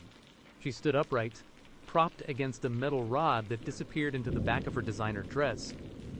Her eyes, wide and unblinking, stared out at nothing, a vacant, glassy sheen reflecting the case's internal light. Her skin had a waxy, unnatural pallor, a disturbing lack of life that made my blood run cold. Her lips were slightly parted, frozen in a silent gasp, or perhaps a scream that had never been uttered. Her hair, a vibrant red, was perfectly styled, not a strand out of place. She looked preserved, perfect. The word echoed in my head, a chilling prophecy from Mark's own mouth. You are perfect. Sarah, too perfect to let go. I am going to preserve you. My breath hitched. My mind, in a desperate attempt to protect itself, tried to rationalize what I was seeing. A mannequin. A morbid art installation, but the details were too real, too human. The faint freckles dusted across her nose, the tiny scar above her left eyebrow, the subtle blue of veins beneath her translucent skin. This was not plastic. This was flesh. My gaze drifted.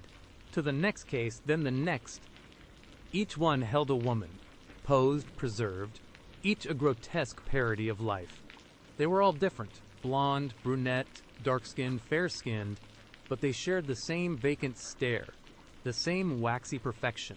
Some were dressed in cocktail dresses, others in casual jeans and sweaters, as if they would have been plucked from their lives mid-date, mid-errand, and simply stopped. Frozen in time for Mark's twisted amusement, my legs felt like jelly. My vision swam. The air in the gallery felt thick, heavy with the stench of death and chemicals, suffocating me. This was not just a bad date. It was a walk through a serial killer's trophy room. These were not just victims, they were his victims, his collection, his morbid gallery of perfect women. A low chuckle echoed from the hallway I would just fled. Mark. He was here. He was coming. Panic, cold and sharp, pierced through the fog of horror. I could not just stand there, paralyzed, waiting to become the next exhibit. My heart hammered against my ribs, a frantic drumbeat urging me to move. I glanced wildly around the gallery. No windows. Just more cases. Stretching into the dimness, the only way out seemed to be the hallway I would come from. Or was there another door? My eyes darted to the far end of the vast space, where the light seemed to fade completely. Maybe, just maybe, Sarah. Sarah, where are you? Mark's voice, no longer growling, but a sickeningly sweet sing-song, drifted into the gallery. It was the voice of a predator enjoying its hunt, playing with its prey. Come out wherever you are. No need to be shy. You will be right at home here. So many friends to meet. My gaze fell upon the preserved women again. Friends. The thought was so twisted, so utterly deranged, it made me gag. These women were not friends. They were silent testaments to his depravity, forever trapped in his horrifying collection. I ducked instinctively behind one of the larger display cases, pressing myself against the cold glass, my back to the lifeless woman inside. I could feel the faint vibration of her stand through the glass. Her vacant eyes stared over my shoulder, a silent, macabre guardian. I tried not to think about what was behind me. I just focused on the present, on the urgent need to survive. Mark entered the gallery, his silhouette framed in the doorway. He paused, inhaling deeply, a satisfied sigh escaping his lips. Ah, the sweet smell of formaldehyde and fear. It is intoxicating, is not it? Sarah. He started walking slowly, deliberately, down the central aisle between the rows of cases. His footsteps, heavy and methodical, echoed in the vast, silent space. Each step sent a jolt of terror through me. He was not rushing. He was savoring this You know, he mused, his voice carrying easily through the quiet. I put a lot of work into this. Finding the right specimens, the right techniques. It is an art, really a delicate balance. And you, Sarah, you are going to be my masterpiece. My breath hitched. I could hear him getting closer. The space behind the cases was narrow, just enough for me to squeeze into. I started to inch my way along, trying to create as much distance between us as possible, my heart pounding so hard I was sure he could hear it. Do not worry, he continued, his voice closer now. It does not hurt. Not for long, anyway. A little discomfort, perhaps. But then eternal beauty, eternal perfection, is not that what every woman wants? He was sick. Truly, utterly, irrevocably sick. This was not a man who could be reasoned with. This was a monster, wrapped in a veneer of charm that had fooled me, and likely all these other women. I risked a quick peek around the edge of the case. Mark was moving slowly, his head tilted, his eyes scanning the space, enjoying the game. He was not looking for me, not directly. He was feeling for me, sensing my presence, drawing out the suspense. My gaze was drawn to the women in the cases as I crept past. One of them, a blonde woman in a vibrant blue dress, looked eerily familiar. Her face, though pale and lifeless, sparked a faint memory. Then it clicked. I would seen her profile on Tinder. Her name was Emily. She had gone missing a few months ago. The news had covered it briefly. A local girl vanished without a trace. Without a trace. Because her trace was right here, in Mark's horrifying museum. The realization hit me like a physical blow. This was not just a random act of violence. This was calculated. He was hunting online, luring women in with a carefully constructed facade, just like he would done with me, the mask of kindness. Indeed, a sharp, metallic clang echoed from the far end of the gallery. Mark had knocked over a small, ornate pedestal. He paused, listening. I froze, pressing myself tighter against the glass, barely daring to breathe.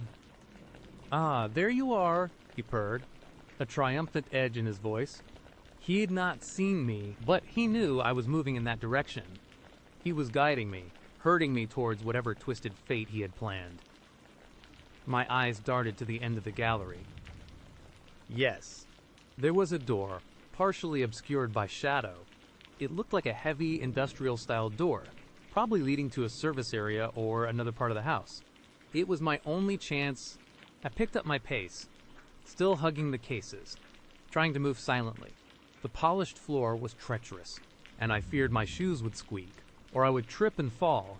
Every muscle in my body screamed with tension. You are making this too easy. Sarah. Mark chuckled, his voice closer now, coming from just a few rows behind me. He was moving faster. The hunt was nearing its end for him. I risked another glance. He was indeed closing the gap. His eyes, though still obscured by shadow, felt like they were burning into my back. I could almost feel his hot breath on my neck. Just a few more cases. My fingers brushed against a cold glass of another exhibit. This woman was petite, with dark hair tied back in a ponytail, wearing what looked like a barista's uniform. Her face was contorted in a silent scream, her eyes wide with terror.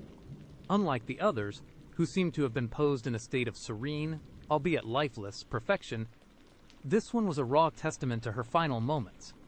It was horrifying. It was a warning. My foot slipped on the polished floor. I gasped. A small, involuntary sound. Gotcha, Mark roared, his voice losing its playful tone and descending into a guttural snarl. He lunged, covering the remaining distance between us in a terrifying burst of speed. I did not look back. I just ran, my arms pumping, my lungs burning. The door, it was right there. I threw myself at it, fumbling for a handle that was not immediately visible. It was a push-bar door, like in a commercial building. I slammed into it with my shoulder, the metal groaning in protest. It gave way, swinging inward with a loud clank. I did not wait to see where it led. I just plunged into the darkness beyond, hearing Mark's furious roar right behind me. The new space was even darker, a pitch-black void that swallowed me whole. I stumbled forward, my hands outstretched, searching for something, anything. My fingers brushed against cold metal, then something soft and yielding. My heart leaped into my throat. A light flickered on above me, buzzing to life with a harsh fluorescent glow. It illuminated a small, sterile room, and what I saw made the gallery seem almost quaint. This was not a gallery. This was a workshop.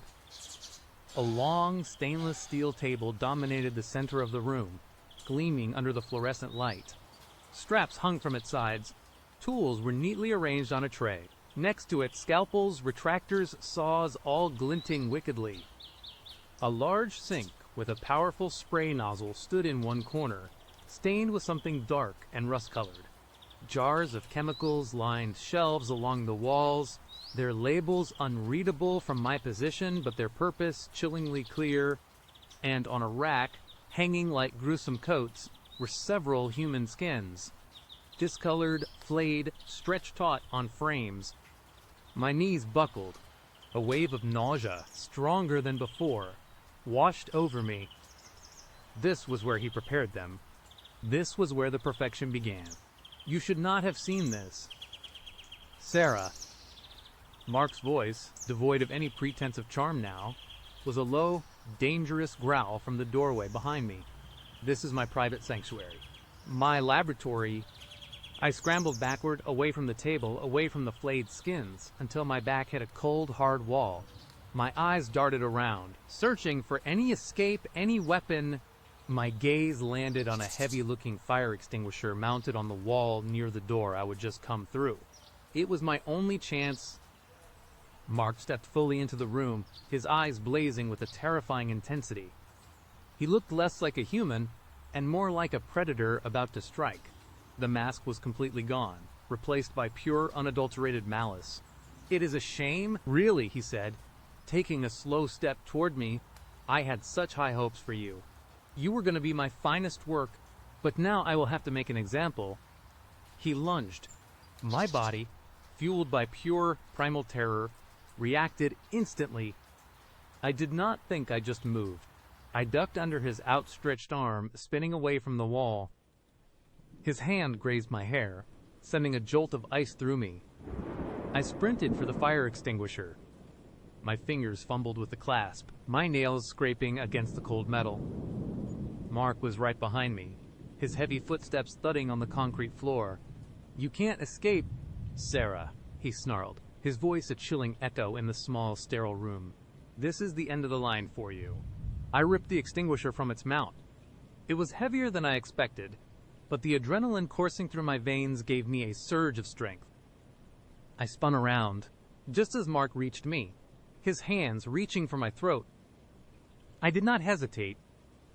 I aimed the nozzle directly at his face and squeezed the handle. A powerful burst of white, powdery foam erupted from the extinguisher, striking Mark full in the face. He cried out, a guttural shriek of surprise and pain, stumbling backward, his hands flying up to cover his eyes. "Ugh." "My eyes? You bitch!" he screamed, coughing as the chemicals filled the air. This was my chance. I did not stop to think. I swung the heavy metal canister of the extinguisher like a club, aiming for his head. It connected with a sickening thud against the side of his skull. Mark staggered, a dazed look on his foam-covered face.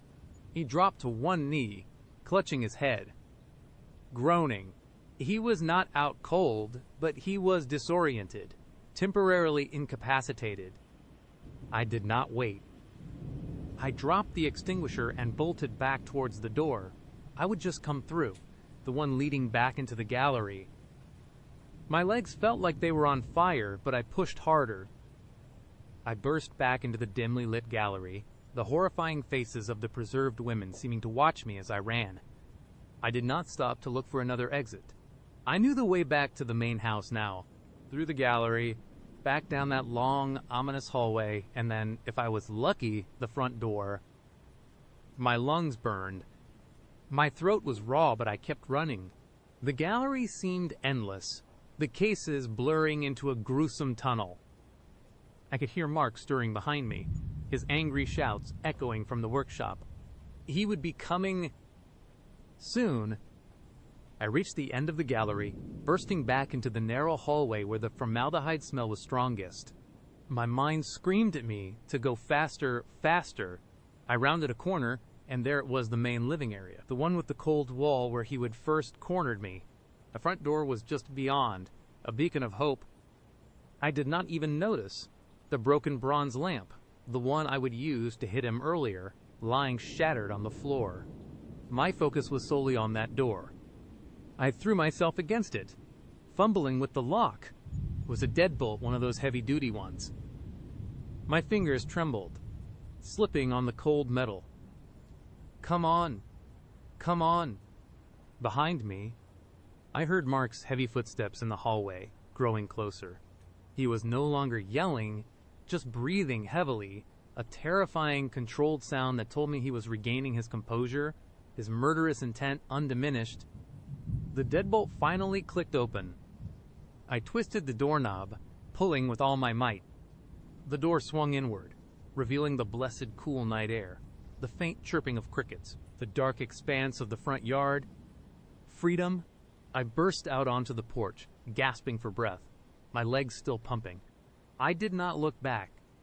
I just ran down the steps, across the manicured lawn, towards the gravel driveway. My car was still there, parked innocently under the moonlight, a cruel reminder of the normal life I would had just hours ago. As I reached the driver's side door, fumbling for my keys, I heard the front door slam open behind me. Sarah. Mark's voice, raw with fury, ripped through the night. My hands shook so violently I could barely get the key into the ignition. My fingers slipped, the keys clattering to the ground. A sob escaped my throat. No, not now. I dropped to my knees, blindly feeling for them in the dark gravel. My fingers brushed against the cold metal. I snatched them up, scrambling back into the driver's seat. Mark was already halfway across the lawn, a dark, menacing silhouette against the pale moonlight. He was limping slightly, but moving fast. I jammed the key into the ignition, turning it with a desperate prayer. The engine sputtered, then roared to life. I slammed the car into reverse, not even bothering to close the door fully. The car lurched backward, tires spitting gravel. I heard Mark's furious shout, followed by a thud as he apparently tried to grab onto the car door or the side mirror. I did not look. I just floored it, turning the wheel sharply, sending the car careening down the long, winding driveway. The house, a dark, silent tomb, receded in my rearview mirror. I sped down the deserted country road, the headlights cutting through the oppressive darkness. I did not know where I was going, only that I had to get away. Far, far away. It felt like an eternity before I saw the first streetlights, the first sign of civilization. I drove until I found a brightly lit gas station, pulling in so fast I almost hit the curb. I practically fell out of the car, my legs giving out beneath me. I stumbled inside, my clothes torn, my hair disheveled, my face streaked with tears and grime. The startled clerk stared at me, his eyes wide with concern. He has them. I choked out, my voice hoarse, barely coherent. In his house, he has a gallery. The words tumbled out, a torrent of terror and disbelief. The police came. They listened to my frantic, disjointed story, their faces grim. They went to the house, and they found it. They found the gallery. They found the workshop. They found the women. Mark was apprehended, hiding in the woods nearby, covered in foam and blood, disoriented but still defiant. In the aftermath, the news reports were everywhere. The Tinder killer, they called him, the story of the beautiful young women who had vanished, only to be found in a monster's museum of horrors. I was hailed as a survivor, a hero even, for escaping and bringing him to justice. But the truth was, I was not a hero. I was just lucky. Lucky that I would fought back, lucky I would found that fire extinguisher, lucky I would made it out. Even now, Months later, the smell of formaldehyde still haunts me. Every time I close my eyes, I see their faces, the vacant stares, the waxy skin, the silent screams of the women in Mark's gallery. I see Emily, the blonde girl from Tinder, forever frozen in her blue dress. I see the petite barista, her face contorted in terror. I never went on another online date. I rarely go out at all anymore. The world, once a place of possibility, now feels like a thin veneer over a terrifying abyss. Because I know now, I know that monsters do not always hide in the shadows. Sometimes they wear charming smiles, create appealing profiles, and invite you over for a seemingly innocent dinner. Sometimes they look perfectly normal until the mask of kindness shatters and you realize you are trapped and they are looking at you not as a person but as their next perfect exhibit, and you are just too perfect to let go. The next story adds more to our time together. The air in Mark's apartment, already thick with that cloying sweet scent, seemed to solidify around me. His words, like you, Sarah, hung in the stillness, a predator's declaration, not a compliment. My blood, which had been merely running cold, now felt like it was freezing in my veins, turning to slush. Every nerve ending screamed, "Run!" But I could not. Not yet. My feet were rooted to the spot, my muscles locked in a terrifying paralysis. My brain, usually so quick to analyze and plan, was a tangled mess of fear and disbelief. This could not be real. This was a nightmare, a bad movie, not my Tuesday night Tinder date. Mark's smile, that slow, deliberate curve of his lips that never quite reached his eyes, widened infinitesimally. His gaze, cold and assessing, bore into mine, stripping away any pretense of normalcy. It felt like he was not looking at me, but through me, examining my bones, my organs, cataloging my features. He was dissecting me with his eyes. "You seem thoughtful," he murmured, his voice a low, even purr that grated against my raw nerves. "A good quality. It means you appreciate the finer things." I forced a laugh, a pathetic, reedy sound that died in my throat. "Just processing." I managed, my voice a whisper. My mind raced, searching for an exit, a distraction, anything. My phone was useless. The door, I remembered with a fresh wave of panic, was behind him, or at least between us. "Processing is good," he agreed, taking a slow step towards me. My heart hammered against my ribs. A trapped bird, desperate to escape. It is how we truly understand beauty, how we internalize it, and then how we perhaps preserve it. He gestured vaguely around the pristine, lifeless living room. This space, for instance, it is designed for contemplation, for focus, to remove distractions. Distractions, I thought wildly, like personal photos, books, a life. That is why this place felt so utterly soulless. It was not a home, it was a stage, or a cage. I should really get going. I blurted out, the words tumbling out before I could properly form them. "It is getting late, and I have an early morning tomorrow." I tried to sound casual, apologetic, normal, but my voice cracked on the last word, betraying the terror clawing at my throat. Mark's smile did not falter. If anything, it seemed to deepen, becoming more predatory. He took another step, then another, until he was standing between me and the hallway, effectively blocking my only visible escape route. "Oh, do not worry about that. Sarah," he said, his voice still smooth, but with an undercurrent of steel. "We have plenty of time. The night is young. And besides, I have not even shown you my real collection yet." My stomach lurched. The real collection? The phrase echoed in the sterile silence, sending a fresh jolt of fear through me. He was talking about me. I knew it. Every instinct screamed it. "I really can't," I insisted, trying to take a step back, but my legs felt like lead. "I am not feeling so well, actually. A sudden headache."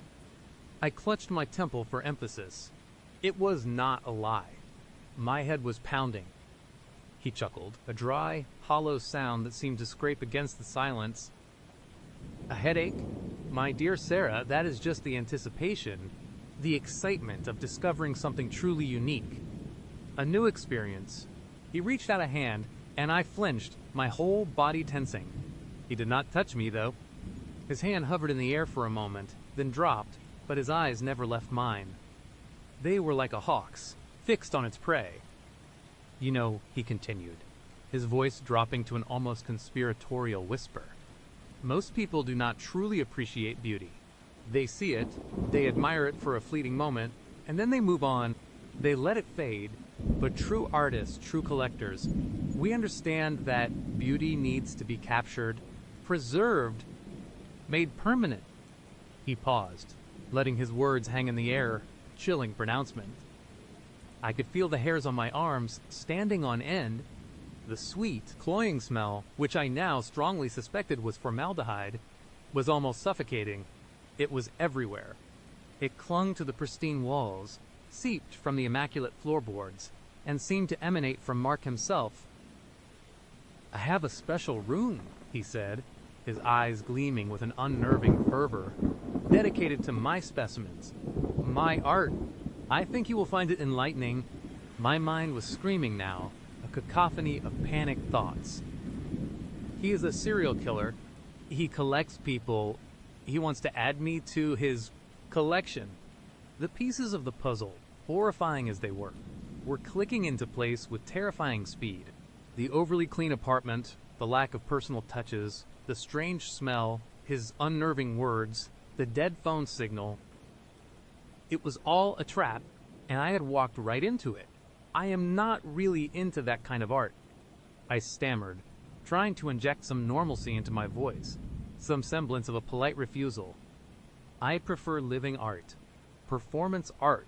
It was a desperate, pathetic attempt. Mark tilted his head, a faint, amused smile playing on his lips. Ah, but what is more performative than life itself? Sarah, and what is more artistic than capturing that performance, at its peak, forever, he took another step, closing the distance between us. Come, let me show you. He reached out, his hand slowly, deliberately extending towards me. This time, I did not just flinch. I recoiled violently, stumbling back until my shoulders hit the cold, hard wall behind me. My heart was a frantic drum solo, pounding so hard I thought it would burst through my chest. No, I gasped, my voice raw with terror. I do not want to see it. I need to leave. Mark. Let me go. The pretense of kindness vanished from his eyes, replaced by an unsettling blankness, a cold, flat stare. His smile, however, remained fixed. A grotesque mask. Sarah, he chided, his voice losing its smooth purr, becoming sharper, colder. Why be so uncooperative? Do not you understand?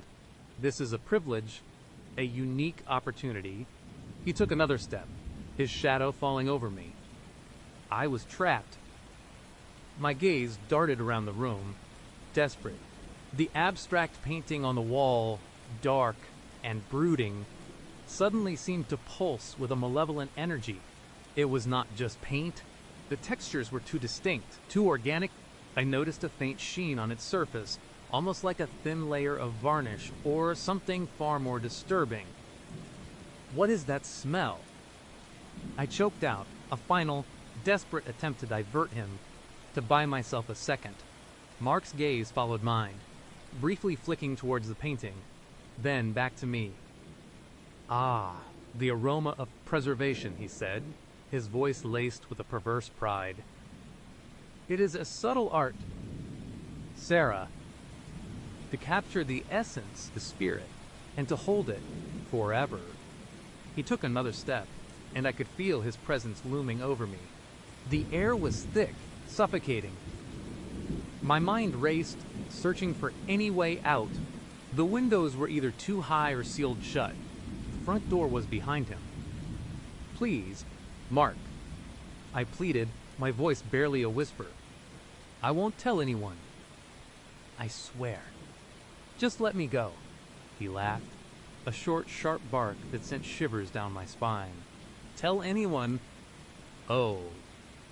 Sarah, that is not how this works. Once you have seen, you become part of the experience. The collection. His hand shot out, not to grab me, but to press a barely visible panel in the wall, right beside the abstract painting, with a soft click.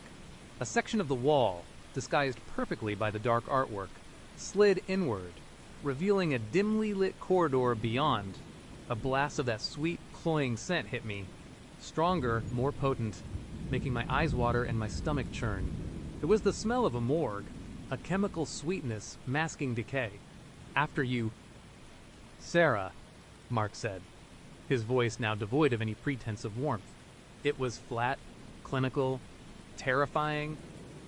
He gestured towards the opening with an open palm, his eyes daring me to refuse.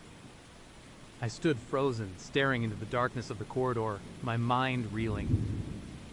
This was it. This was where the horror began. Officially. I had to fight. I had to run. But where? He was blocking the way back to the living room, and that corridor that was undoubtedly the path to his collection.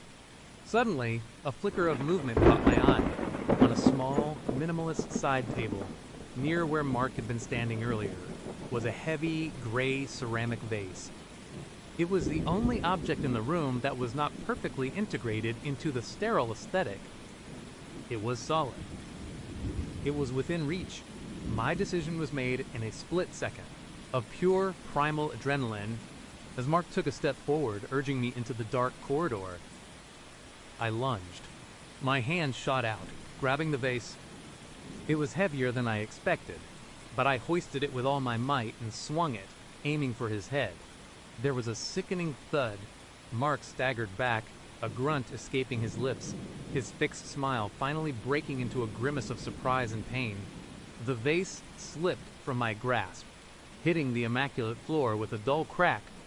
This was my chance. I shoved past his reeling form, sprinting towards the main hallway, towards the front door. My heart was a frantic drum in my ears, drowning out everything else. "Sarah!" he roared, his voice now a guttural snarl, all pretense of civility gone. "You should not have done that." I did not look back. I just ran. My hand fumbled for the doorknob, my fingers slick with sweat. It was cold. I twisted, locked, of course. Panic flared anew, a white-hot wave. I yanked, shoved, kicked at the door, but it was solid, unyielding. No escape. There is no way out. "Sarah." Mark's voice echoed from behind me, closer now. "Do not make this harder than it has to be." I spun around, my back pressed against the unyielding door. Mark was standing at the entrance to the living room, a dark, menacing silhouette against the dim light. He had a hand pressed to the side of his head, where a dark stain was already blooming on his scalp. But his eyes, even in the dimness, were burning with a terrifying rage. "You are hurt," I gasped, my voice trembling. It was a stupid observation, but my mind was blank. "Minor inconvenience," he snarled, taking a step towards me. "Nothing that can't be fixed. But you, Sarah, you have made a mess. And now you will have to be cleaned."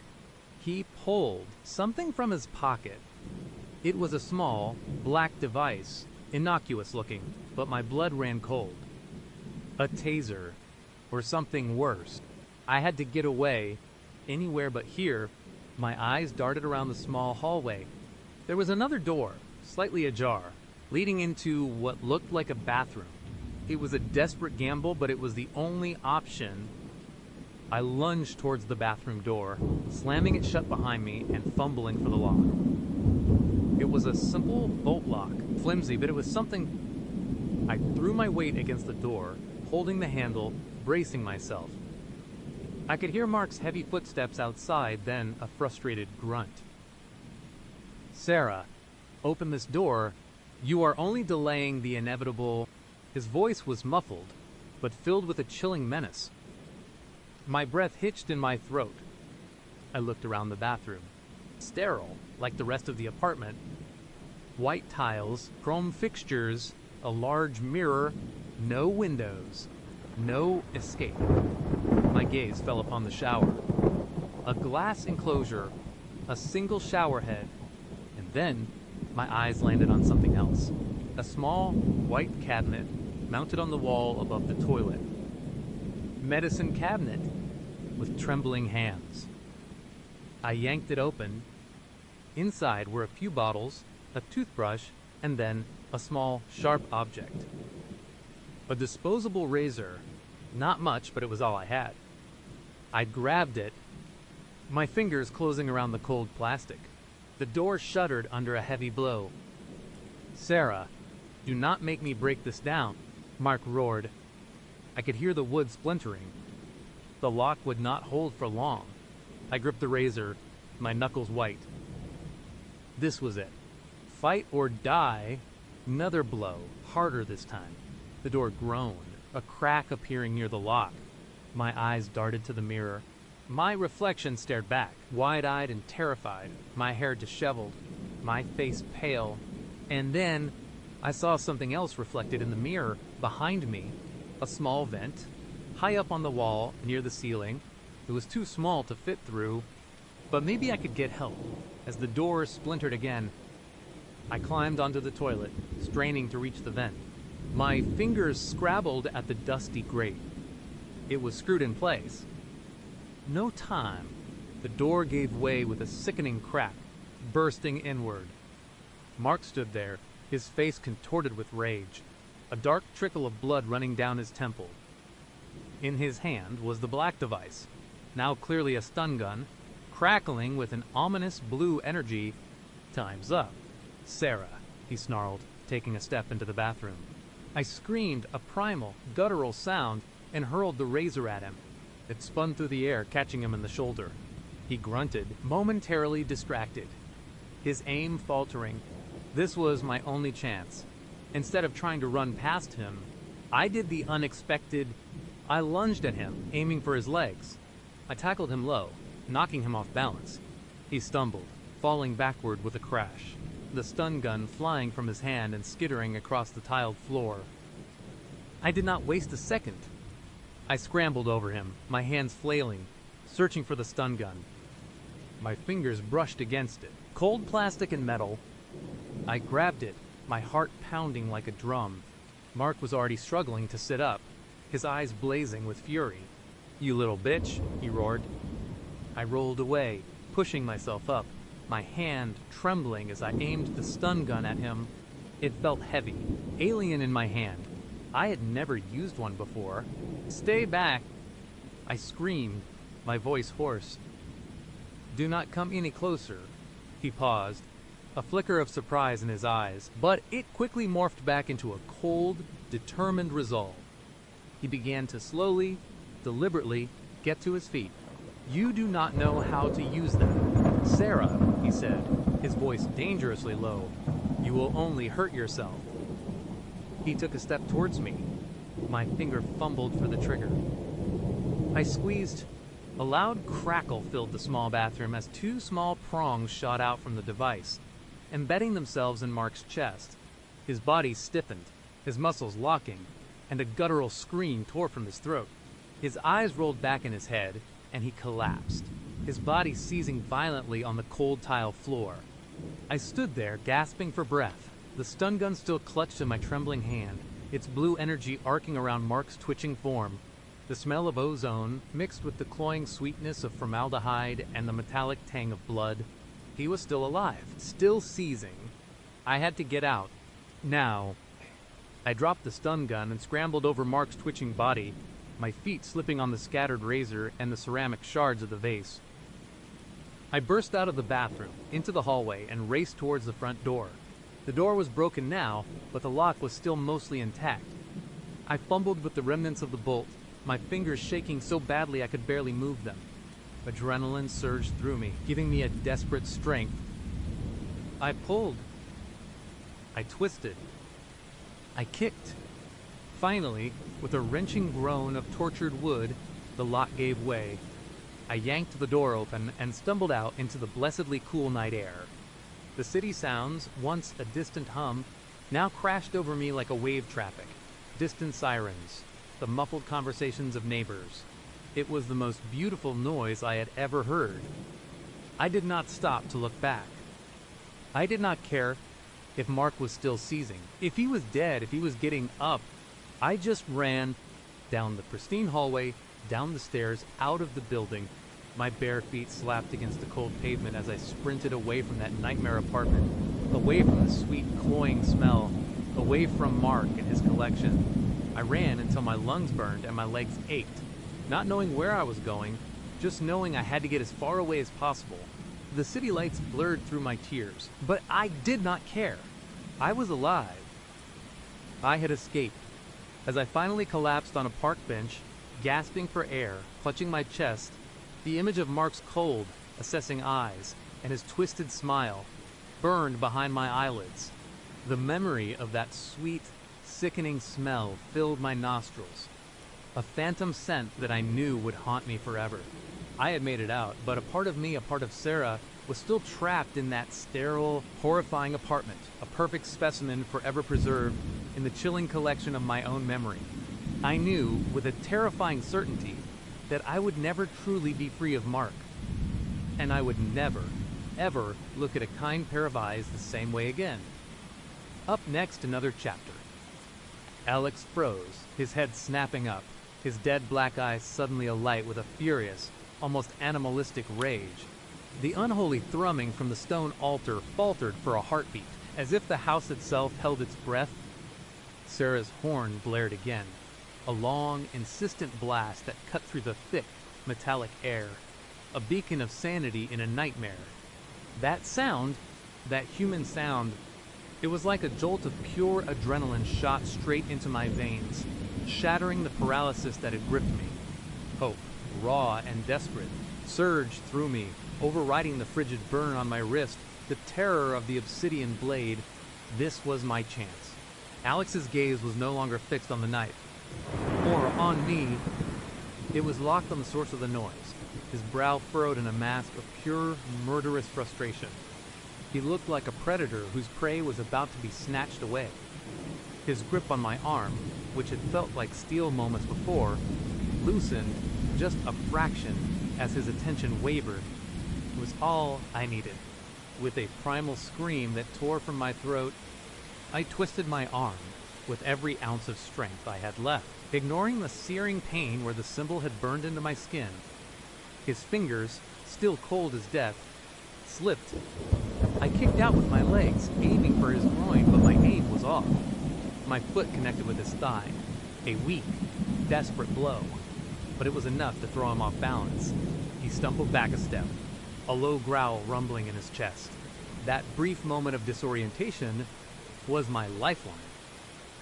I bucked, shoving myself off the shockingly cold slab. My body, stiff and aching from being pinned, hit the floor with a sickening thud. Pain flared through my hip and shoulder, but I barely registered it. All I could think was move. The altar was a few feet behind me now, the grotesque shapes of melted candles and scattered bones, a blurred tableau of horror. The metallic stench of decay intensified, burning in my nostrils, making me gag. I scrambled on hands and knees, my eyes darting around the cavernous, shadowy room. Where was the door? Where was out? Alex was on his feet again, his face a contorted mask of fury. No, you can't leave. The ritual is not complete. The house, it hungers, he roared, his voice no longer a low chant, but a guttural snarl. He lunged, moving with a speed that defied his gaunt frame. I did not even think. I just reacted. I pushed off the floor, stumbling to my feet, my legs wobbly and weak, my ankle twisted beneath me, sending a sharp jab of pain up my leg, but I forced myself forward. The room was a murky nightmare, lit only by the flickering, greasy black candles. Shadows danced and stretched, making every corner seem to writhe with unseen horrors. I could hear Alex's heavy footsteps behind me, gaining. My heart hammered against my ribs, a frantic drumbeat of terror. My breath came in ragged gasps, burning my throat. I needed to find a way out, now. The room seemed to stretch and shift in the dim light. I remembered entering through a doorway, but now there were only walls, lined with what looked like ancient, dust-shrouded tapestries depicting scenes of unimaginable suffering. My mind screamed, "This is not right." The house was playing tricks. It was trying to keep me. "You belong here." Alex's voice boomed, closer now, echoing off the high ceilings. "Your essence is ours." I risked a glance over my shoulder. He was closer than I thought, the obsidian knife still clutched in his hand, gleaming faintly in the candlelight. His eyes were wide, manic, completely devoid of anything human. He was not just Alex anymore. He was something else, a puppet or a conduit for whatever ancient evil resided in this place. Panic lent me a desperate strength. I spotted a narrow archway, partially obscured by a heavy velvet curtain that looked centuries old. It was a gamble, but it was the only option. I lunged for it, tearing through the moth-eaten fabric. The passageway beyond was even darker, a suffocating tunnel of blackness. The air grew colder, heavy with the scent of damp earth and something else, something foul and unidentifiable like rotten meat left in a tomb. I stumbled forward, my hands outstretched, scraping against rough, cold stone walls. Cobwebs, thick and clinging, plastered themselves to my face and hair, making me gasp and swat frantically. "There is no escape," Alex's voice echoed from behind me. Closer, clearer. "The house won't let you go." His words sent a fresh wave of ice through me because I could feel it. The house was not just a place, it was an entity.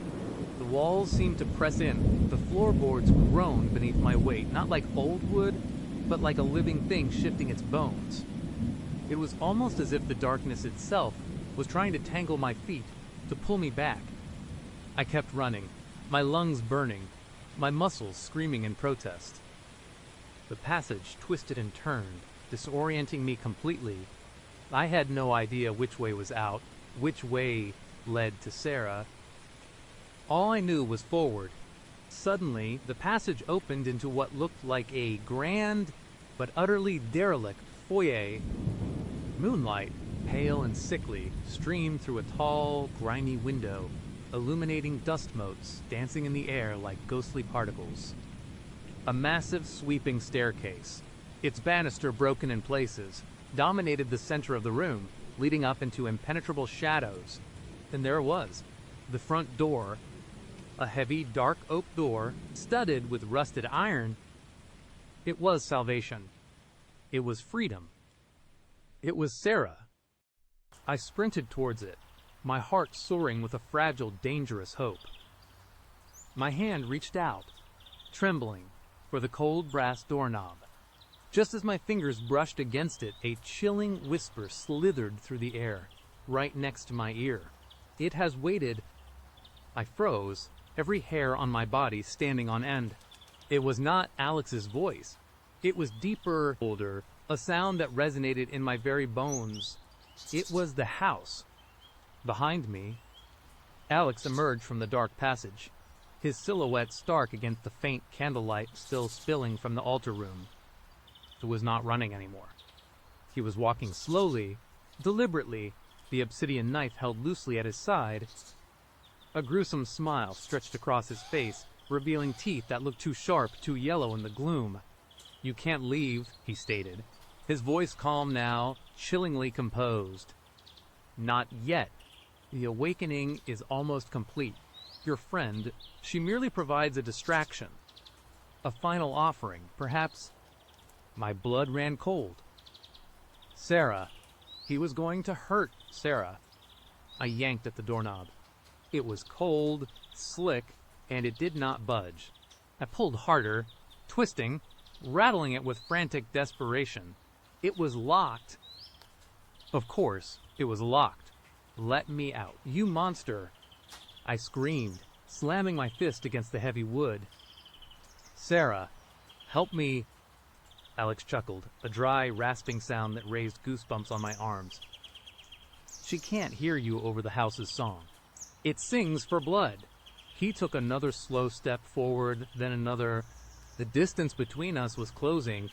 My eyes darted around the foyer, searching for anything, any weapon, any escape route. There was nothing but dust, decay, and shadows. "What do you want?" I pleaded, turning to face him, my back pressed against the unyielding door. Why me? Why all this? His smile widened, grotesque and unsettling. "You were chosen, a perfect vessel, pure, yet full of fear. The perfect spark." He gestured vaguely at my wrist, where the symbol still throbbed with an icy burn. "The house it needs to walk again. It needs a body, a host." My mind reeled. A host? What was he talking about? Was he going to kill me and put some ancient entity in my body? The thought was more horrifying than mere death. "You are insane." I choked out, tears stinging my eyes. Insane. He tilted his head, his eyes gleaming. Or enlightened. "I am merely its humble servant. I have prepared for this moment my entire life." He raised the obsidian knife, slowly, deliberately. The dull blade seemed to absorb the faint moonlight, becoming a void against the gloom. My heart pounded so hard I thought it would burst through my chest. This was it. This was where it ended. Just then, a sharp thump echoed from outside, followed by a muffled cry. "Sarah." Alex's head snapped towards the sound, his eyes narrowing. His focus, for a precious second, was torn. "Sarah," I screamed, a desperate, raw sound. "Get away." "Call the police," he snarled, a low, animalistic sound, and took a quick step towards the door. She interferes again. Foolish girl. This was my chance. I saw a heavy, ornate umbrella stand near the door, a solid iron base. With a surge of adrenaline, I grabbed the heavy, brass-handled umbrella that was inside, ripping it free. It was old, sturdy, with a thick wooden shaft. Not much, but it was something. As Alex turned back to me, his eyes blazing with renewed fury, I swung it with all my might. The brass handle connected with the side of his head with a sickening crack. He staggered, a grunt of pain escaping his lips. The obsidian knife clattered to the floor, sliding across the dusty wood. He clutched his head, swaying, his eyes momentarily unfocused. "Run!" I screamed at myself, throwing the umbrella aside. I fumbled with the doorknob again, pulling, twisting, my fingers slipping on the cold metal. It still would not open. It felt like it was welded shut. Then I noticed something. Around the edge of the doorframe, a faint, almost invisible light began to pulse, mirroring the symbol on my wrist. It was a faint, sickly green, like phosphorescence. The house itself was holding the door shut. My stomach dropped. This was not just Alex. This was something bigger, something ancient and malevolent. Alex shook his head, clearing it, his eyes refocusing on me. The blow had stunned him, but it had not stopped him. If anything, it had enraged him further. A thin trickle of blood appeared at his temple, stark against his pale skin. He looked less human than ever, like a demon, briefly distracted. "You can't fight the house," he rasped, his voice a low, guttural growl. He bent down, his hand reaching for the obsidian knife. No, I could not let him get it. Without thinking, I launched myself at him, my shoulder connecting with his side. We both stumbled, falling in a tangle of limbs. My head hit the floor with a painful thud, stars exploding behind my eyes. I tasted blood in my mouth, but I had knocked him off balance, away from the knife. He grunted, struggling to push me off. He was surprisingly strong, even dazed. His hands grabbed my shoulders, pushing me down, his face inches from mine. His breath was foul, like grave dirt and something else, something metallic and sweet. "You are wasting time," he hissed, his eyes burning into mine. "The host is ready. The house demands it." Just then, a loud crash echoed from outside. It sounded like a window shattering. Alex's head snapped up again, his grip on me momentarily slackening. No, She cannot interfere. That was Sarah. She was not just going to honk and leave. She was trying to get in. A surge of desperate love and terror for my friend filled me. She was walking into a death trap. I used his distraction again, twisting violently, kicking and flailing. My knee connected with his jaw, a solid hit. He cried out, a sound of pain and rage, and finally, his grip broke. I scrambled away, my eyes darting towards the sound of the crash. The window on the ground floor to the side of the front door was now a jagged hole. And through it, I saw Sarah. She was smaller than Alex, but fierce. She had found a rock, or something heavy, and smashed her way in. She was halfway through the broken window, her face streaked with dirt and blood, her eyes wide with terror and determination as she looked at me. "Sarah, no." "Get out." I screamed, but it was too late. She was already pushing herself through the jagged opening, shards of glass still clinging to the frame. Alex saw her too. His eyes, already wild, now burned with a terrifying, singular focus. He was not looking at me anymore. He was looking at Sarah.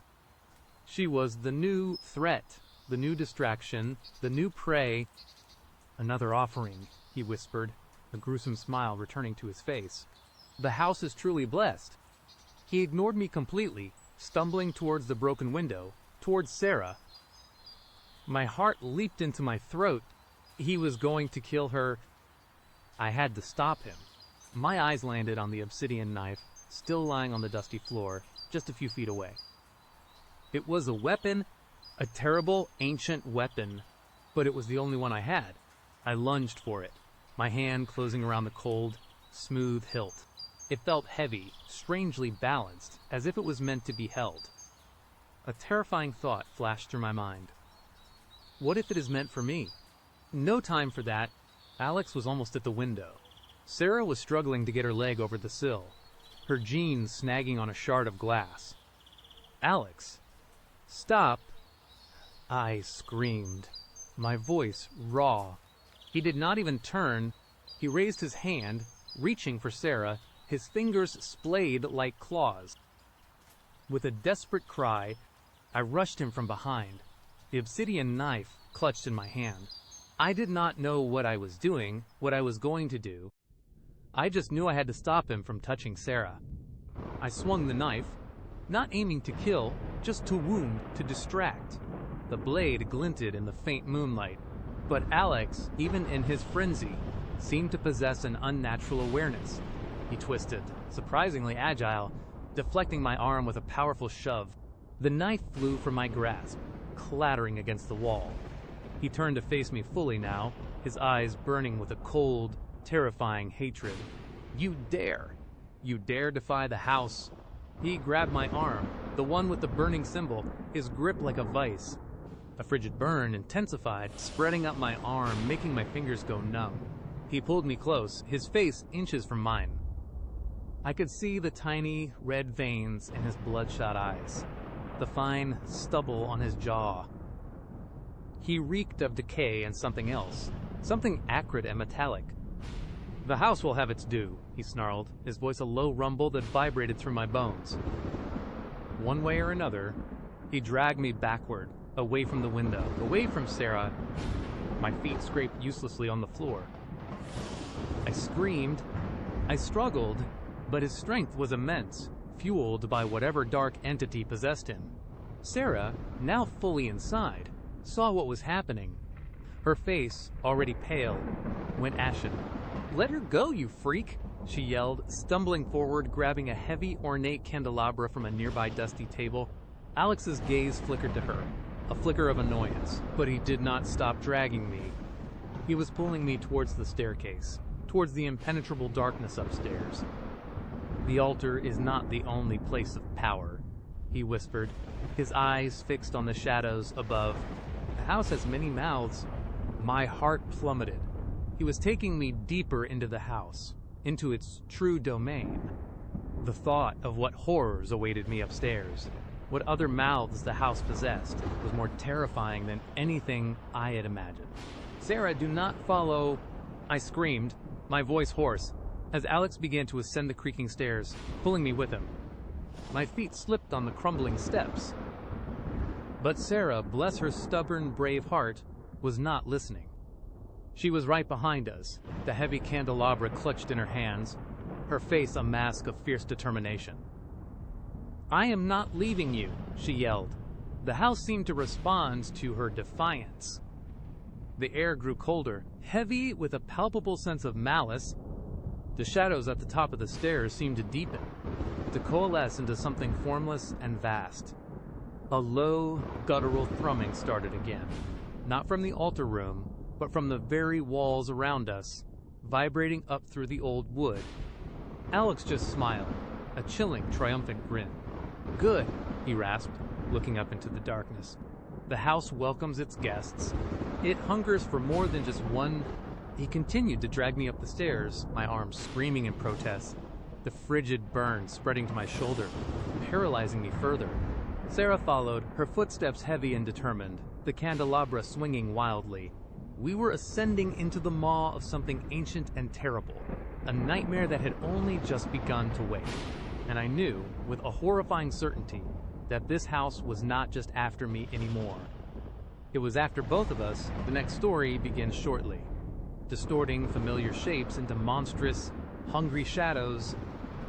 The silence in that house was heavy, broken only by the drip, drip, drip of something unseen, somewhere deeper in the decaying structure. My heart was a frantic drum against my ribs, a panicked bird trapped in a cage. Every instinct screamed at me to turn and run, to claw my way back to the safety of my car, but my feet felt rooted to the cold, damp floorboards. Mark, however, seemed perfectly at ease. He gestured vaguely around the dim, dusty living room, a slow, unsettling smile playing on his lips. "Make yourself at home." "Sarah, it is a bit rustic. I know, but it has character. I will just grab that wine." He disappeared into a hallway that was even darker than the living room, leaving me alone in the oppressive stillness. The air was thick, not just with damp earth and mildew, but with that sickening metallic tang that I still could not quite place. It was like old pennies mixed with something else, something organic. My eyes darted around the room, trying to find anything that offered a hint of normalcy, but there was nothing. No cheerful throw pillows, no family photos, no signs of life beyond the layer of dust clinging to everything. The furniture was heavy, old, covered in stained, moth-eaten fabric. A grandfather clock stood in one corner, its face cracked, its hands frozen at 3:15. Time had stopped here, it seemed, or perhaps it just did not matter. My phone... I needed to check my phone. My hand flew to my pocket, but my heart sank. No signal, of course. We were deep in the middle of nowhere, miles from anything resembling civilization. My adventure had just turned into a nightmare. A floorboard creaked somewhere above me. I froze, my breath catching in my throat. Was Mark alone here? The thought sent a fresh wave of ice through my veins. Then he reappeared, holding 2 dusty bottles and a corkscrew. He was still smiling, but now his eyes seemed to hold a new, unsettling glint. "You look a little pale, darling." "Cold?" "A little," I managed, my voice thin and reedy. "It is quite a drive out here. I should probably get going soon. Actually, early start tomorrow." I tried to sound casual, but my voice wavered at the end. I was practically begging to leave. Mark's smile did not falter, but something in his gaze hardened. Nonsense. "Sarah, you just got here. The night is just beginning. Besides," he gestured towards the windows, which showed nothing but an inky blackness. "It is pitch black out there. The roads can be tricky." He uncorked one of the bottles with practiced ease, the pop echoing loudly in the silent room. He poured a generous amount into 2 grimy-looking glasses he produced from a nearby shelf. "Here," he said, extending one to me. "This will warm you up." My throat was suddenly too dry for wine. "Oh no, thank you. Mark, I really should not. I am driving." His hand, holding the glass, froze in mid-air. His smile tightened, becoming less charming and more predatory. "Nonsense," he repeated, his voice losing its earlier lightness, taking on a low, gravelly tone. "Just a sip. It is homemade, my own blend." The way he said "my own blend" sent a shiver down my spine. I imagined him crushing berries in a dark cellar, but the metallic tang kept creeping back into my mind. I forced myself to smile, trying to appear apologetic, not defiant. "Really, I appreciate it, but I have a zero-tolerance policy. I am just super cautious." He slowly lowered the glass, his eyes never leaving mine. It felt like he was peering directly into my soul, dissecting my excuses. For a long, agonizing moment, the only sound was the frantic pounding of my heart. Then he shrugged, a movement that was too casual, too forced. "Suit yourself."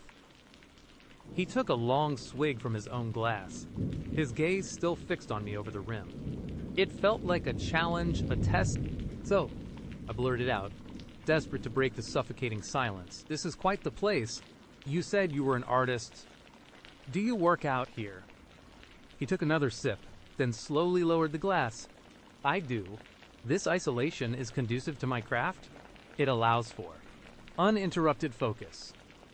His eyes drifted around the room, then back to me. "My work is not for everyone. Sarah, it is visceral. Raw? I try to capture the essence of things, you know? To make the ephemeral permanent." The hair on the back of my neck stood up. "Ephemeral, permanent." I echoed, trying to sound intrigued rather than terrified. "What kind of art is that?" He gave a slow, deliberate smile. "Come, I will show you." My gut screamed no, but my mouth, again, betrayed me. "Okay, sure. What else could I do?" Refuse and risk angering him? I was alone, miles from anywhere, in a house that felt like a tomb, with a man whose charming facade was rapidly crumbling. My only hope, I foolishly thought, was to play along to keep him calm and to look for an opportunity to escape. He led me down the dark hallway he would emerge from earlier. The air grew colder, heavier, and that metallic tang intensified, making my stomach churn. I could hear the drip, drip, drip sound more clearly now. It was a slow, rhythmic plink, like water falling onto stone. My imagination immediately conjured images of blood. At the end of the hallway, he pushed open a heavy wooden door. It groaned on rusty hinges, revealing a room plunged into near darkness. A single bare bulb hung from the ceiling, casting a sickly yellow glow that barely reached the corners. This was not a studio, not in any sense I understood. The walls were bare, the floor concrete. In the center of the room stood a large metal table, like something you would see in a morgue or an old butcher shop. Tools lay scattered on a tray beside it, scalpels, clamps, saws, all glinting ominously under the weak light. And that smell, it was overwhelming now. The metallic tang mixed with something else, something truly nauseatingly sweet, like decaying meat mixed with formaldehyde. My eyes widened, horror seizing me. "Mark, what is this?" My voice was barely a whisper. He stepped further into the room, his movements fluid, unhurried. He picked up a long, thin scalpel, testing its edge with his thumb. "This, Sarah, is where I truly create. This is where I find beauty." He gestured towards a series of pedestals arranged along one wall. As my eyes adjusted to the dim light, I saw them, not sculptures of clay or marble, not paintings. They were mannequins, or at least, they looked like mannequins at first glance. But they were disturbingly lifelike, not perfectly smooth plastic, but with subtle variations in skin tone, faint veins visible beneath the surface. And their eyes were too real. They stared out blankly, glassy and unseeing, yet filled with a chilling, vacant humanity. One, a woman with long, dark hair, stood with one arm outstretched, as if reaching for something. Another, a man, sat slumped in a chair, his head tilted unnaturally to the side. They were posed artfully, but with a macabre stiffness that screamed of something far more sinister than store window displays. And then I saw the details that made my blood run cold. The faint discoloration around their necks, the subtle, almost imperceptible signs of trauma, and the way their skin seemed preserved. They are so real. I choked out, my voice trembling uncontrollably. Mark chuckled, a low, guttural sound that sent shivers down my spine. Yes. Sarah, that is the point. I capture them at their most exquisite, at the very moment their essence is released from the confines of the flesh. He ran his hand lovingly over the cheek of the woman mannequin. I preserve them forever. A timeless tribute to their beauty, to their life. My mind reeled, ephemeral, permanent. He was not talking about art, he was talking about death. The metallic tang, the drip, drip, drip, the tools, the morgue table, it all clicked into place with sickening clarity. This man was a monster, a collector of human lives. You kill people. The words were out before I could stop them, a desperate, horrified gasp. Mark turned, his eyes now devoid of any pretense of charm, burning with a cold, terrifying intensity. Kill. Such a crude word. Sarah, I liberate them. I elevate them. I make them into something truly enduring. And you, my dear, you have a particularly captivating essence. He took a step towards me, the scalpel still in his hand, its tip glinting. Such lovely hair, and those eyes, I can already picture it. Panic, raw and unadulterated, surged through me. This was not a game. This was not a bad date. This was my worst nightmare come to life. I had to get out. Now. I spun around, my heart hammering against my ribs, and bolted for the door. I yanked at the handle, but it would not budge. Locked. He must have locked it when he came in. Going somewhere. Sarah. His voice was calm, almost amused, directly behind me. I whirled around to face him. He was closer than I thought, blocking the doorway. The scalpel was held casually in his hand, but its presence was a chilling threat. Let me go. Mark, I screamed, my voice cracking. Please. I won't tell anyone. I swear. He shook his head slowly, a pitying look on his face that was far more terrifying than anger.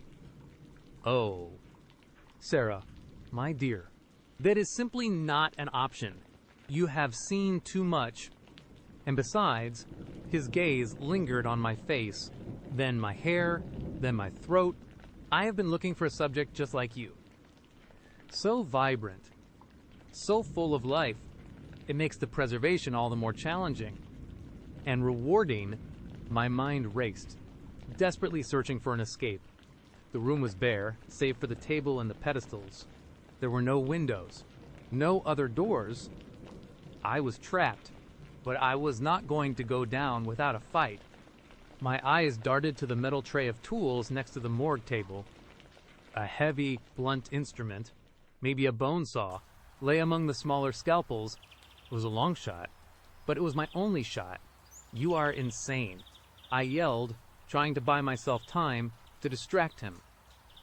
He chuckled again, a dry, humorless sound.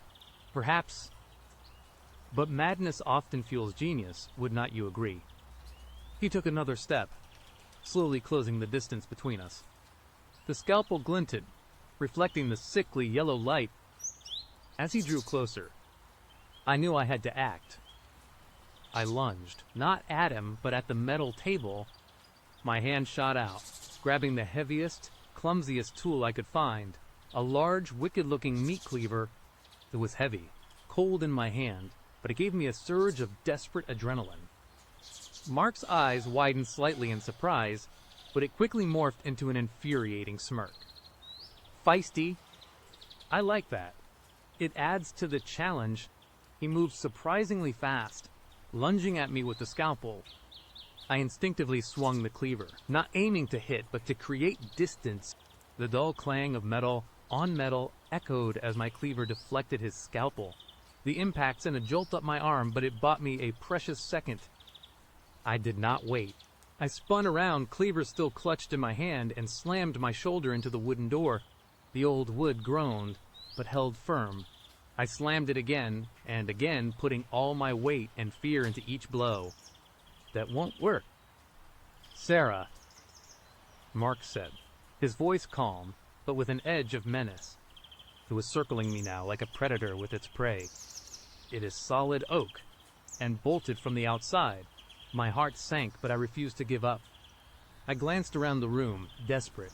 The only other way out would be through him. He lunged again, faster this time. I swung the ever wildly, catching him on the arm. He cried out, a sharp, surprised yell of pain, and stumbled back. A dark stain bloomed on the sleeve of his shirt. That gave me another second. I did not hesitate. I pushed past him, slamming into his injured arm, and burst out of the studio and back into the dark hallway. You little bitch, he roared, his voice now filled with pure rage. You will regret that. I did not look back. I just ran. My bare feet pounded on the cold, damp floorboards, sending splinters into my soles, but I barely registered the pain. I needed to get to the front door, the one I had come in through. The hallway seemed endless. Shadows danced and stretched, making every corner a potential trap. I could hear Mark's heavy footsteps thudding behind me, closer than I wanted, his ragged breathing filling the air.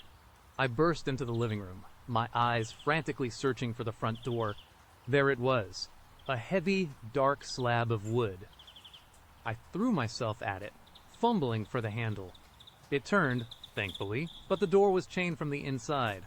A heavy, rusty chain. No, my heart plummeted. He had locked me in. I heard Mark enter the living room behind me, his footsteps slowing. Trapped, little bird, he hissed, his voice a low growl. Always trapped. I spun around, the cleaver still in my hand, my breath coming in ragged gasps. He stood a few feet away, his arm bleeding, his face contorted into a mask of pure fury. He held the scalpel again, but this time he also had a length of thick, coiled rope in his other hand. It is over. Sarah, he said, taking a step towards me. Just make it easy for both of us. I was not going to make it easy. I looked around the room, desperate. The grandfather clock, heavy, old, maybe, as he took another step. I let out a primal scream and threw the heavy cleaver at him. It spun end over end, catching him off guard. He raised his arm to block it, and the cleaver bit deep into his forearm, making him howl in pain and drop the rope. That was my chance. I turned and sprinted towards the grandfather clock. With a desperate heave, I pushed it with all my might. The old clock groaned, teetered, and then crashed to the floor with an enormous splintering crack, sending a cloud of dust into the air. The noise was deafening. It was a stupid move. I knew, but it was all I could think of. The old clock had hit the wall, not the door, but the impact had made the entire house shudder. More importantly, it had created a momentary distraction. I scrambled over the fallen clock, my eyes scanning the wall behind it. There, a window, boarded up. But a window nonetheless. It was small, probably leading to the side of the house, but it was something. I started tearing at the rotting wood with my bare hands, splinters digging into my skin. The wood was old, water damaged, and thankfully, weak. I could hear Mark roaring behind me, stumbling over the fallen clock. Get back here, you whore! My fingers bled, my nails tore, but I kept clawing at the boards. One by one, they started to give way. I heard him getting closer, his heavy footsteps now accompanied by a frantic scuffling. He was trying to get around the clock. With a final, desperate tug, one of the boards ripped free, sending a shower of rotten wood onto the floor. I shoved my head through the opening, gasping for the cold night air. It smelled like pine and damp earth, 1,000 times better than the stench inside. But the opening was too small. My shoulders would not fit. Suddenly, a hand clamped onto my ankle, pulling me back with incredible force. I screamed, thrashing wildly, kicking out with my free foot. My foot connected with something soft, and I heard a grunt of pain. I twisted, trying to wrench myself free, but his grip was like iron. He was pulling me back into the dark house, back into that nightmare. I could feel his breath on my neck, hot and foul. My eyes darted around the narrow opening. There was a jagged piece of wood still sticking out from the frame. With a desperate surge of adrenaline, I grabbed it, ignoring the searing pain as it dug into my palm. I twisted my body, bringing the splintered board up and slammed it back, blindly into whatever part of him I could hit. It connected with a sickening thud, and he let out a choked cry, his grip loosening for just a second. It was all I needed. I pulled with all my might, scraping my shoulders, tearing my clothes, but I squeezed through the opening. I tumbled out onto the damp, cold ground, landing hard on my hands and knees. I did not stop. I scrambled to my feet, ignoring the throbbing pain in my ankle, the cuts on my hands, the blood trickling down my arm. I just ran. The darkness was absolute, but I could make out the faint outline of trees. I crashed through bushes, stumbled over roots, my lungs burning, my legs screaming in protest. I just kept running, the image of Mark's enraged face. The smell of that metallic tang burned into my mind. I did not know where I was going, only that I had to get away from that house, from that monster. I could hear him yelling in the distance, his voice fading as I put more and more space between us. Eventually, my legs gave out. I collapsed into a heap, gasping for air, my entire body shaking uncontrollably. I lay there for what felt like an eternity, listening to the sounds of the forest, every creak and rustle making me jump. After a while, when my breathing finally started to even out, I slowly pushed myself up. I was lost, injured, and terrified, but I was alive. I started walking, stumbling through the dark woods, guided only by the faintest hint of moonlight filtering through the dense canopy. I walked for what felt like hours, until my feet were raw and bleeding. Just when I thought I could not take another step, I saw a faint glow in the distance. A road. I stumbled onto the asphalt, tears streaming down my face. A mix of relief and sheer terror. I walked along the deserted road, limping, until I finally saw headlights approaching. I waved frantically, screaming, crying. The car slowed, then pulled over. An elderly couple, their faces etched with concern, peered out at me. "Please," I sobbed, collapsing onto the ground beside their car. "Please help me. He tried to kill me. The rest is a blur." The police, the hospital, the endless questions. I told them everything, every horrifying detail. But when they went back to that desolate house, they found nothing. No Mark. No bodies. No tools. The house was empty, abandoned, as if no one had ever lived there. They found my cleaver covered in blood, and a trail of blood leading into the woods, but Mark was gone. He had vanished into the night. I still have nightmares, vivid and terrifying, of those glassy eyes staring at me, of that sickening metallic tang, of Mark's predatory smile. I never went on Tinder again. I do not date. I barely leave my apartment after dark. They say Mark was never found. Sometimes, late at night, when the wind howls, I wonder if he is still out there, somewhere in the darkness, looking for his next subject. And I wonder if he ever finished his art with the cleaver I left behind. You know that feeling, right? That little voice in the back of your head that screams danger. I learned the hard way that sometimes that voice is not just trying to save your life. Sometimes it is the only thing that can. And sometimes, even when you listen, the nightmare still manages to find a way to follow you home. The next part of our session begins now. That the slow, rhythmic plink could only mean one thing: blood. My stomach lurched, a cold, hard knot tightening in my gut.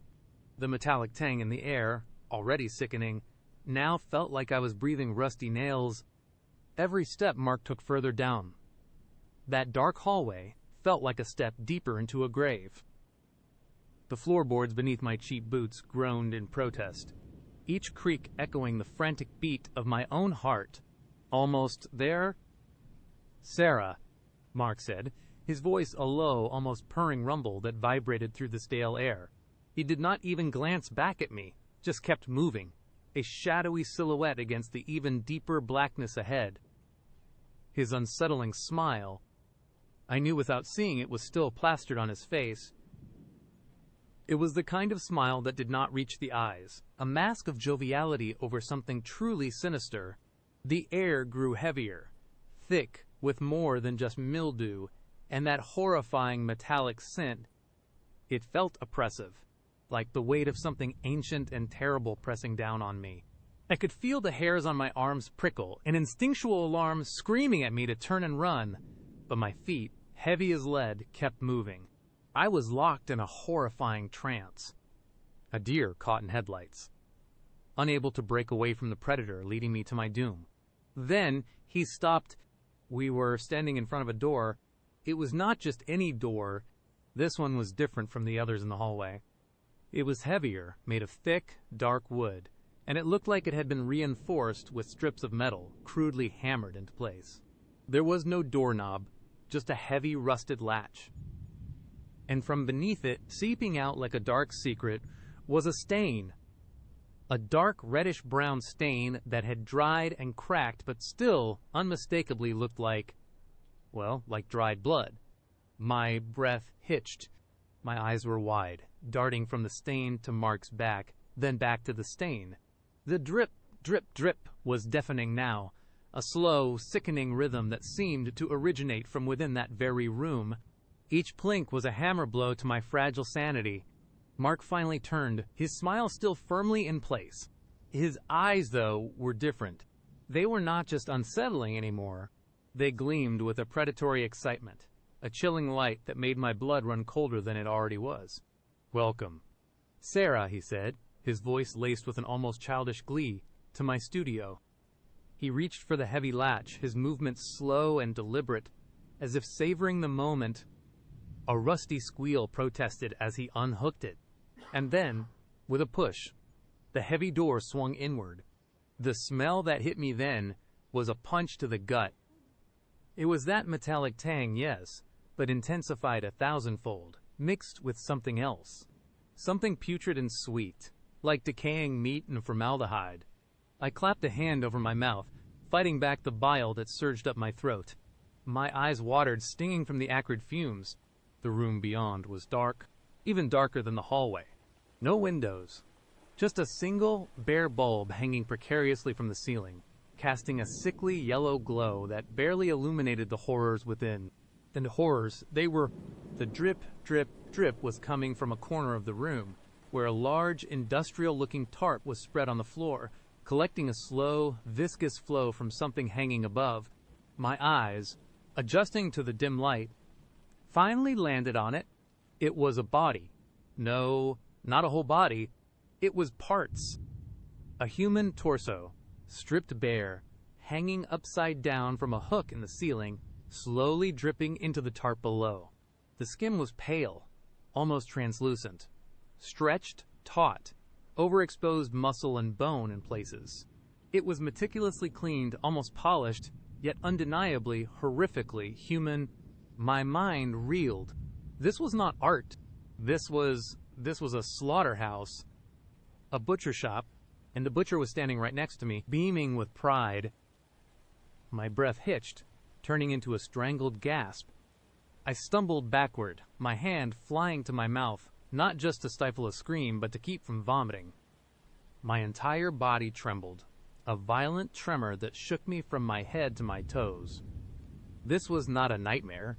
This was real, and I was standing in the middle of it. "Beautiful, is not it?" Mark whispered, his voice soft, almost reverent, as he gestured around the room. My eyes, wide with unadulterated terror, scanned the rest of the studio. The walls were adorned with more of his art, not paintings, not sculptures, in the traditional sense. These were arrangements, collections. On one wall, pinned like grotesque butterflies, were dozens of human hands. Some were shriveled and dark, others eerily preserved, their fingers contorted into unnatural poses. Each one was meticulously labeled with a small handwritten tag, though I could not make out the words through the haze of my fear. Another corner held a collection of human skulls, polished to a gleam, arranged on shelves like trophies. Their empty eye sockets seemed to stare straight into my soul, reflecting the sickening yellow light of the bulb. Some had intricate carvings on them, others were adorned with strange, almost ritualistic symbols. And everywhere, that smell. The metallic tang, the sweet decay, the formaldehyde, it clung to everything, seeped into my clothes, into my hair, into my very being. "I told you," Mark continued, his voice still that chilling purr. "I try to capture the essence of things to make the ephemeral permanent."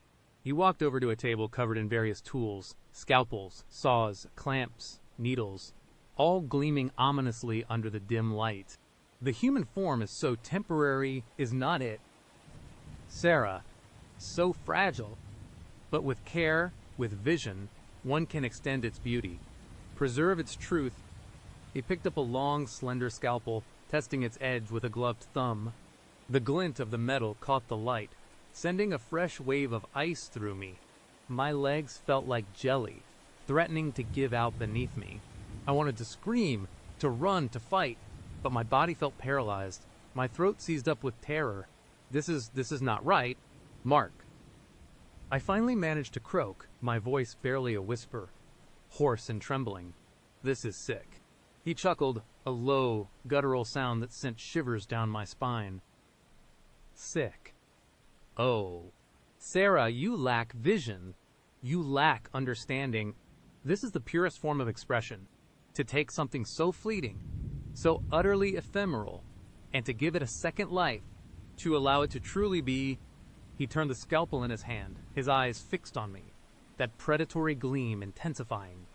To see the beauty in what others would discard, my mind raced, frantically searching for an escape, a way out of this nightmare. My phone, still useless in my pocket, felt like a cruel joke. There was no one coming for me. I was completely alone with this monster. "Who are these people?" "Mark," I asked, my voice still trembling, trying to keep him talking, to buy myself time, any time at all. My gaze flickered to the hanging torso, then to the hands, then to the skulls. They all looked recent, not ancient relics. His smile widened. "A truly grotesque sight now. Oh, just acquaintances. Friends. People who understood my vision, or at least came to. People who were willing to contribute to my art." He paused, his eyes sweeping over me, lingering on my face, then my hands, then my neck. "You have such delicate features, Sarah. Such expressive hands. I imagine you would make a truly captivating piece." My blood ran cold. He was not just showing me his art, he was showing me my future. He was telling me that I was going to be his next exhibit.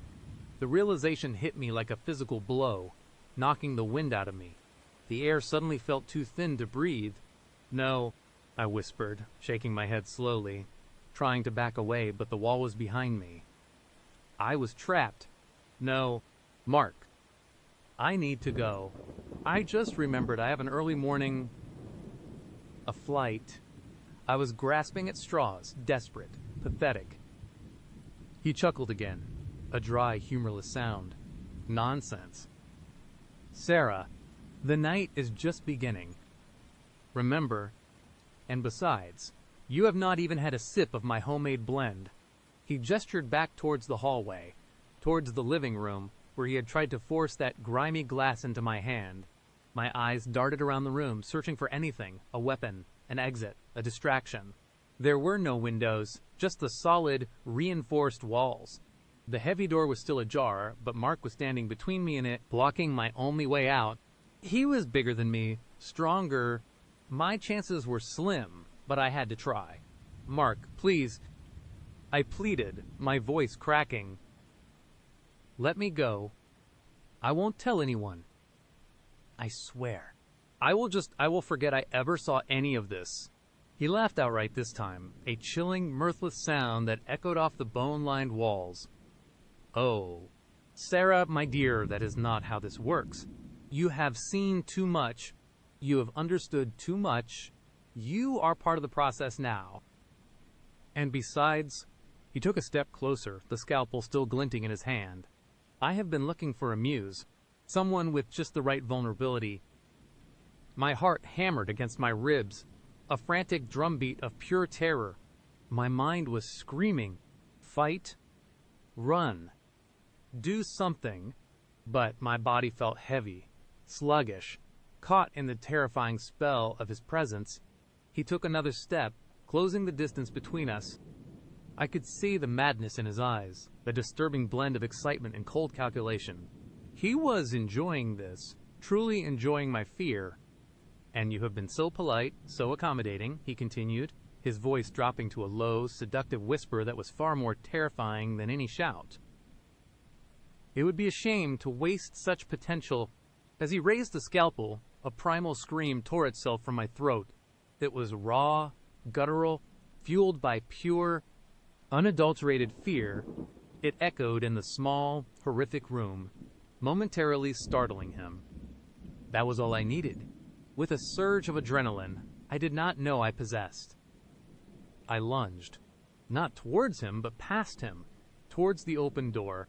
My heart pounded, a frantic drumbeat against my ribs. He recovered quickly, a growl escaping his lips, and he grabbed for me. His hand clamped onto my arm, his fingers like steel bands, digging into my flesh. Pain flared, but the terror was stronger. I twisted, squirming, desperate to break free. My elbow shot back, connecting with something solid, his jaw. I hoped, he grunted, his grip loosening for just a fraction of a second. It was enough. I ripped my arm free, tearing a strip of skin in the process. I did not care. I burst through the doorway, scrambling into the dark hallway, my lungs burning, my legs pumping. Sarah, his roar echoed behind me, filled with rage and a terrifying sense of betrayal. The sound spurred me on, pushing me to run faster than I ever thought possible. I did not look back.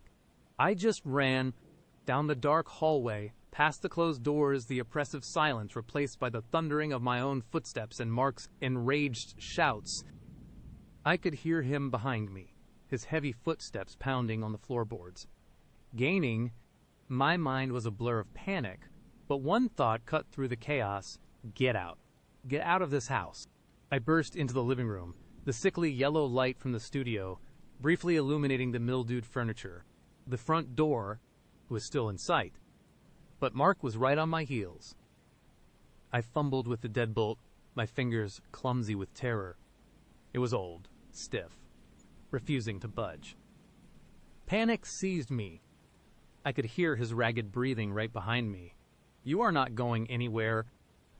Sarah, he snarled, his voice a low, menacing growl. I yanked, twisted, pulled with all my might. The deadbolt finally gave way with a groan, and I threw the door open, practically tearing it off its hinges. The cool night air hit me like a shock, a blessed relief after the suffocating stench of the house. I stumbled out onto the porch, my vision swimming. The moon was a sliver in the sky, casting long, eerie shadows. The overgrown yard looked like a haunted forest. I did not pause. I vaulted off the porch, landing awkwardly on the uneven ground, nearly twisting my ankle. But I kept going, running blindly into the darkness, towards what I hoped was the road. Behind me, I heard the door slam open again and Mark's enraged scream. Get back here, you bitch! His voice was closer now. He was faster than I thought. He was coming after me. I pushed through thorny bushes, ignoring the sharp scratches tearing at my skin and clothes.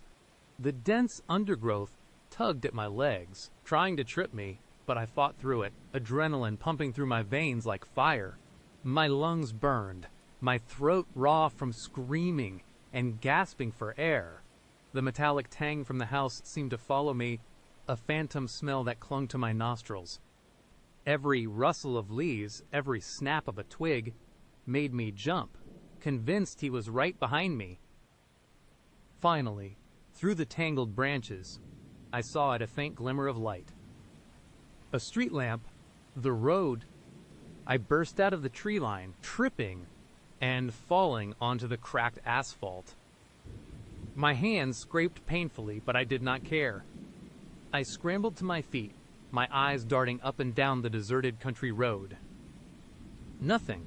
No cars, no houses, just endless darkness stretching in both directions. But I could not stop. I started running again, a desperate, frantic sprint down the middle of the road, hoping to find anything. A house, a car, a sign of civilization. I could still hear him, his heavy footsteps, the crashing through the undergrowth as he emerged from the woods, his ragged breathing growing closer. He was relentless. He was not going to let me go. I risked a glance over my shoulder. In the dim moonlight, I saw him, a dark, hulking figure, emerging from the shadows of the trees, a long, glinting object in his hand. The scalpel. My blood ran cold again. He was gaining. My legs screamed in protest, my muscles burning, but I forced myself to push harder.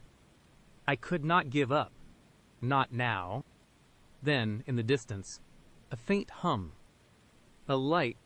A car. It was far away, just a tiny speck, but it was there. Hope surged through me, a desperate, irrational burst of strength. I waved my arms wildly, screaming at the top of my lungs, my voice raw and broken. Help! Please, help me. The car, thank God, seemed to slow. The headlights grew brighter, approaching steadily. Mark saw it too. He let out a frustrated snarl, picking up his pace, a desperate sprint to catch me before help arrived. He was closing the distance. Too close. I could feel the ground vibrating with his heavy footsteps. I could hear his gasping breaths right behind me. Just as the car's headlights illuminated me fully, I felt a hand grab my hair, yanking my head back with brutal force.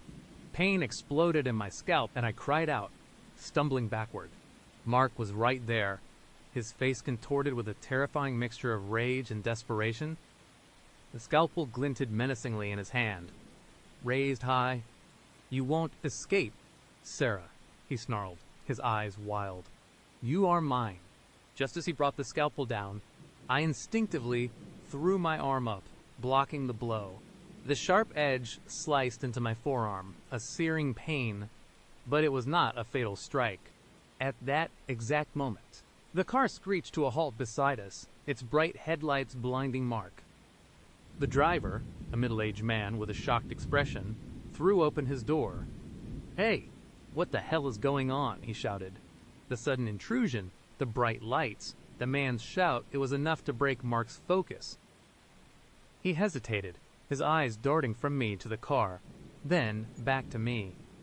His predatory gaze wavered, replaced by a flicker of uncertainty. Seizing the opportunity, with a strength born of pure terror, I twisted free of his grasp, stumbling towards the car. I threw myself into the passenger seat, slamming the door shut. "Drive. Please.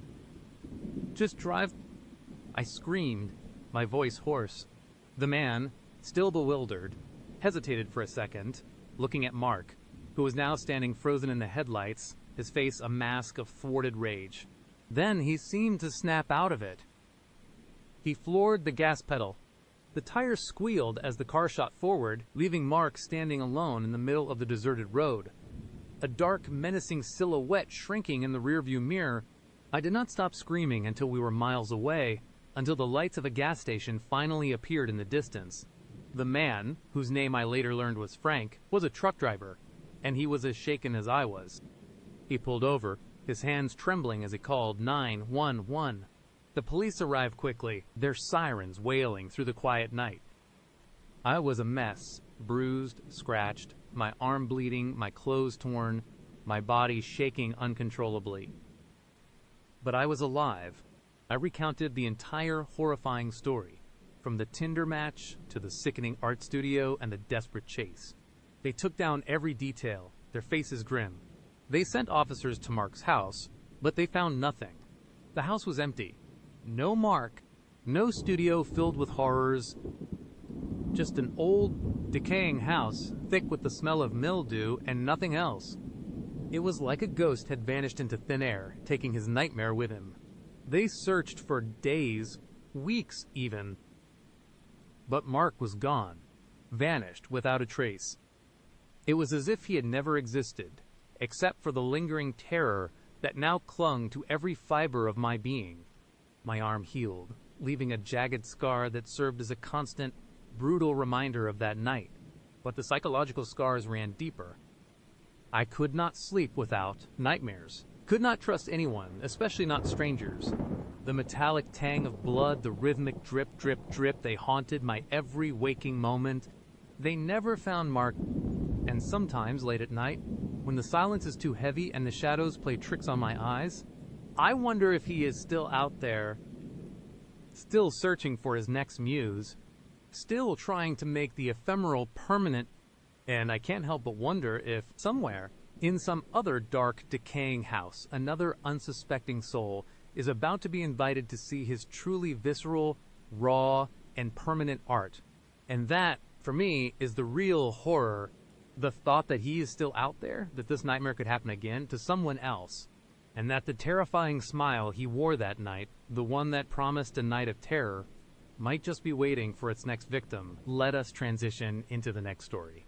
I have always been a bit too trusting, a bit too optimistic about people, especially when it came to dating apps. Tinder, Bumble, Hinge, you name it. I have swiped on it.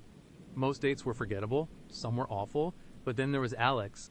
He seemed perfect, and when he suggested a unique first date, a drive out to his family's old cabin in the woods, promising a beautiful stargazing spot and a home-cooked meal, my usual caution bells should have been blaring. But I was tired of dinner and a movie, and this sounded adventurous. You know how it is. You meet someone online, you chat for a while, and if they seem normal enough, you take the plunge. Alex was more than normal enough. He was charming, witty, handsome in that rugged, outdoorsy way, and he actually held a conversation. We had been texting for a couple of weeks, and he would manage to hit all the right notes. He talked about his love for hiking, his dog, his passion for cooking. He even sent me a picture of a gourmet meal he would made, looking straight out of a magazine.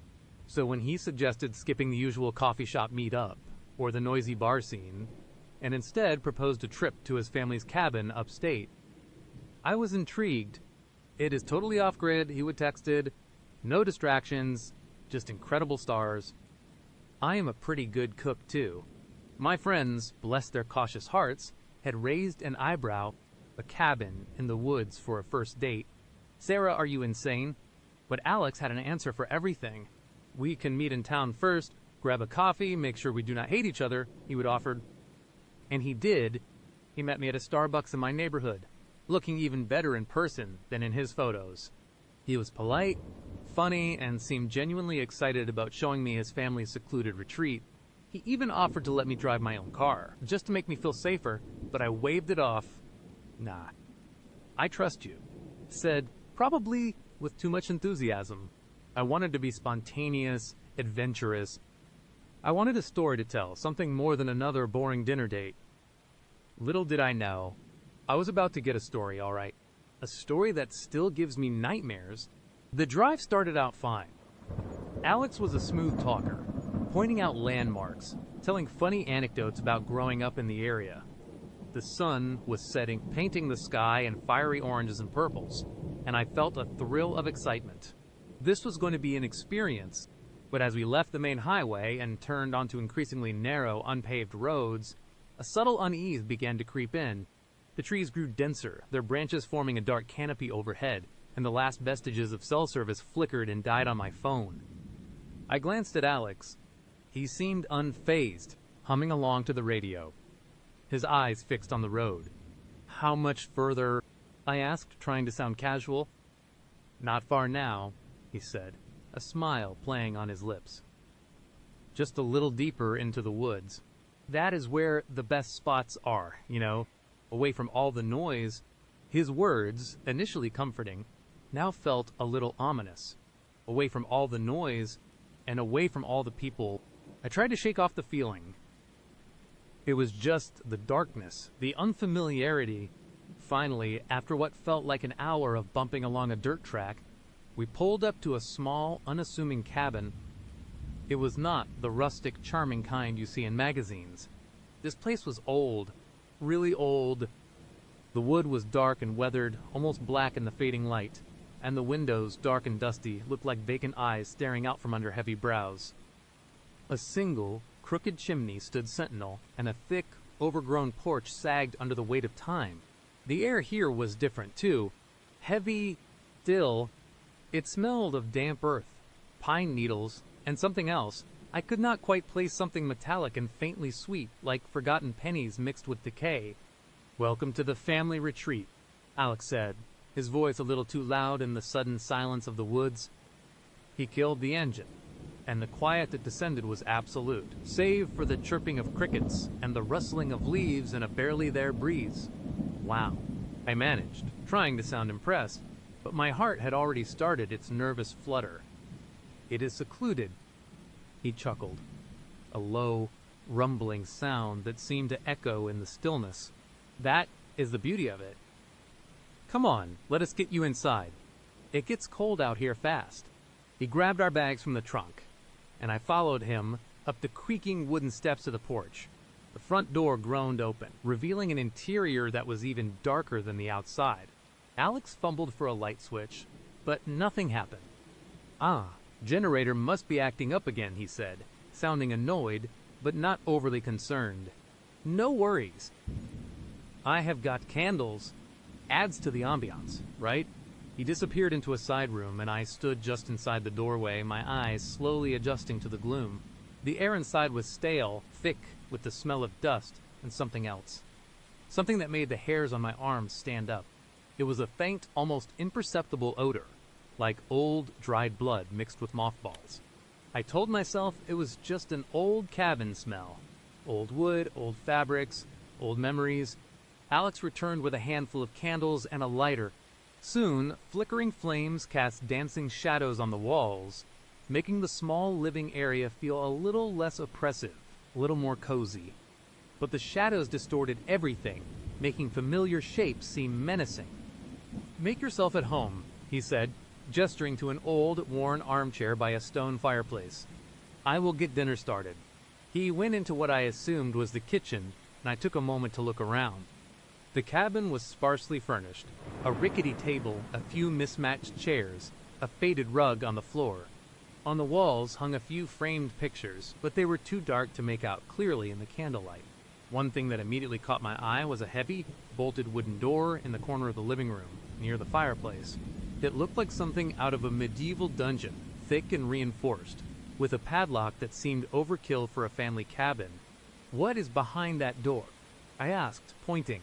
Alex paused, a knife in his hand, chopping vegetables on a wooden board in the kitchen.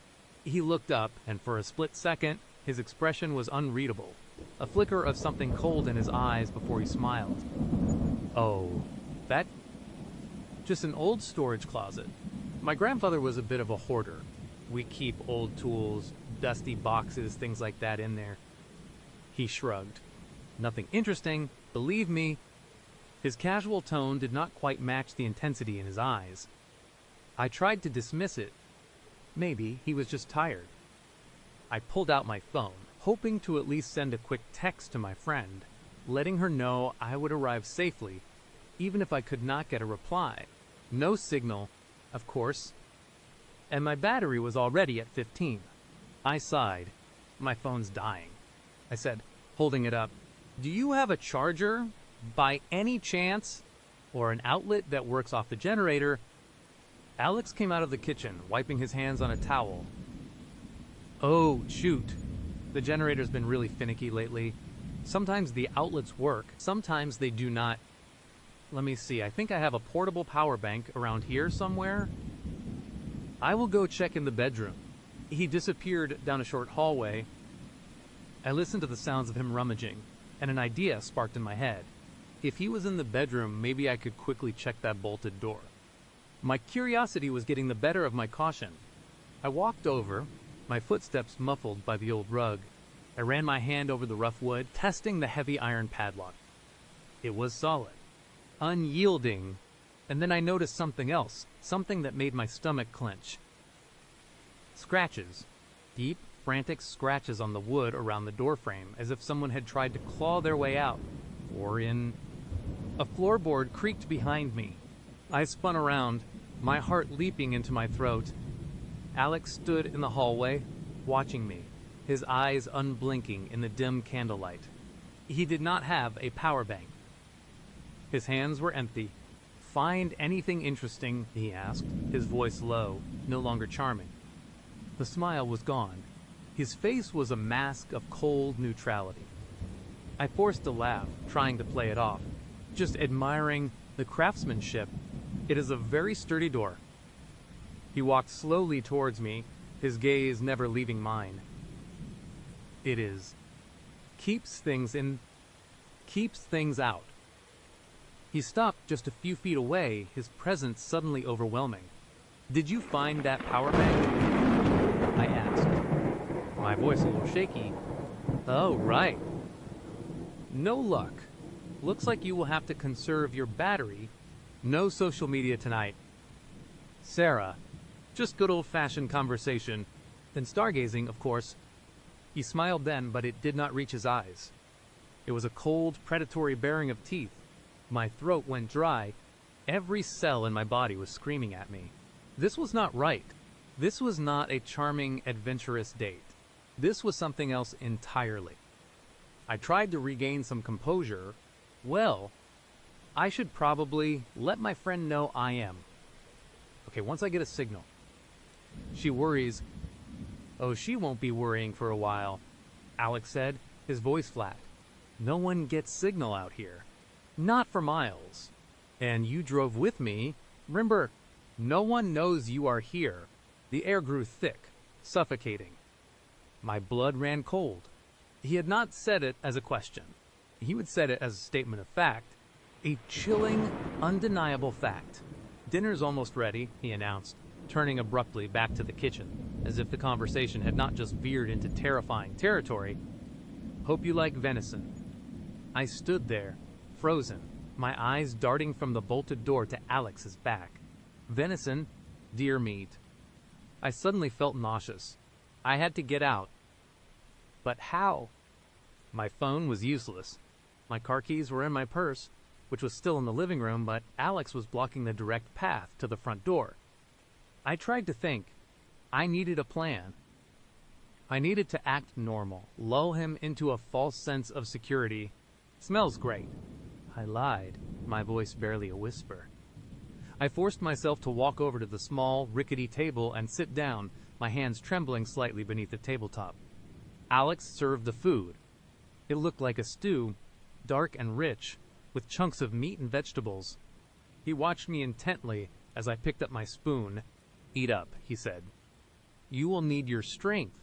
That sent another shiver down my spine. I took a bite. The meat was gamey, but not unpleasant. I chewed slowly, trying to appear calm, but my mind was racing.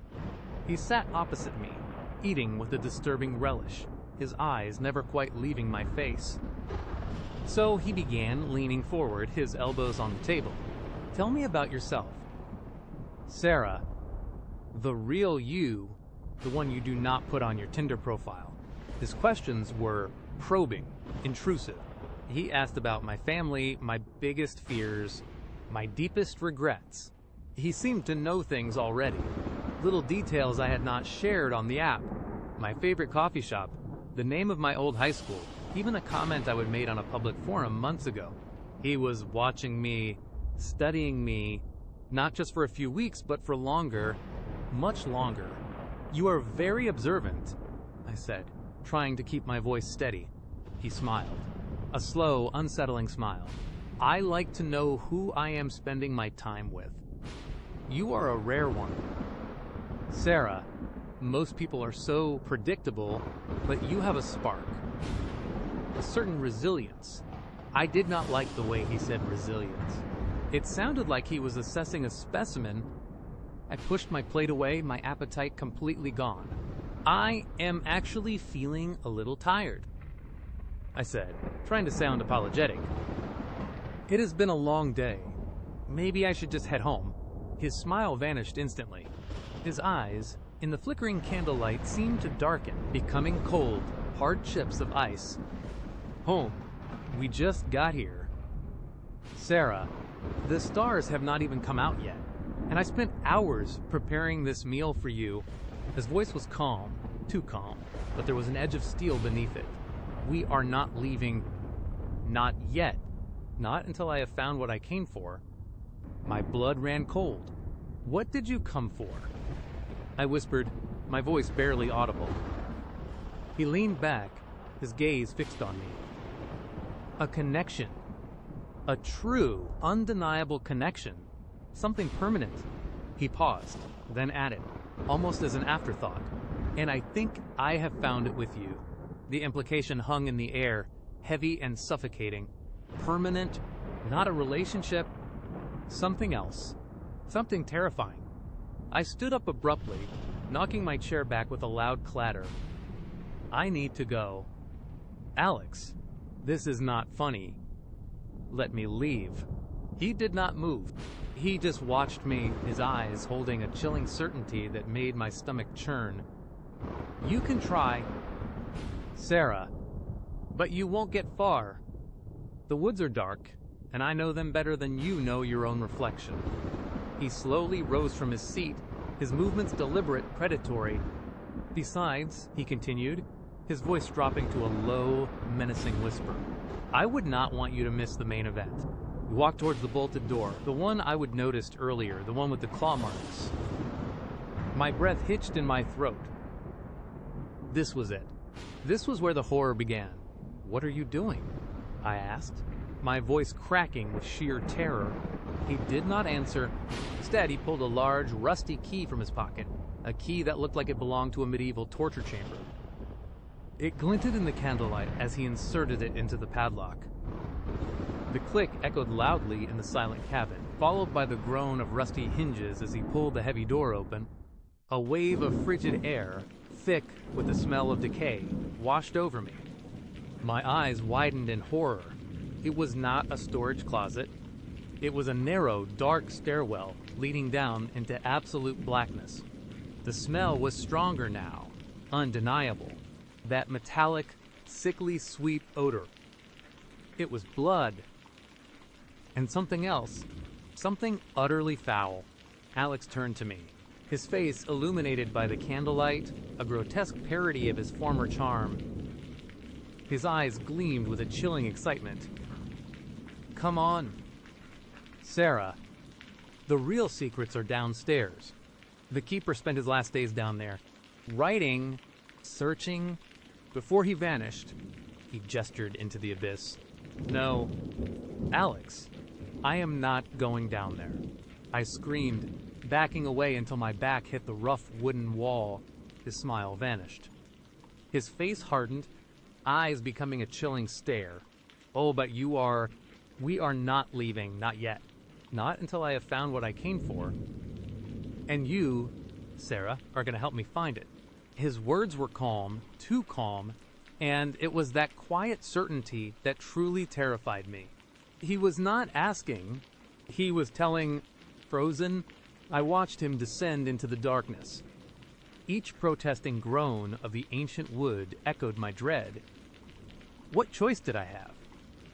I was trapped, utterly alone with him, deep in the woods, no phone, no help. I had to follow. I had to know what awaited us below. Maybe, just maybe, there was a way out. The staircase was even worse, up close, worn treads, a splintered railing that felt greasy to the touch, an air that grew colder, drier, tasting faintly of decay, and something metallic and old, like forgotten blood. I kept my eyes on his back, a dark silhouette against the deeper blackness, as I slowly, hesitantly followed him into whatever nightmare awaited us below. My heart hammered against my ribs, a frantic drumbeat of pure, unadulterated terror. Each step I took was a step further into a living hell, a step further away from any hope of escape. The descent seemed endless. The steps were uneven, some missing chunks of wood, others covered in a fine layer of dust that shimmered in the faint light cast by the candles Alex carried. The air grew heavier, colder, and the stench became almost unbearable, a cloying mix of damp earth, mildew, and that pervasive coppery tang of old blood. My stomach churned, and I had to clamp a hand over my mouth to keep from gagging. Almost there, Alex's voice echoed from below, a chillingly calm sound in the oppressive darkness. He did not even sound out of breath, as if this was a routine for him. I, on the other hand, was gasping for air, my legs feeling like lead, each muscle screaming in protest. Every creak of the stairs, every rustle of an unseen something in the shadows, sent a fresh jolt of terror through me. Finally, after what felt like an eternity, we reached the bottom. Alex held up a candle, and its flickering light weakly illuminated a small, circular chamber carved directly into the earth. The walls were rough-hewn stone, damp and glistening in places, and the air was thick with the chilling silence that only deep, subterranean spaces possess. There were no windows, no visible exits, other than the staircase we had just descended. We were truly buried alive. My eyes darted around the chamber, trying to make sense of the horrifying scene before me. In the center, a crude stone table stood, covered in what looked like dried, dark stains.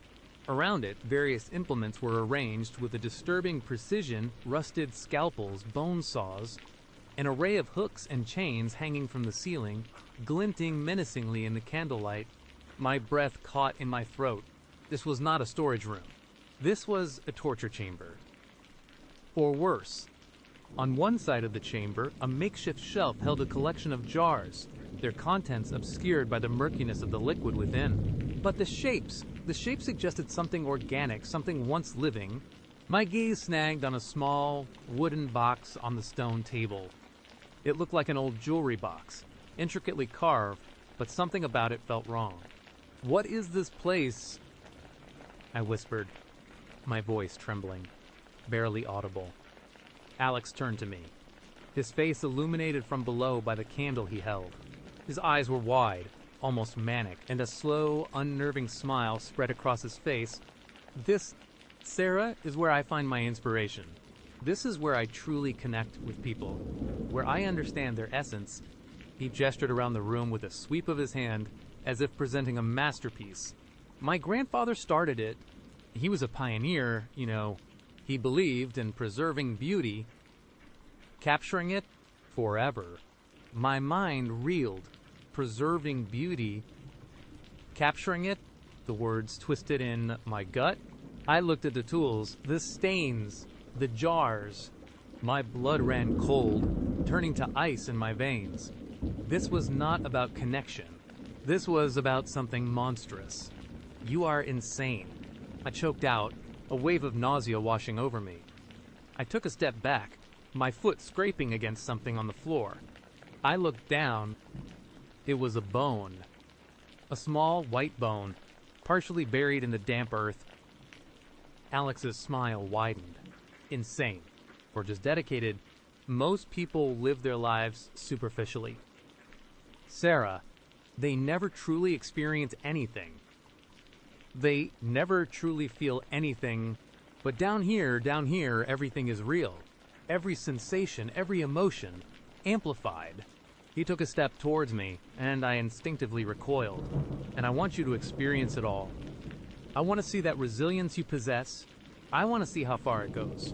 My heart was pounding so hard I thought it would burst through my chest. I had to get out. Now, this was not a game. This was not a bad date. This was a predator, and I was his prey. My eyes frantically searched for anything, any opening, any weapon. The heavy iron tools seemed too far, too dangerous, to reach with him so close. My gaze landed on the wooden box on the table. For some reason, it drew my attention. "What is in the box?" I asked, trying to distract him, to buy myself a second. Alex chuckled, a dry, unsettling sound. Curious, are not you always searching for secrets? That is why I chose you. Sarah, you are not like the others. You have a spark, a fire.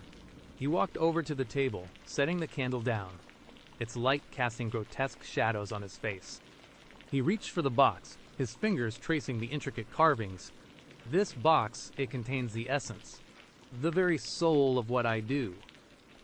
As he spoke, he fumbled with the clasp. This was my chance. While his attention was on the box, I had to move.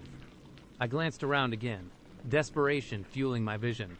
My eyes landed on a loose rock near the wall, a jagged piece of shale, sharp and heavy enough to do damage. As Alex opened the box, revealing a collection of dried, shriveled objects, fingers, ears, other unidentifiable human parts, a scream tore from my throat. It was raw, primal, filled with pure horror. The stench, combined with the sight, was too much. No. I shrieked, and in that instant, I lunged for the rock. My fingers closed around its rough surface, and I pulled it free, scrambling to my feet. Alex spun around, his eyes wide with surprise, then anger. Sarah, what are you doing? He took a step towards me, but I did not hesitate. With all the adrenaline coursing through my veins, I swung the rock with every ounce of strength I had. It connected with his head with a sickening thud. He staggered back, a grunt escaping his lips, his hand flying up to his temple. A dark patch immediately bloomed on his skin. You little bitch, he snarled, his eyes blazing with fury. He was momentarily stunned, but not down. He lunged at me, his hands reaching for my throat. I screamed again, a desperate, guttural sound, and ducked under his arm, scrambling past him towards the stairs.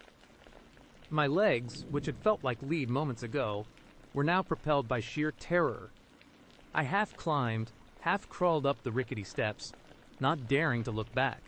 I could hear him behind me, his heavy footsteps thudding on the wood, his enraged shouts echoing in the confined space. You won't get away. Sarah, no one ever gets away. The words fueled my flight. I did not care about the splintered wood, the darkness, the fear of falling. All I cared about was getting out, getting away from him, getting away from that pit of horrors. I burst through the bolted door at the top of the stairs, not even fumbling with the latch, just throwing my weight against it. It flew open, slamming against the wall. I did not stop. I ran through the living room, knocking over a candle, plunging parts of the cabin into deeper shadow.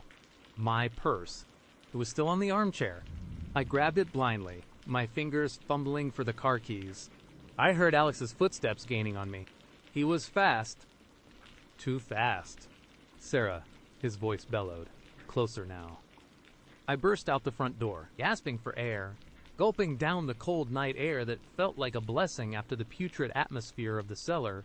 The woods were a solid wall of blackness, the trees looming like silent, judging specters. I did not know which way to go, but I knew I could not stay. I fumbled with the car keys, my hands shaking so violently I could barely hold them. The car was parked just a few feet away. My fingers finally found the unlock button. A faint click of the locks echoed. A sound of hope. Get in the car. Sarah, it is useless. Alex's voice was right behind me. I could feel his presence, cold and menacing. I yanked open the driver's side door, threw myself inside, and slammed the door shut, locking it instantly. My hands flew to the ignition, jamming the key in, twisting it. The engine sputtered, coughed, then roared to life. Thank God. Oh, thank God. I did not even look in the rearview mirror. I slammed the gear into reverse, stomping on the accelerator. The tires spun, kicking up dirt, then gripped, and the car lurched backward. I heard a thud, a muffled shout. I did not care. I just kept going, backing up, then spinning the wheel, driving forward, tires squealing on the dirt track. The cabin disappeared behind the trees, swallowed by the darkness. I drove like a mad up next, another story opens. You know that feeling? Right. That little voice in the back of your head that tells you something's off, but you push it down because you want to believe the best. Yeah, well, I learned the hard way that sometimes that little voice is trying to save your life. It all started, as so many modern horror stories do, with a dating app, Tinder. I was tired of the usual bar scene, tired of the same old faces.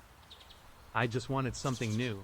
Maybe a fun night out, a distraction from everything. Scrolling through profiles, most of them were a blur. Then I saw Mark. He was not overtly handsome in a movie star way, but he had this intense gaze, deep-set eyes that seemed to just pierce through the screen. His profile was short artist, loves quiet nights, good conversation, and exploring the hidden corners of the world. Sounded intriguing, a little mysterious, a nice change from the usual gym selfies and vague travel pics. We matched. His messages were quick, articulate, almost too charming. He complimented my profile picture, not in a creepy way, but in a way that made me feel genuinely seen. He asked about my interests, listened when I replied, and seemed genuinely engaged. Within a day, we would set up a date. He suggested meeting at a quiet little pub downtown first, which I appreciated. Public place, safe bet. But then, almost as an afterthought, he added, "If things go well, my place is not far.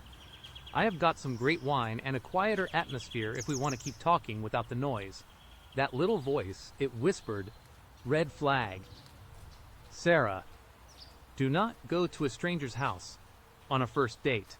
But I rationalized it. He seemed normal. He was an artist. Maybe he wanted to show me his studio, his work. And I was tired of being so cautious. I wanted an adventure, even a small one. So, I agreed. Sounds good. I typed back, a decision I would come to regret with every fiber of my being. The pub was dimly lit, cozy. Mark was there when I arrived, already nursing a beer. He stood up, a genuine smile on his face, and pulled out my chair. He was taller than I expected, with broad shoulders and those same intense eyes. In person, they were even more captivating, almost hypnotic. He had a way of looking at me like I was the only person in the room, the only person in his world. The conversation flowed easily. He talked about his art, mostly abstract pieces, and his passion for finding beauty in forgotten places. He asked about my work, my dreams, my fears. He seemed genuinely interested, not just waiting for his turn to talk. He was charming, attentive, and for a while, I completely forgot that little voice. But then, subtle things started to prickle at my subconscious. His grip lingered a little too long when he handed me my drink.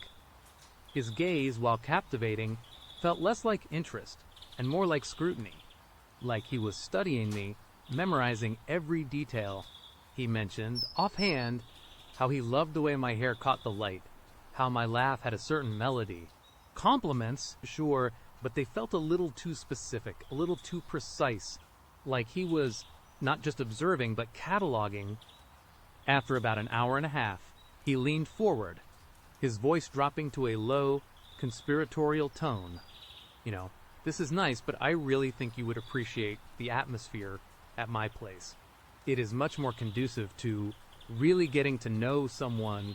He smiled, and it was a warm, inviting smile, but there was something in his eyes that was cold, calculating. My gut screamed at me. No. Say no. Make an excuse. Run. But my mouth, stupidly, said, "Okay, sure." He paid the tab, and we headed out into the cool night air. His car was an older model, well-maintained but nondescript.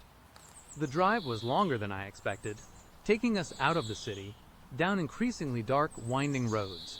The streetlights thinned out, replaced by the pale glow of the moon. My heart started to pick up speed, a frantic little drum solo against my ribs. "Where exactly do you live?"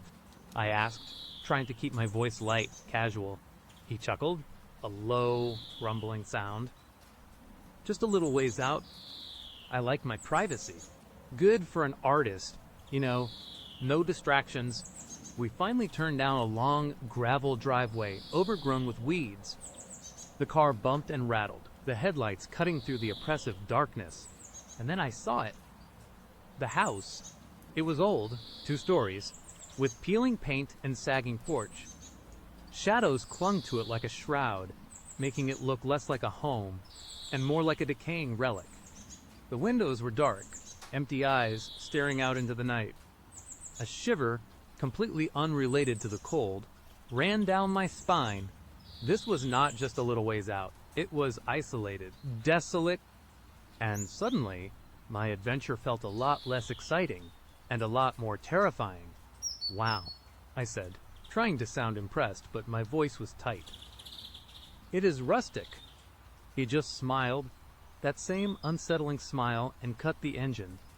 The sudden silence was deafening, broken only by the chirping of crickets and the rustle of leaves in the unseen trees.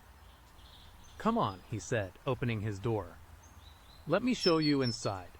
I followed him up the creaking porch steps, every instinct screaming at me to turn and run, to not step foot inside that house. But my feet felt heavy, rooted to the spot by a strange mix of fear and a desperate hope that I was overreacting, that everything was fine. The inside was even worse than the outside.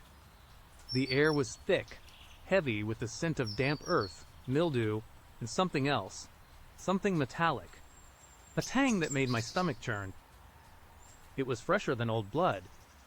I realized with a fresh wave of nausea, but just as unsettling, the house was cold, the kind of cold that sinks into your bones, not just from lack of heating, but from a deeper, more pervasive chill. He led me into a dimly lit living room. Shadows danced in the corners, distorting familiar shapes into monstrous forms. Dark stains marred the faded wallpaper, and doorways led to absolute blackness. There was no art on display, no welcoming atmosphere, just a pervasive sense of neglect and something else, something sinister. He turned to me, his intense gaze fixed on my face. "So, Sarah," he murmured, his voice softer now, almost a purr, "you would not want to leave before I have shown you my collection, would you?" His words echoed in the silence, chilling me to the bone.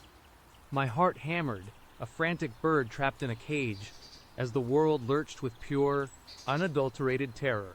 He knew my name, of course, but the way he said it, like a secret, like a possession, sent fresh shivers down my spine. Before I could even process what he meant by collection, his steel grip clamped down on my wrist. It was absolute, a cold band fused to my bone, propelling me deeper into the decaying house. Every instinct screamed to fight, to scream, but my body felt paralyzed. Heavy with dread, the air, already thick, felt like it was suffocating me. We moved away from the faint moonlight filtering through a grimy window. Each creaking floorboard a drumbeat of doom. Shadows danced, distorting familiar shapes into monstrous forms. My mind, a fog of panic, registered dark stains and doorways leading to blackness. He dragged me through a narrow hallway, past closed doors that seemed to hold their breath, towards the back of the house. The metallic tang in the air grew stronger, making my stomach clench. He stopped at a heavy, dungeon-like door, made of dark, rough-hewn wood, studded with ancient, rusted iron. It looked like something out of a medieval torture chamber. He released my wrist for a moment, just long enough to fumble with a rusty key he pulled from his pocket. This was it. This was my chance. Adrenaline, raw and burning, surged through me, overriding the paralysis. I shoved him with all my might, aiming for his chest, catching him off balance. He stumbled back, a surprised grunt escaping his lips. I did not wait. I bolted back, my bare feet slapping against the grimy, cold floorboards. "Sarah." His guttural growl sent shivers down my spine, but I did not look back. I pumped my legs, my breath tearing in my throat, praying for an exit. I burst into what I hoped was the main living area, searching frantically for the front door, for any escape. The faint moonlight, filtering through the grimy windows, was a desperate beacon, a promise of the outside world. But as I reached the archway that led to what I thought was the foyer, he materialized from the shadows, blocking my path. He had not even opened the door to his collection yet. He had anticipated me. He had not even broken a sweat. "Did you really think it would be that easy?" "Sarah," he murmured, a chilling smile spreading across his face. My escape had lasted mere seconds. He was not just a stalker. He was playing with me. My will utterly broken, the fight drained out of me like water from a sieve. I did not resist, as he took my arm. His grip was firm, not cruel, but absolute. He turned me around, his smile still fixed, and began pulling me back towards that heavy, dungeon-like door. My legs felt like lead, dragging across the floor. My eyes were fixed on the door, a gaping maw waiting to swallow me whole. He reached it, pulled the rusty key from his pocket again, and with a terrible, grinding sound, turned it in the lock. The bolt slid back with a loud thwack, echoing through the silent house. He pushed the door open slowly, revealing not just darkness, but a dimly lit space beyond. The light was not electric. It was a cold, bluish glow, emanating from some unseen source within the room, making the shadows long and distorted, and the smell, that metallic tang, was overpowering now, mixed with something else. Something sickly sweet, like formaldehyde, but with an underlying musk that made my stomach revolt. He pulled me over the threshold. The air in this room was even colder, drier, almost sterile. My eyes, still wide with terror, struggled to adjust to the unnatural light. As they did, the full horror of his collection slowly, sickeningly, came into focus. It was not a room full of bodies, not exactly. It was worse. The walls were lined with shelves, and on those shelves, arranged with meticulous care, were dozens of figures. Mannequins. I thought at first, my mind desperately grasping for something comprehensible. But they were not. They were women. Or what used to be women. They stood, or sat, or even knelt, in various poses, some elegant, some serene, some twisted in grotesque agony. They were perfectly preserved, their skin a waxy, translucent pallor, their hair real, their eyes were the worst. Glassy, unblinking, but so incredibly lifelike that they seemed to follow me, reflecting the eerie blue light. Each one was dressed in different clothes, a summer dress, a business suit, a simple t-shirt, and jeans, as if they had been plucked from their lives, frozen in time, and then meticulously prepared for display. They were not dolls. They were trophies. Art. My breath hitched. A guttural scream tried to tear its way out of my throat, but it was choked off by pure terror. My knees buckled, and I would have collapsed if Mark had not still been holding me upright. "Beautiful, are not they?" he whispered, his voice soft, almost reverent, as he gestured around the room with his free hand. Each one unique, each one a masterpiece. I captured their true essence. "Sarah, their beauty, their spirit, I make it eternal." He pulled me further into the room, towards a workbench in the center. It was covered with an array of tools, scalpels, needles, jars of preserving fluids, brushes, small glass eyes of various colors and sizes. Next to it, a large, empty glass display case stood open, waiting. And then, I saw it. On the workbench, beside the tools, lay a set of clothes. My clothes, the ones I would worn to the date. A pair of jeans, a simple top, my favorite jacket, folded neatly, as if ready to be put on. My mind reeled. He had not just captured them, he had made them. He was a taxidermist. For people, he let go of my arm and I swayed, my legs barely holding me. He walked over to one of the preserved figures. Running a gentle hand over its waxy cheek, it was a young woman, perhaps in her early 20s, with long blonde hair and wide blue eyes. She was posed as if caught in a moment of quiet contemplation, a book held delicately in her hands. "This is Lisa," he explained, his voice filled with a sickening pride. She was a librarian, so intelligent, so graceful. I spent weeks perfecting her pose, ensuring every detail was just right. He turned back to me, his gaze sweeping over my face, my hair, my body. Sarah, you have such a vibrant energy, a spark in your eyes, and that fiery red hair. It will be quite the challenge to capture that perfectly, but I am confident I can do it. I stumbled backward, bumping into a shelf, sending a shiver through the preserved figures. My eyes darted around the room, searching desperately for any weapon, any escape route. But there was nothing, just the silent, staring eyes of his victims. "Do not worry," he said, stepping towards me, his smile widening. "It does not hurt. Not for long, anyway. And then you will be here forever. Beautiful, immortal, part of my collection." He reached out, his hand brushing a strand of hair from my face. His touch was cold, clinical. Something snapped inside me. The fear was still there, a suffocating blanket, but beneath it a desperate, primal rage ignited. I could not end up like them. I would not. As his hand moved to cut my cheek, I saw it. A heavy, antique brass letter opener, glinting dully on the workbench, half hidden beneath a dusty cloth. It was a long shot, but it was all I had.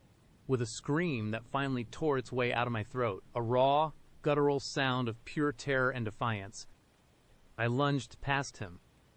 My fingers fumbled, grasping the cold, heavy metal of the letter opener. I spun around, not even thinking, just reacting, and plunged it forward. He gasped, a sound of surprise, not pain, as the point bit into his arm. Not deep enough, not a killing blow, but enough to make him recoil, his face contorting in a mask of anger.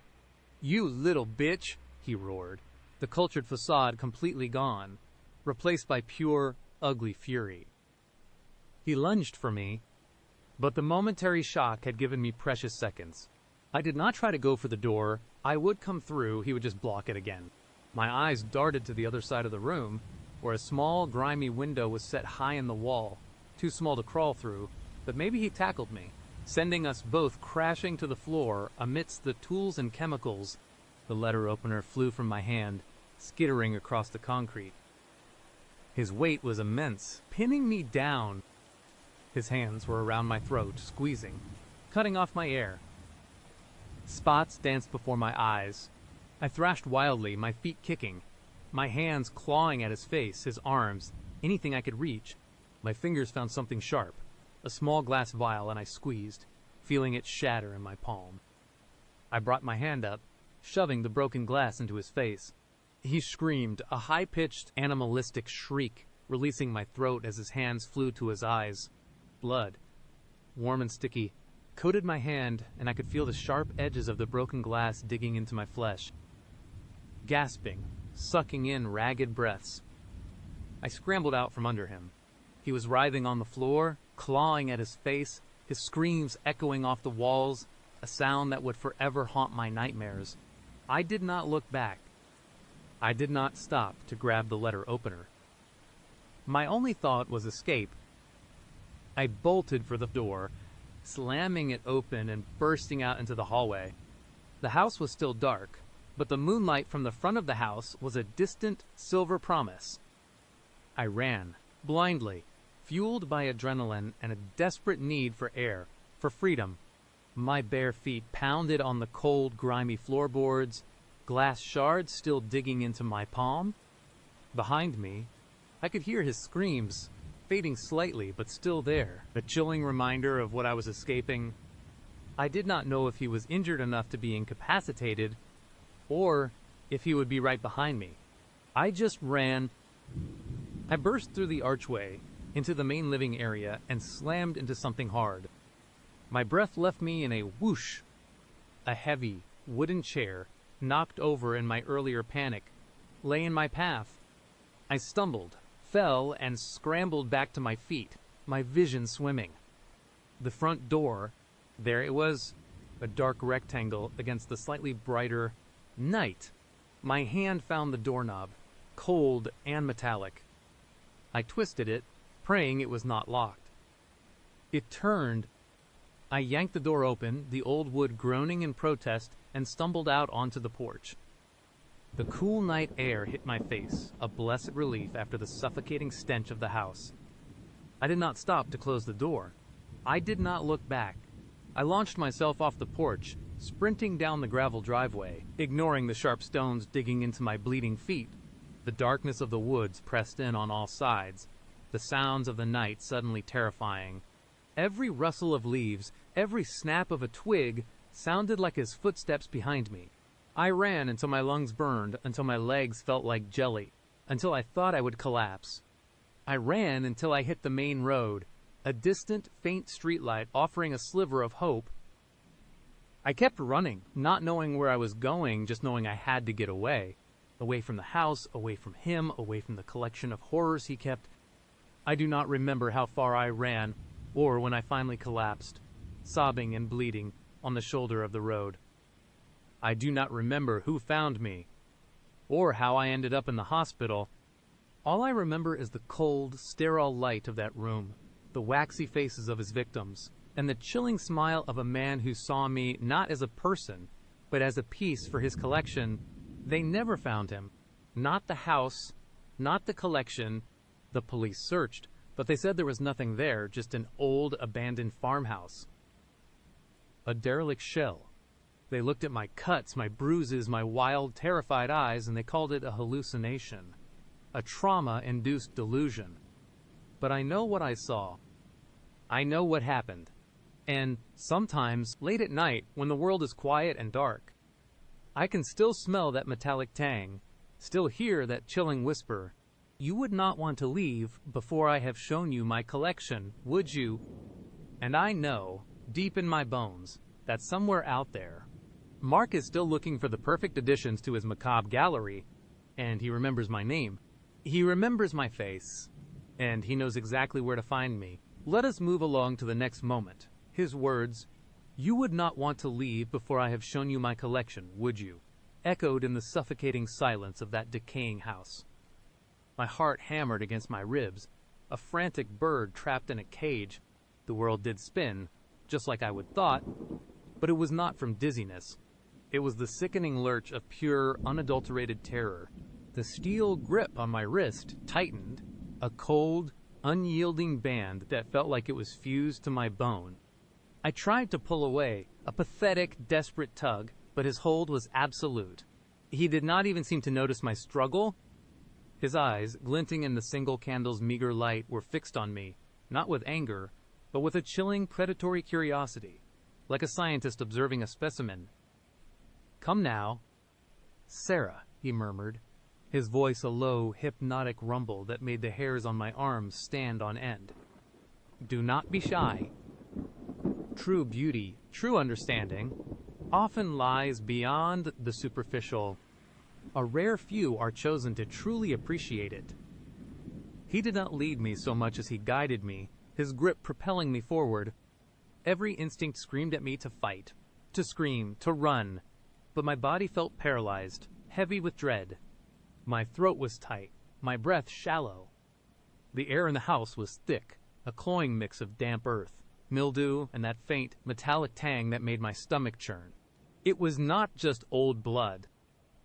I realized with a fresh wave of nausea, it was something fresher, or at least more potent. We moved deeper into the house, away from the faint moonlight filtering through the dusty windows. Each step on the creaking floorboards was a drumbeat of doom. Shadows danced ahead of us, elongating and distorting familiar shapes into monstrous forms.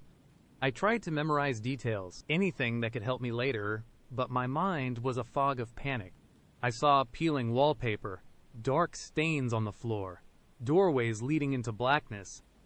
The house felt like a living thing, breathing around us, its decaying walls exhaling cold, stale air. He led me down a narrow hallway, darker than the rest, the candlelight barely cutting through the gloom. The walls here were lined with what looked like old, faded photographs, though I could not make out the images. There were also shelves, crammed with jars and boxes. My eyes darted, trying to make sense of the chaos, but the darkness protected me from a full view. Maybe it was better that way. At the end of the hall, he stopped before a heavy wooden door, scarred and warped with age. It looked like it belonged to a dungeon, not a house. He released my wrist just long enough to fumble with a large, rusty key, the sound of metal scraping against metal, echoing unnervingly loud. My heart leaped. This was my chance. I did not think. I reacted. My hand shot out, pushing him with all my might. He was surprisingly solid, but I caught him off balance. For a split second, he stumbled, his back hitting the door with a dull thud. It was enough. I spun, adrenaline flooding my system, and bolted back down the hallway, my bare feet slapping against the cold, grimy floorboards. Sarah. His voice was no longer a murmur, but a sharp, guttural growl that sent shivers down my spine. I did not look back. I just ran, blindly, fueled by pure terror. The hallway seemed endless, stretching into an impossible distance. I burst into what I hoped was the main living area, the one with the dusty windows. My eyes frantically searched for the front door, for any exit. The moonlight was still there, a pale, hopeful beacon, but as I reached the archway, a figure materialized from the shadows, blocking my path. Marcus? He was faster than I expected, silent as a wraith. He had not even opened the door to his collection yet. He had anticipated me. He did not grab me this time. He simply stood there, his arms crossed, a slow, chilling smile spreading across his face.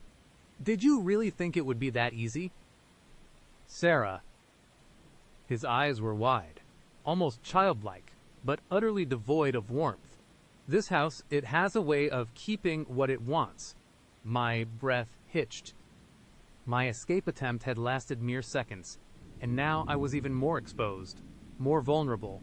The realization slammed into me. He was not just a stalker.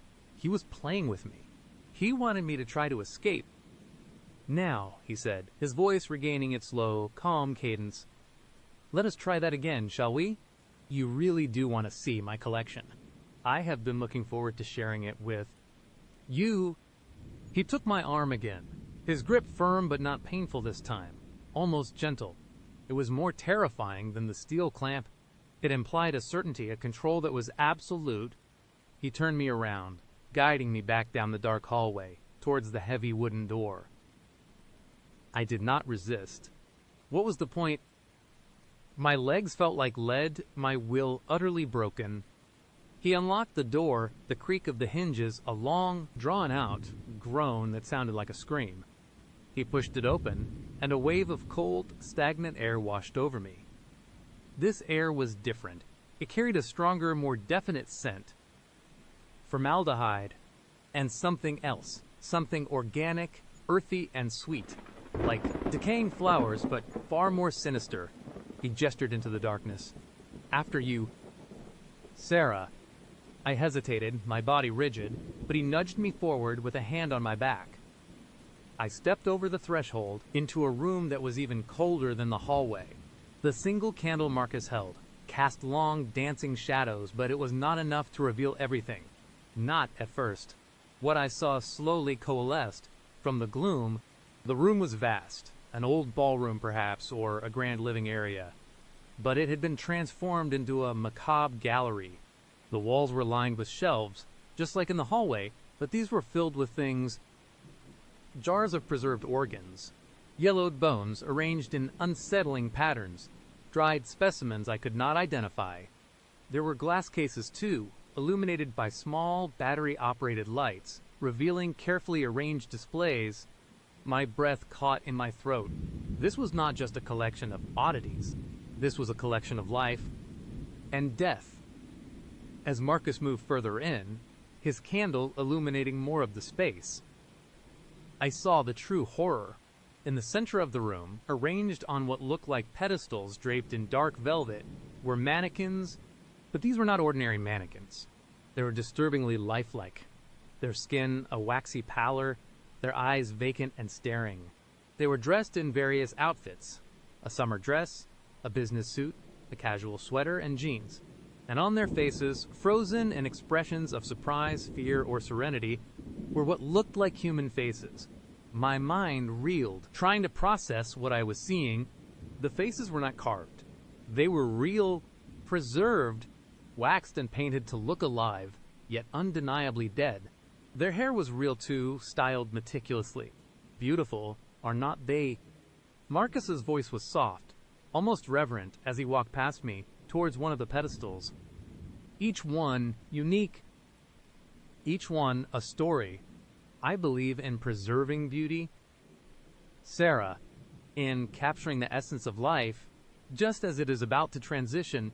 He ran a gloved finger. I had not noticed he would put on dark leather gloves along the cheek of a mannequin in a red dress. The face was young, pretty, with wide, terrified eyes. My stomach heaved, and I clamped a hand over my mouth, fighting back the bile. The metallic scent was stronger here, mixed with the cloying sweetness of decay and chemicals. "This is Jessica," he continued, completely oblivious to my horror, or perhaps reveling in it. "A lovely girl. Met her at the library. She had such a passion for classic literature. We had a wonderful conversation about Austen before she joined my collection." He smiled, a genuine, warm smile that was utterly chilling in this context. "She is quite the centerpiece, do not you think?" My legs threatened to give out. "Jessica." Her name? He knew their names. He had interacted with them, just like he had with me. The realization hit me like a physical blow. I was not just an object of his fascination, I was a potential addition to this grotesque gallery. He had been watching me planning this for weeks. And here, he moved to another display, is Robert, a rather boisterous fellow. Worked in finance. He thought he could charm his way out of anything. I showed him otherwise. This mannequin was posed mid-stride, as if caught in a moment of surprise. Its face was contorted in a silent scream. I could not look anymore. My eyes darted around the room, searching for anything, any weapon, any escape route. The windows were boarded up, thick planks nailed across them. The door I would come through was the only way out, and Marcus was between me and it. "Do not worry, Sarah," he said, turning back to me, his smile unwavering. "I have not forgotten about you. In fact, I have been thinking about your display for quite some time." He walked towards a far corner of the room, where a workbench was set up. Tools lay neatly arranged: scalpels, clamps, various needles, jars of pigments, and a large, empty pedestal draped in pristine white velvet. "I have chosen the perfect spot, right next to Jessica. You will make a striking pair." He picked up a long, thin needle, examining its point. "Your features, Sarah, are quite exquisite. The way your eyes hold such intensity, and that slight arch of your brow when you are concentrating. It will be a challenge to capture it perfectly, but I am confident I can do it." My blood ran cold. He was not just talking about preserving me, he was talking about creating me. My essence, my expression, frozen in a moment of ultimate vulnerability. The thought of my face, my real face, staring blankly from a pedestal in this house of horrors, for him to admire for all eternity, was more terrifying than death itself. "No," I whispered, my voice hoarse, barely audible. "Please, no." He looked at me, a flicker of something almost like disappointment in his eyes. "Oh. Sarah, do not be ungrateful. Most people are forgotten, but you will be immortalized. You will be a work of art." He took a step towards me, the needle glinting in the candlelight. "It is a gift." That was it. The last thread of my paralysis snapped. This was not a game. This was not a threat. This was a promise of a fate worse than death. I had to fight. I had to escape. As he closed the distance, his hand reaching out, I finally found my voice. A primal scream tore from my throat, raw and desperate. I did not care if it was heard. I just needed to release the terror. He flinched, momentarily startled by the sudden noise. It was all I needed. I lunged, not at him, but at the nearest display case. It was a tall glass cabinet filled with what looked like antique medical instruments. With a desperate surge of strength, I shoved it. The case wobbled, then crashed to the floor with a deafening shatter of glass and a clatter of metal. Marcus roared, a sound of pure rage. My collection... You fool! The noise was deafening, echoing through the vast room. Shards of glass flew everywhere. I did not wait. I scrambled over the broken glass, ignoring the sharp bites on my feet, and ran towards the door. He was right behind me, his heavy footsteps thudding on the floor. I burst out of the collection room, slamming the door shut behind me with all my might. It did not lock, but it bought me a precious second. I did not bother trying to find the front door again. I just ran, blindly, through the labyrinthine hallways, my heart pounding like a drum solo against my ribs. The house was a maze of shadows and decay. I stumbled over loose floorboards, my hands scraping against rough walls. I could hear Marcus's heavy breathing, his angry mutters, getting closer. He knew this house. He knew every creak, every shadow. I was running blind. I found myself in what looked like a kitchen, the air thick with the smell of stale food and mildew. A rusty sink, ancient cabinets, a broken stove. My eyes scanned frantically. A knife block on the counter, half hidden by a stack of old newspapers. Without thinking, I grabbed the largest knife, a rusted butcher's blade, its edge dull but its point still menacing. It felt heavy and cold in my trembling hand. It was something, at least just as I turned, Marcus appeared in the doorway, his face contorted with fury. "You little bitch. You broke my display." He saw the knife. His eyes narrowed, but there was no fear in them, only a chilling amusement. Oh. Sarah, trying to play the hero. How quaint. He advanced, slowly, deliberately. I backed away, pressing myself against the counter. "Stay back," I screamed, my voice cracking. I brandished the knife, my hand shaking so violently I thought I might drop it. He chuckled, a low, unnerving sound. "You can't hurt me." "Sarah, you are just delaying the inevitable." He lunged not at me, but at the knife. His gloved hand clamped around my wrist, twisting. The rusted blade dug into my palm, but I held on, desperate. We struggled, a silent, brutal dance in the dim kitchen. He was stronger, far stronger. He twisted my arm, trying to disarm me. I screamed again, a guttural sound of pain and fear. The knife clattered to the floor, my fingers numb. He shoved me against the counter, hard. My head hit the edge with a sickening thud, and stars exploded behind my eyes. I slumped, dizzy and disoriented, my vision blurring. He pinned me there, his hands on my shoulders, his face inches from mine. "Such a shame," he whispered, his breath hot and foul on my face. Such a beautiful face, marred by defiance. "But do not worry. I can fix that. I can make you perfect." I could feel the cold metal of something pressing against my neck. Not the knife. Something smaller, sharper. The needle. Panic surged through me, sharper than any pain. This was it. This was the end. I could not move. My head throbbed. My body felt heavy and useless. But then, a sound. Faint at first, then growing louder. A siren. Marcus froze.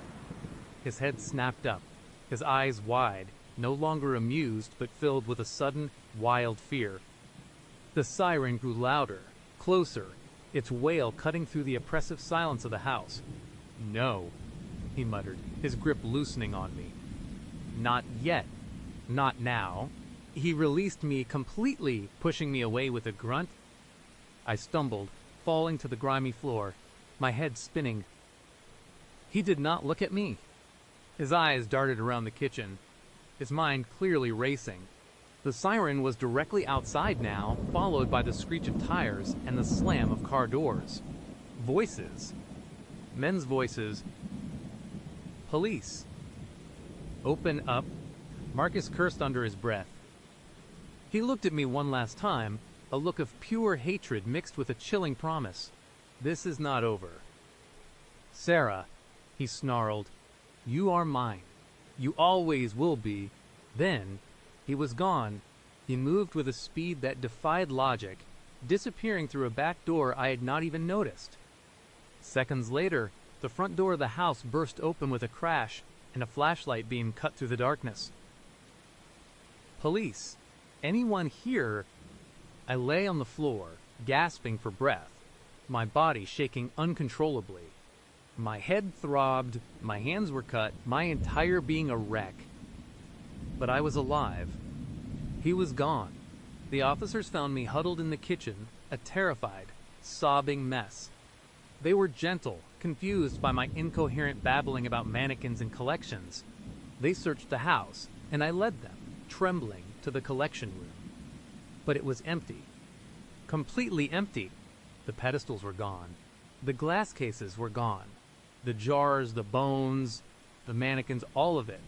The room was just a vast, dusty space with faint outlines on the floor where things had stood.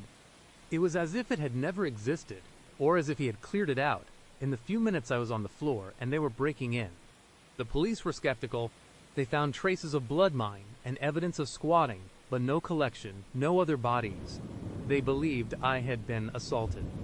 Traumatized, perhaps hallucinating. They listened. They took notes, but their eyes held pity, not belief. I was taken to the hospital, treated for my cuts and concussion. My phone was found in Marcus's car, which he would abandon down the road. They never found him. He vanished without a trace, a ghost in the night. It has been months now. I have moved, changed my number, tried to rebuild my life, but I can't shake the feeling.